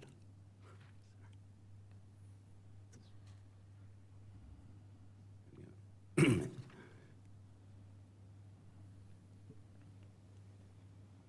right. As Washington Gas conducted, sorry, strike that. Order number 22003 required the plan to balance pipe replacement against stranded asset risk and the district's climate commitments.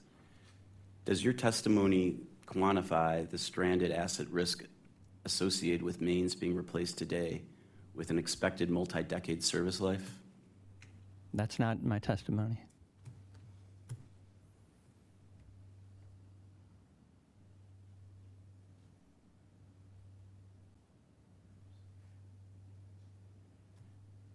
Commission Order 22716 directed Washington Gas to provide more granularity and detail on the JANA model. Has Washington Gas provided that additional granularity in a form that allows DCG or the Commission to independently verify a given project's risk score? Yes, I believe that was covered in witness Oliphant's testimony.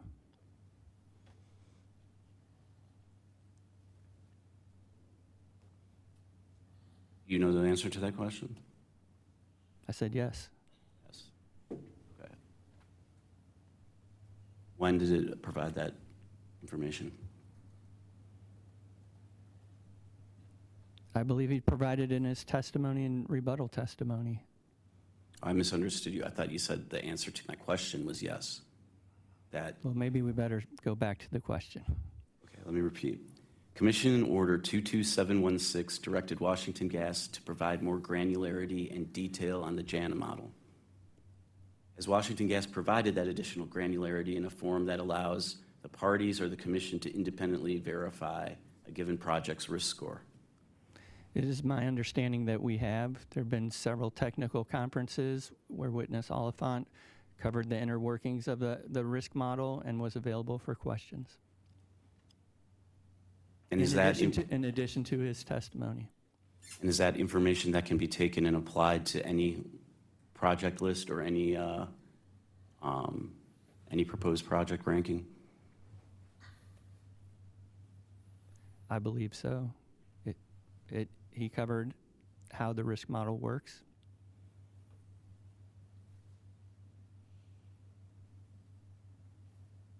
But in general, unless the party or the commission is accessing the JANA model, we're basically required to accept Washington Gas's own characterization of the output, correct? Objection asked and answered. We've gone over what the commission may or may not be required to accept as part of its assessment of JANA multiple times. I don't think that specific question was asked. I believe the outputs of JANA are discussed in witness Oliphant's testimony, and perhaps that might be the best place for discussion of the JANA outputs. Fair enough, Your Honor.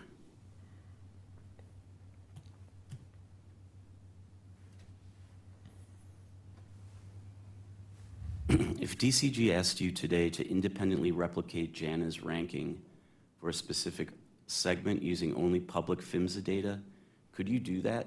Or does replicating the ranking require inputs that are proprietary to Washington Gas that no other party has the ability to check? Objection, relevance. I think it's wrong. Yeah, I'm going to overrule that to the extent the witness knows the inputs into JANA. So are the inputs to JANA proprietary? Well, is it possible to independently replicate JANA's rankings using just only PHMSA data, publicly available PHMSA data? Or does it require access to proprietary data that only Washington Gas has?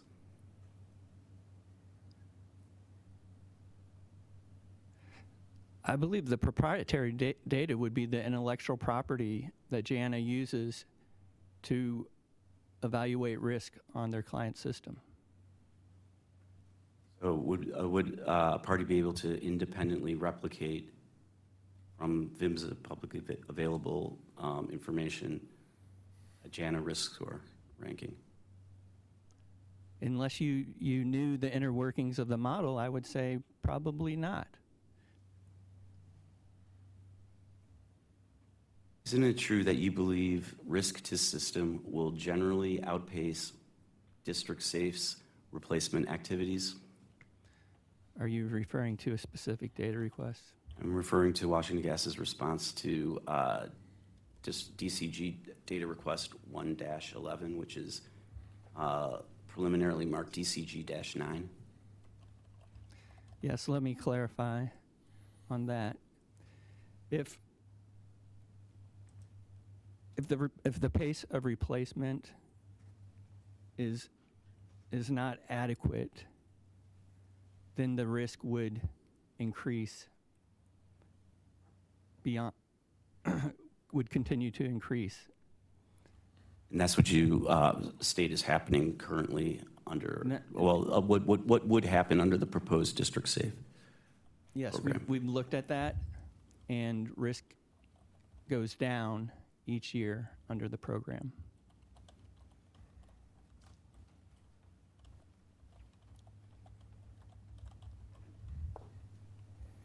Okay. One moment. I'm going to present the data request to the witness. Data response. I have the data Oh, you request have in it. front of me. I'm just clarifying my response to the data request. You clarified it by saying basically the opposite of what it reads. If the pace is not adequate, then the overall risk will continue to rise and outpace the impact of proposed projects. The proposed planned replacement activities Right. that are being proposed in District Safe, correct? Yes. Okay. So the answer is overall risk will continue to increase despite any one particular facility's risk decreasing. Is that a fair assessment, fair summary of what you it says? I'll repeat a statement that I've said just a moment ago, that we've looked into it, and the risk for each year, as under the funding that Washington Gas has proposed to the commission, the risk will go down each year.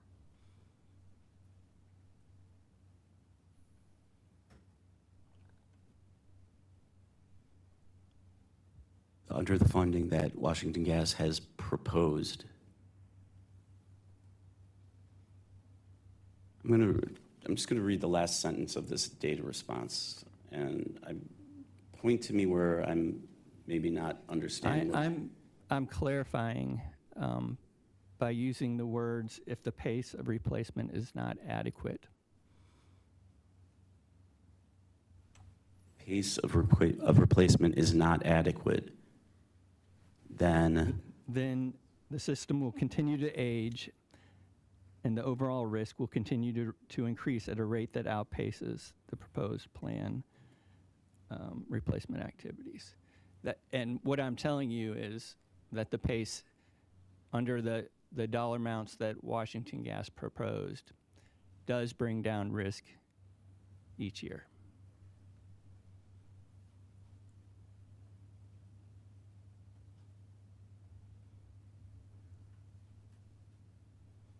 are you clarifying or revising your statement?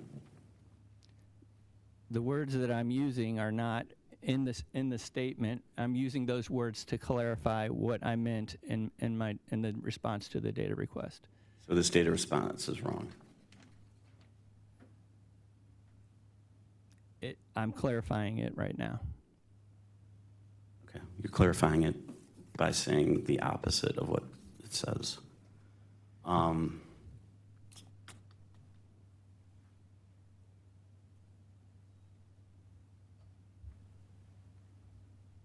Witness Whitaker.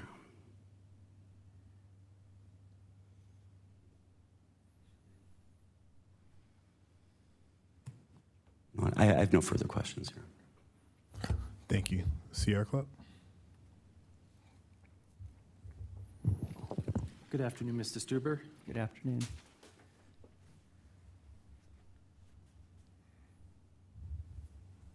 Do you have a copy of Sierra Club data request number 3-8 in front of you? Yes, it'll be a moment before I get there.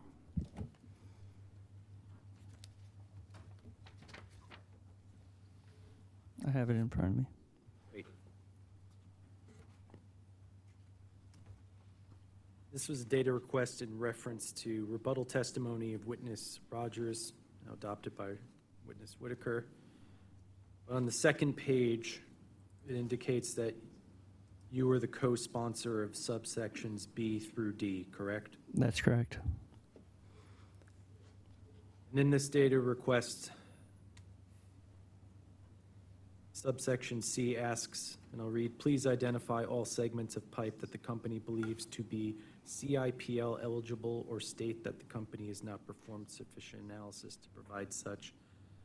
And CIPL is, all right, can you define CIPL? I think it's cured in. Cast in place pipeliner. Cured in place liner. Cured in place, yeah. Okay, thank you. And your response to number C, to subpart C, is the company has not conducted analysis to review all segments, cast iron pipe that are eligible for lining. Is that correct? That's correct. We, on a, as the they come up in the risk reduced, they rise to the top in risk reduced per dollar spent. The company evaluates those.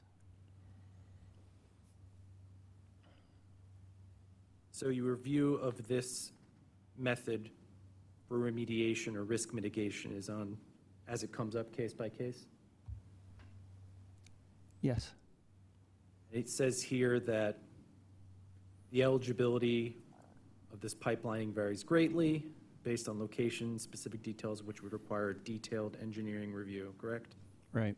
So the company does not do a detailed engineering review of its system for this type of mitigation activity? Not until it comes up as it rises to the top as a risk reduced on a risk reduced per dollar spent basis. Okay, so it's not a proactive analysis, it's a reactive analysis, correct? Right. Yeah. I'll turn to, get a little closer, turn to the rebuttal testimony. Your rebuttal testimony, WG2D, page 11.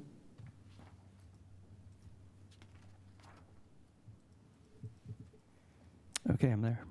In general, I want to go over just a discussion of stakeholder input into project selection and the use of the JANA model. So on page 11, lines 13 through 22.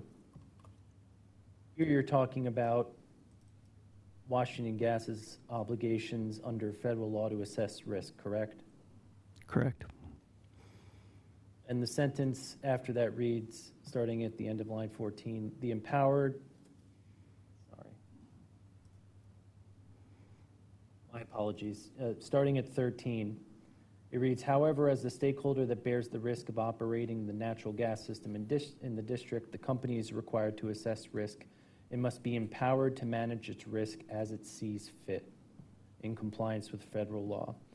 Is it the company's position that it is only the company that can assess whether it is acting in compliance with federal law and risk mitigation?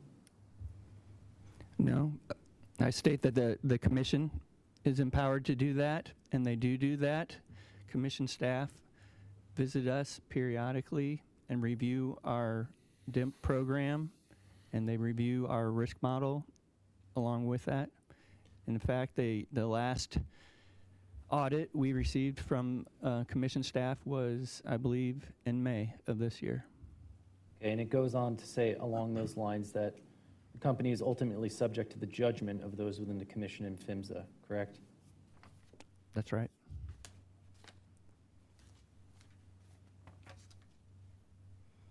You say later that, and this is in regards to DCG witness Hopkins' recommendation for a follow-on process, stakeholder input in the company's assessment is not necessary and is duplicative of other oversight and regulation already in place? That's correct.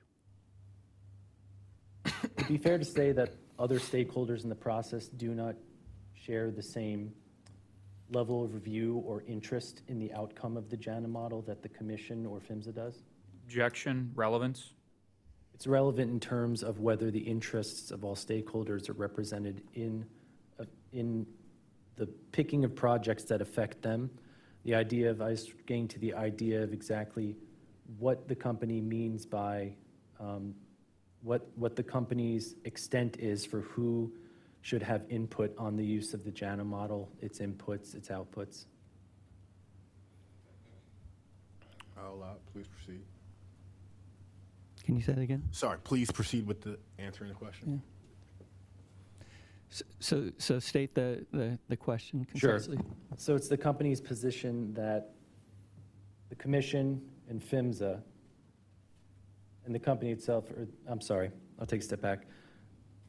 So is it fair to say that stakeholders involved in the process, stakeholders that could be affected by decisions made by JANA have different interests than the Commission and PHMSA in overseeing WGL and the use of the JANA model? Right, yes. And it's the position of WGL that those stakeholders who have different interests should not be involved in the process? I think the stakeholders have been involved with the process as far back as the start of this proceeding. There's So been one- lots of opportunity for data requests and technical conferences. Are you referring to the stakeholder process that was managed by WGL at the beginning of this case? I'm not familiar with that. I'll move on from that, but my question would then be, once the JANA model, once this commission, if it does approve the JANA model for use, and it does approve the way that it operates, after that, there'll be no room for stakeholder input as to either A, how that operates, or B, to challenge the outputs of that model. I believe that's up to the commission. But from WGL's perspective, they would not be open to stakeholder input on those issues. I believe every project we produce, project list we produce, stakeholders are able to engage with the output of the risk model. So you'd represent on the stand today that the company would not object to stakeholder input on future project lists, specifically inquiry as to the JANA model and its operation to pick those projects?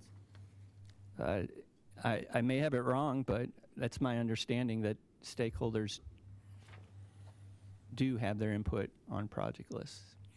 My question was whether sitting here today, would WGL object to inquiry by stakeholders as to the project lists, outputs, and the use of the JANA model? Objections, speculation. We have no idea the type of stakeholder comment and input that is being referred to or the specific basis for any objection WGL may have. It's asking the witness to speculate about these matters.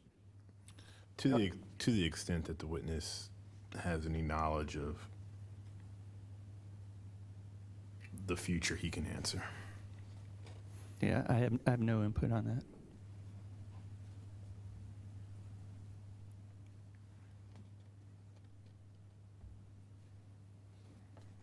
Just one moment, Your Honor.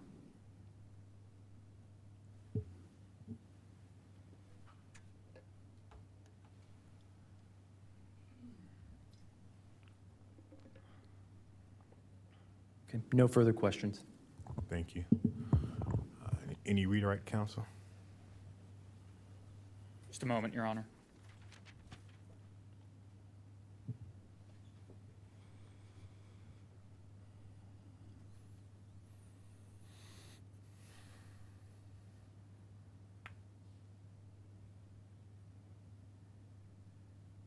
Mr. Stuber, do you recall the question from DCG Counsel related to the comparison between two projects that have similar risk values but different dollar figures associated with the completion of those projects? Yes, I do.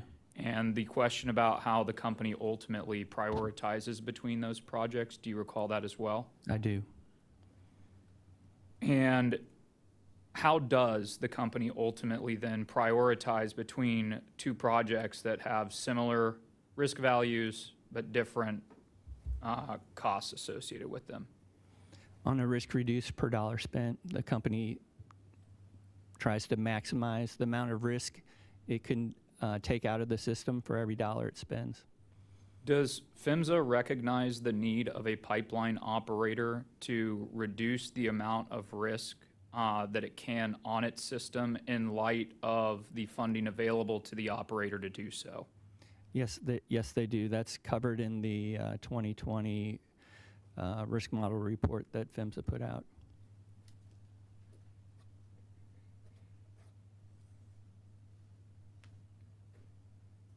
Nothing further, Your Honor. Thank you. You can step down. At this time, let's take a break, a brief 10-minute break. We'll resume at 3:20 in power through for the afternoon. Thank you.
Thank you. Washington Gas, your next witness. Yes, Your Honor. At this time, the company calls Wayne Ackus to testify.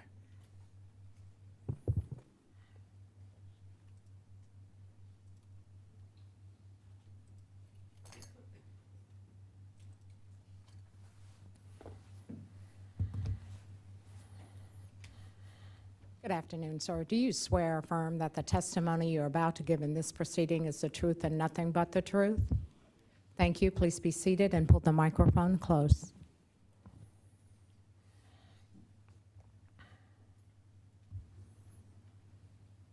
Your Honors, with Mr. Ackus's pre-served and pre-filed testimony and exhibits having already been admitted into the record, as well as his responses to certain data requests from the parties that he is responsible for having been admitted, he is available for cross-examination at this time. Thank you. Office of People's Counsel. Thank you, Your Honor. Good afternoon, Mr. Hackus.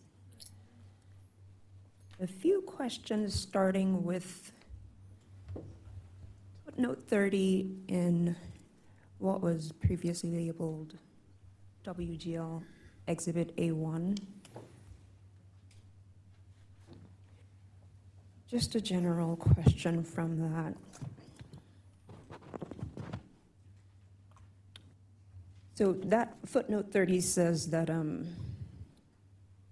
replacement includes potential units identified by field observation. Replacement by observation means a technician would make a determination, is that right? Vaguely. All right, there we go. Yes. All right, thank you.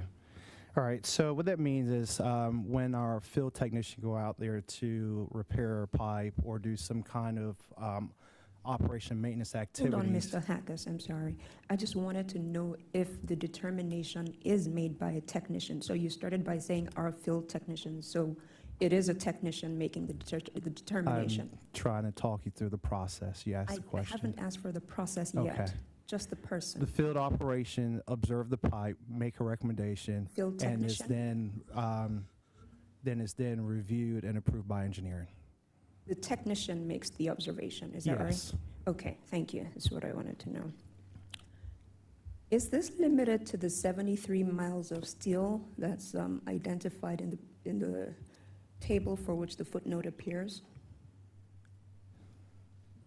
Can you repeat that question one more time? I'm sorry. Is this limited to the 73 miles of steel for which the footnote appears? Where did you see 73 miles? I'm sorry.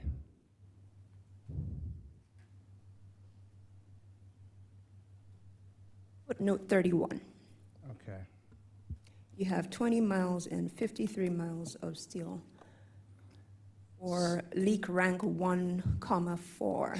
So footnote 30, which talks about the replacement by direct field operation and so forth, applies to eligible materials in the program. So any asset that's approved by the commission in the program, if a field technician in the field observe abnormal operations and so forth with that pipe, they would make recommendations for replacement based on their expertise. In other words, it is not limited to 73 miles of steel. Is that a yes? It's limited to all assets eligible for, actually it make recommendation regardless whether or not it's in this. It does not mean that it's recovered through the accelerated replacement. So when they go out to do activities, operation maintenance activities on the pipe, if they see any type of issues with that asset type, they would make a recommendation on that for replacement, whether or not it is eligible for APRP or not. In other words, a field technician could make a field observation to replace materials, potential units identified for replacement, and the potential units are not limited to the miles that you have in Table 3.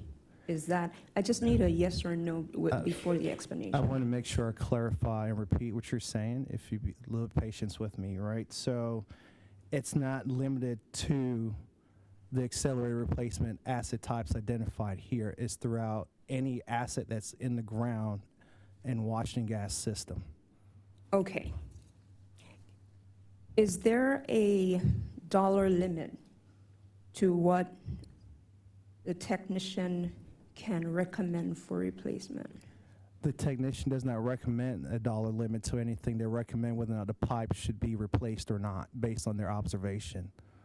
Is there a dollar limit to what the materials that can be replaced based on technician observation?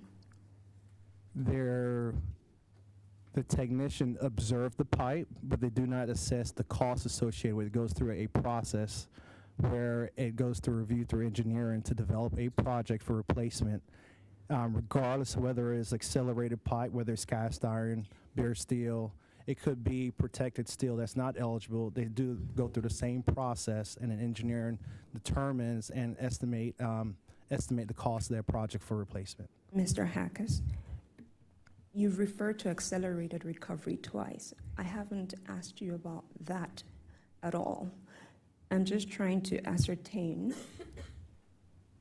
You said a technician makes a recommendation to engineering. I'm asking you if the company has a dollar limit to what can be replaced based on the technician recommendation.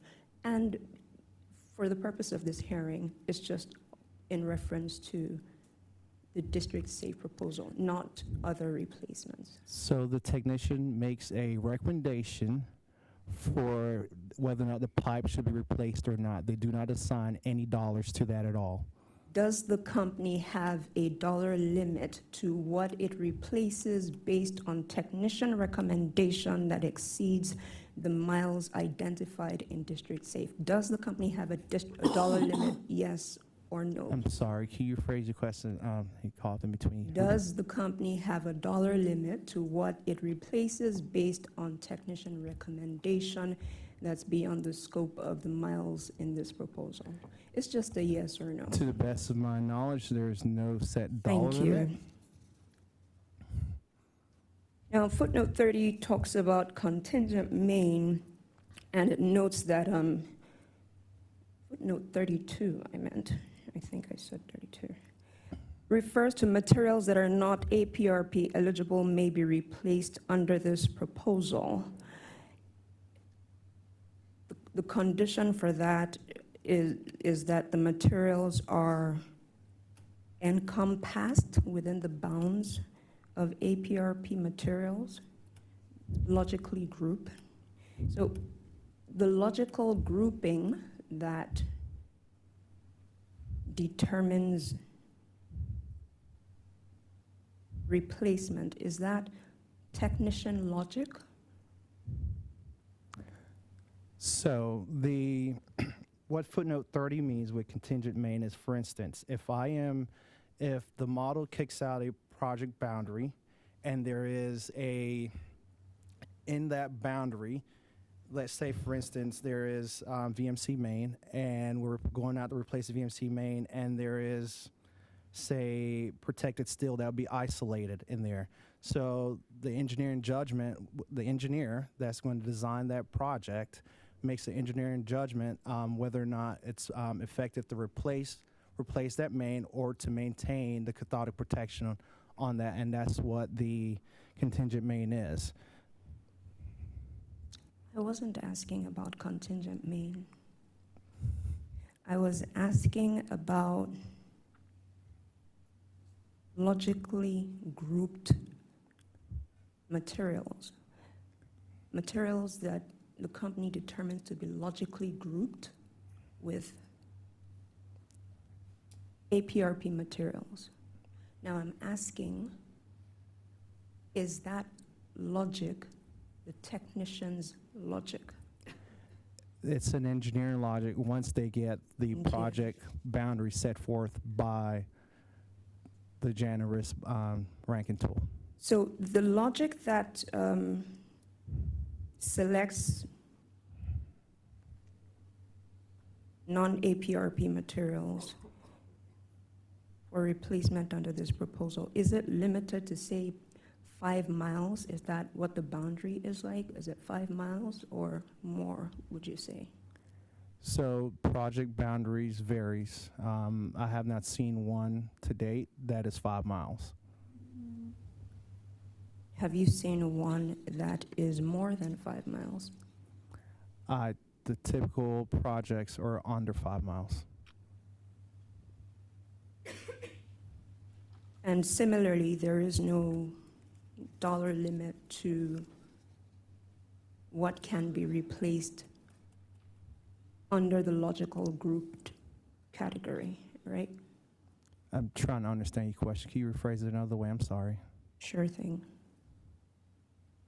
Previously, you noted that the company doesn't have a dollar limit to what it can replace based on field technician observation. Here, there is also no dollar limit to what the company can replace based on logical grouping. Is that a yes? I think my previous testimony was that the field technician, when they do make an observation, it was Mr. not Hackers, tied to any please dollar don't, amount. please don't deviate The- from my question. I'm just asking, is it a yes? Is there a dollar The- limit? Is it a the yes or a no? Projects, when they're analyzed. Your Honor, would you please direct the witness to answer yes or no? So first, Mr. Yakis was actually, you made a misstatement of what his testimony was. He said that the testimony was that the field technician does not assign a dollar value. I think what you repeated in your question was different than what his actual testimony was. So he was correcting that. So I'm gonna allow him to restate his testimony. But after that, if you could please answer her question. Yes, sir. Thank you. Okay. So can you rephrase your question one more time? Thank you. You said the company does not have a dollar limit to what is replaced based on technician observation. Does the company have a dollar limit? This is the question.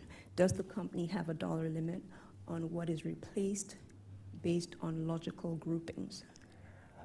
The company estimates when they group a project, and I'm gonna get to your answer, and I'm just trying to talk through it as we go through.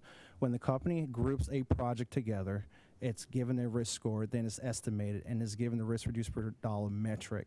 And so there is no dollar limit on that grouping. However, with the risk reduced per dollar, ensures that the company remove the maximum amount of risk efficiently out of the system. Thank you, Mr. Hackers. What I heard you say is that there is no dollar limit for replacements based on the logical grouping part.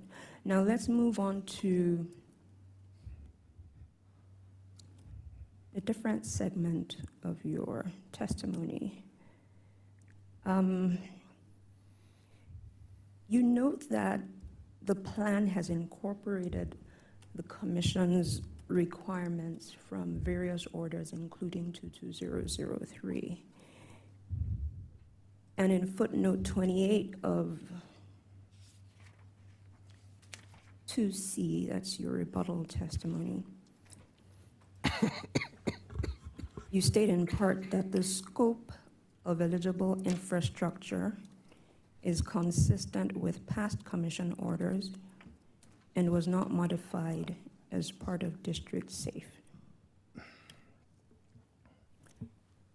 Is it reasonable to conclude then that WGL did not depart from the pipes to approach outside of consolidating all programs? So I want to make sure I follow where you're referencing me in my rebuttal testimony. And you said footnote 28, is that correct? Yes. Okay, can I read that real quick? No, I already read the part that I was asking a question about. I apologize, Your Honor. The witness is just attempting to review the portion of his testimony counsel is referring to. I believe he has an opportunity to do that before he answers questions on this subject. It was my interpretation of the witness's comment that he wanted to read it out loud, which I No. don't think is necessary. If he's reading it to himself, that's fine, but I don't think that's what she was raising objection to. I think Certainly. I did not mean to suggest that he was going to be permitted to read it out loud. I thought that he wanted an opportunity to just read it. That is correct. Refresh his recollection. Yeah. He can reflect his recollection. Thank you, So, Your Honor. So the- my question, Go ahead. may I repeat, right? So the question is based on the statement that the scope of eligible infrastructure is consistent with past commission orders specifically and was not modified as part of District Safe. It is reasonable to conclude that Washington Gas did not depart from the pipes to approach apart from consolidating all programs. Your Honor, I'm going to object to this as for asking the witness to opine on an ultimate question here, which is about the reasonableness of any purported changes or otherwise with respect to District Safe versus Project Pipes. I disagree with that. I think the witness is permitted to discuss how District Safe is different than Pipes 2, if there is a difference. Thank you, Your Honor. Okay, so it is different in several ways. The first way it's different is that we're material agnostic. We actually look at the holistic system for eligible materials, and those are ranked using the risk ranking tool. Then we apply the risk reduced per dollar metric to get to rank those projects. So it is different from previously. Previously in Pipes 1 and in Pipes 2, we look at the risk at each individual asset type and say, okay, we're going to take the top risk out of, say, bare steel or the top risk out of cast iron. This way we're able, once you put all the materials together and look at them at a total risk mitigation standpoint, then it makes it different as a whole to maximize the risk removed from the system. Thank you, Mr. Hackes. The sentence in footnote 28 that says, let me read this. The scope of eligible infrastructure is consistent with past commission orders and was not modified as part of District Safe. Did I read that correctly? Make sure we're saying on the right thing. On page 14, footnote, it says eligible infrastructure is limited You're to the reading narrow it scope into the of record. I materials. just did that. Okay, so Did I read it correctly? Did I read that portion correctly? my answer stands what I just said previously. Did I read that portion correctly? Mr. Yackes, the last sentence of footnote 28 states, the scope of eligible infrastructure is consistent with past commission orders and was not modified as part of District Safe. Is that correct? That is correct. We did not add any new materials to it. Thank you. Thank you, Your Honor.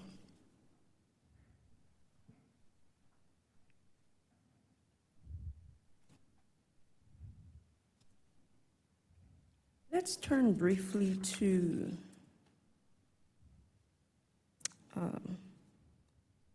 the model that the company is using. Is it fair to say that JANA is not the only probabilistic model available in the industry? Objection outside the scope of this witness's testimony. The witness's testimony in 2C addresses JANA copiously. The first witness also deferred to him on issues of prioritization and selection of projects, which JANA does. To the extent the witness is aware of other probabilistic models, was what the question was. Yeah, other probabilistic models, he can testify to that. I am not aware of any other probabilistic models. Thank you, Mr. Hackes.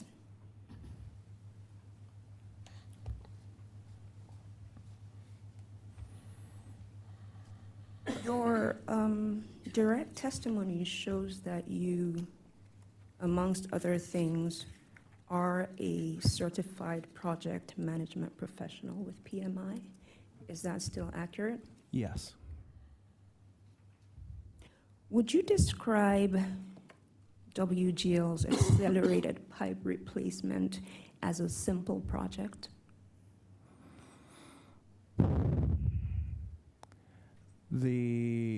No, because the projects, it encompass a lot of projects, so I wouldn't call it simple. Thank you. PMP meaning project management professional. Best practices require integrated schedules for non-simple projects. Do you agree? Yes. Thank you. I want to turn really quickly to a point about focused spending. Now, the company's application does not include an integrated schedule. So my question is, would you agree that that eliminates the potential for comparative analysis for parties other than Washington Gas? Objection assumes facts, not an evidence, about an absence of an integrated schedule or otherwise, also vague as to what that term could mean. It's not an assumption, it's a requirement of order number 22003. So it is in fact an evidence. The integrated schedule is? That is a requirement from paragraphs 48 to 51. Mr. Hackus testifies to the absence thereof and that it will be produced presumably at some later date. If it helps, I can rephrase my question, Your Honor. Please do. Thank you. Thank you. Mr. Hackus, the proposed plan does not have an integrated and resource-loaded schedule program filed as at today, right? You said a resource loaded? Is that what you said? Or just a schedule itself? I'm trying to get clarity on your question because when we provided the plan, we gave an overall arching, what we plan to get executed in a given year in my testimony. We also annually we file a project list that is a scheduled start and end date on the annual project list. So that is a schedule. That's why I'm trying to get some clarity behind it. So Table 1 of Order Number 2203, Audit Recommendation 2.5, which the Commission accepted. You testify that the company does not have that integrated and resource-loaded schedule in its application as at today. Is that accurate? It is not in the application, but when we create an annual project list, it does include the resources needed to execute those projects on the project list. Evaluating the application as filed,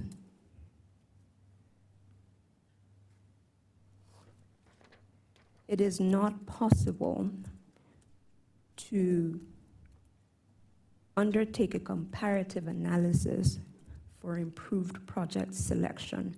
Do you disagree? A resource-loaded schedule that has nothing to do with the project selection. So is that you disagree? I'm disagreeing by saying that a resource-loaded schedule has nothing to do with a project selection. The project is selected by the Janus risk modeling tool. In addition to that,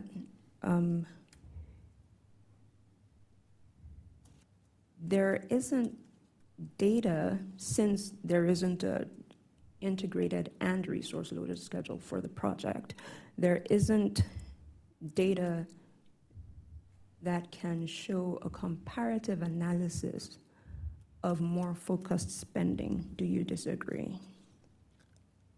I'm trying to correlate your question. I don't understand it. Can you ask it a different way, please? Sure.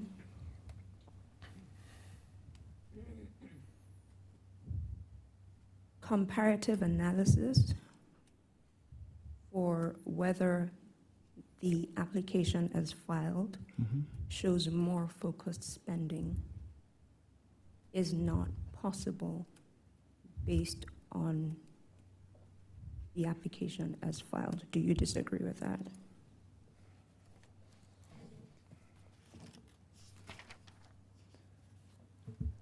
I disagree, because if you look at my testimony in WGA1, page 31, table 5, we specifically tell you what our target units are at the time of the filing.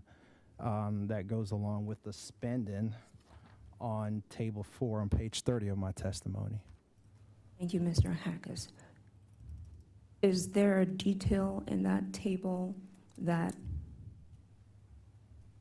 would result in a comparative analysis on not the total amounts to be spent, but whether or not there's, quote, more focused spending on the narrow focus that the commission previously ordered?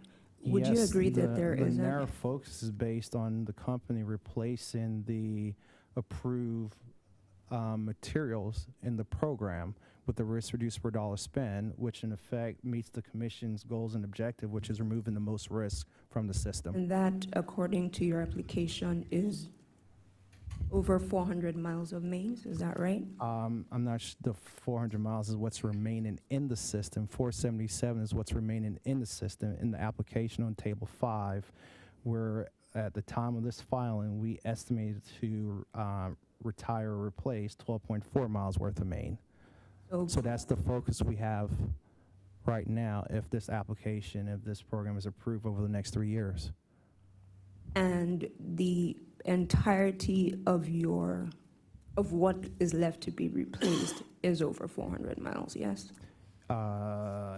Yes, in Thank you. table 3, yes, we Now, if have we would move- 477 miles remaining in the Thank you, system to be Mr. Hackers. replaced.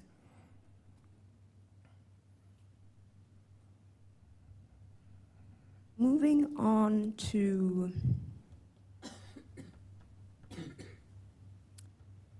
a different audit requirement.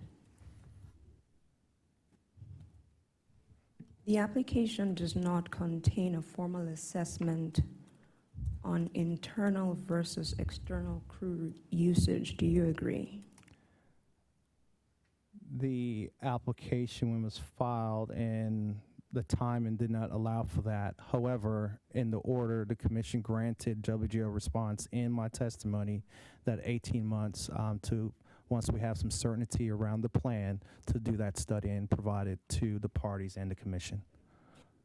So you agree that under this current application, it is not possible to analyze whether internal or external crew usage would be cost effective at the moment? At the moment, no. Thank you. Yeah. Let's move on to some comparisons that you made. Okay.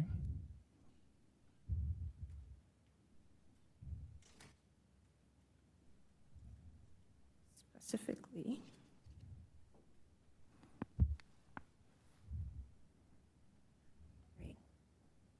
in your rebuttal testimony, you cite Duke Energy as an example of cost approved for replacement. Do you recall that? I recall making several citings of different utilities. Can you cite me in on where my rebuttal testimony? You don't generally recall if you referenced Duke or not? I said I recall citing them and other companies in comparison. Okay, So if then- you could cite okay. me in, that'd be great. Thank you. When I get to that point, I probably will. Thank you. Mm-hmm. So as of 2015, you noted that Duke had spent $715 million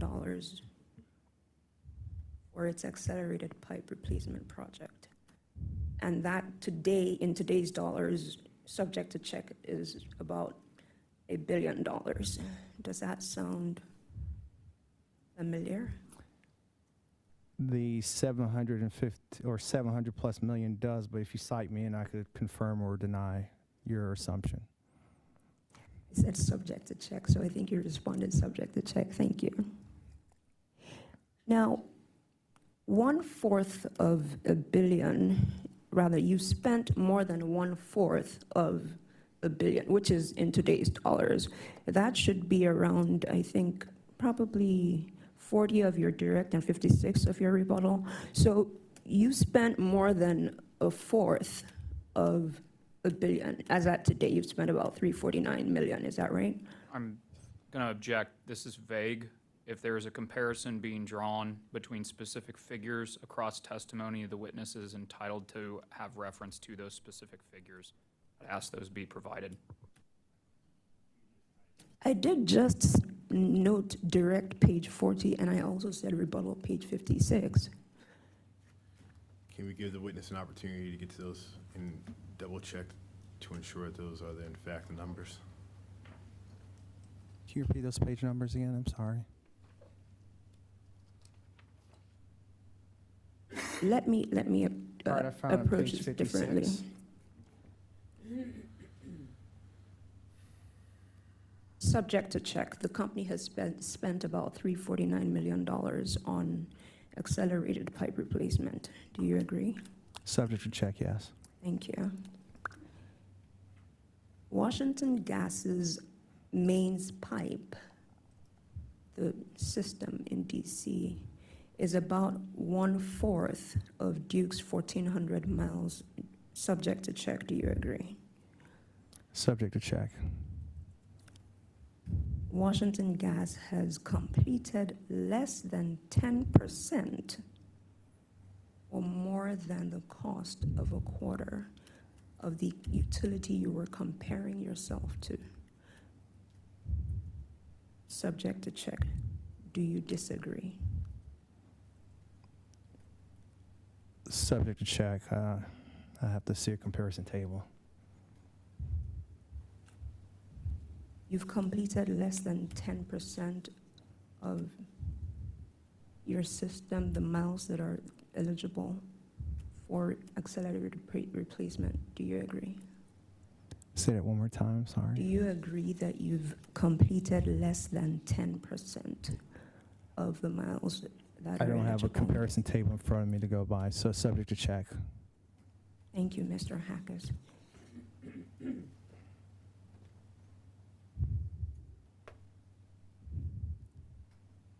Washington Gas having completed just 37 miles of main according to your application at a cost that's almost 50% higher than the utility you compare to yourself to.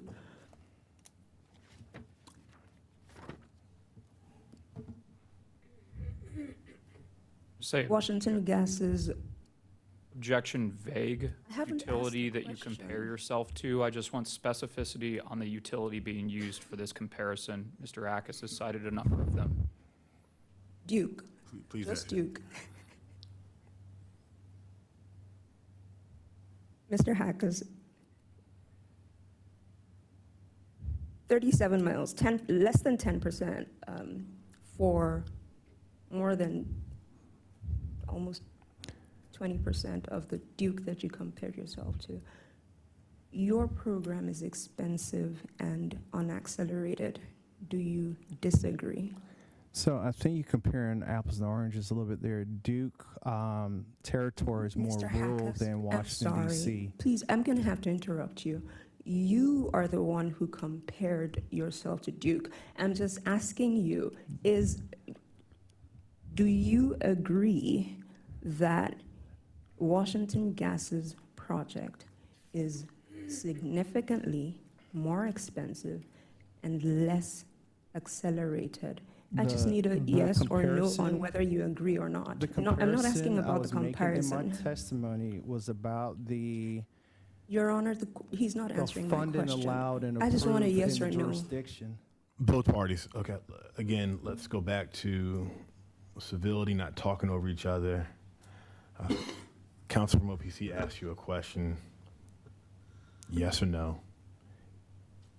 do you? I think it was. Do you agree? Yeah. Do you believe it's more expensive? Yes. Thank you. More, or whatever the phraseology was that you used. I don't want to put words in your mouth, but if you could just answer yes or no, and if you disagree, then it's a no. If you agree, then it's a yes. But please. I disagree because of the circumstances. Thank you. With the That's it. replacement. I have no further questions at this time. Okay. Thank you. Let me ask DCG this. It's 4:01. You guys have marked down for extensive cross-examination. Not putting pressure on you, but how realistically, what do you expect in terms of cross-examination time?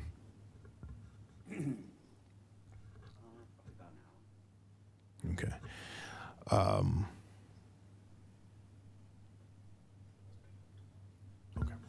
Okay. So let's do this. So I know enough to know that when somebody says an hour, it's really going to be longer. No offense. So let's recess for tomorrow morning. But I would ask that parties appear at 9 a.m. so that we can get a start on the day. Any problems with that? With witnesses? Okay. So let's be ready to start tomorrow morning at 9 a.m. And we'll go from there. And thank you. Mr. Chairman? Sorry. Yes, Mr. Caldwell. Or who? That was me. Oh, sorry, Mr. Overton. I mean, for what it's worth, Sierra Club doesn't have questions for Mr. Hawkes, so if, you're reserving the time to start tomorrow for multiple parties to ask questions, that's not necessary, just throwing that out there.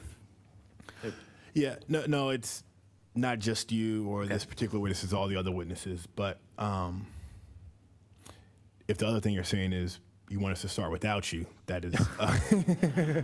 Not at all, Mr. Chairman, just saying if, it could be an opportunity for DCG to ask their questions and to excuse Mr. Hawkes so he doesn't come back tomorrow. That's all I'm saying. Oh, you're talking about for this afternoon, this Correct. evening. Yeah, I'm going to take unless Mr. Caldwell, and again, no pressure, but he said an hour. Okay. I know we have different competing priorities, and so I don't want to hold people and create additional problems, so.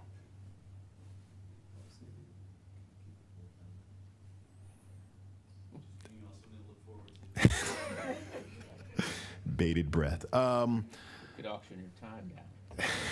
45 minutes, 40.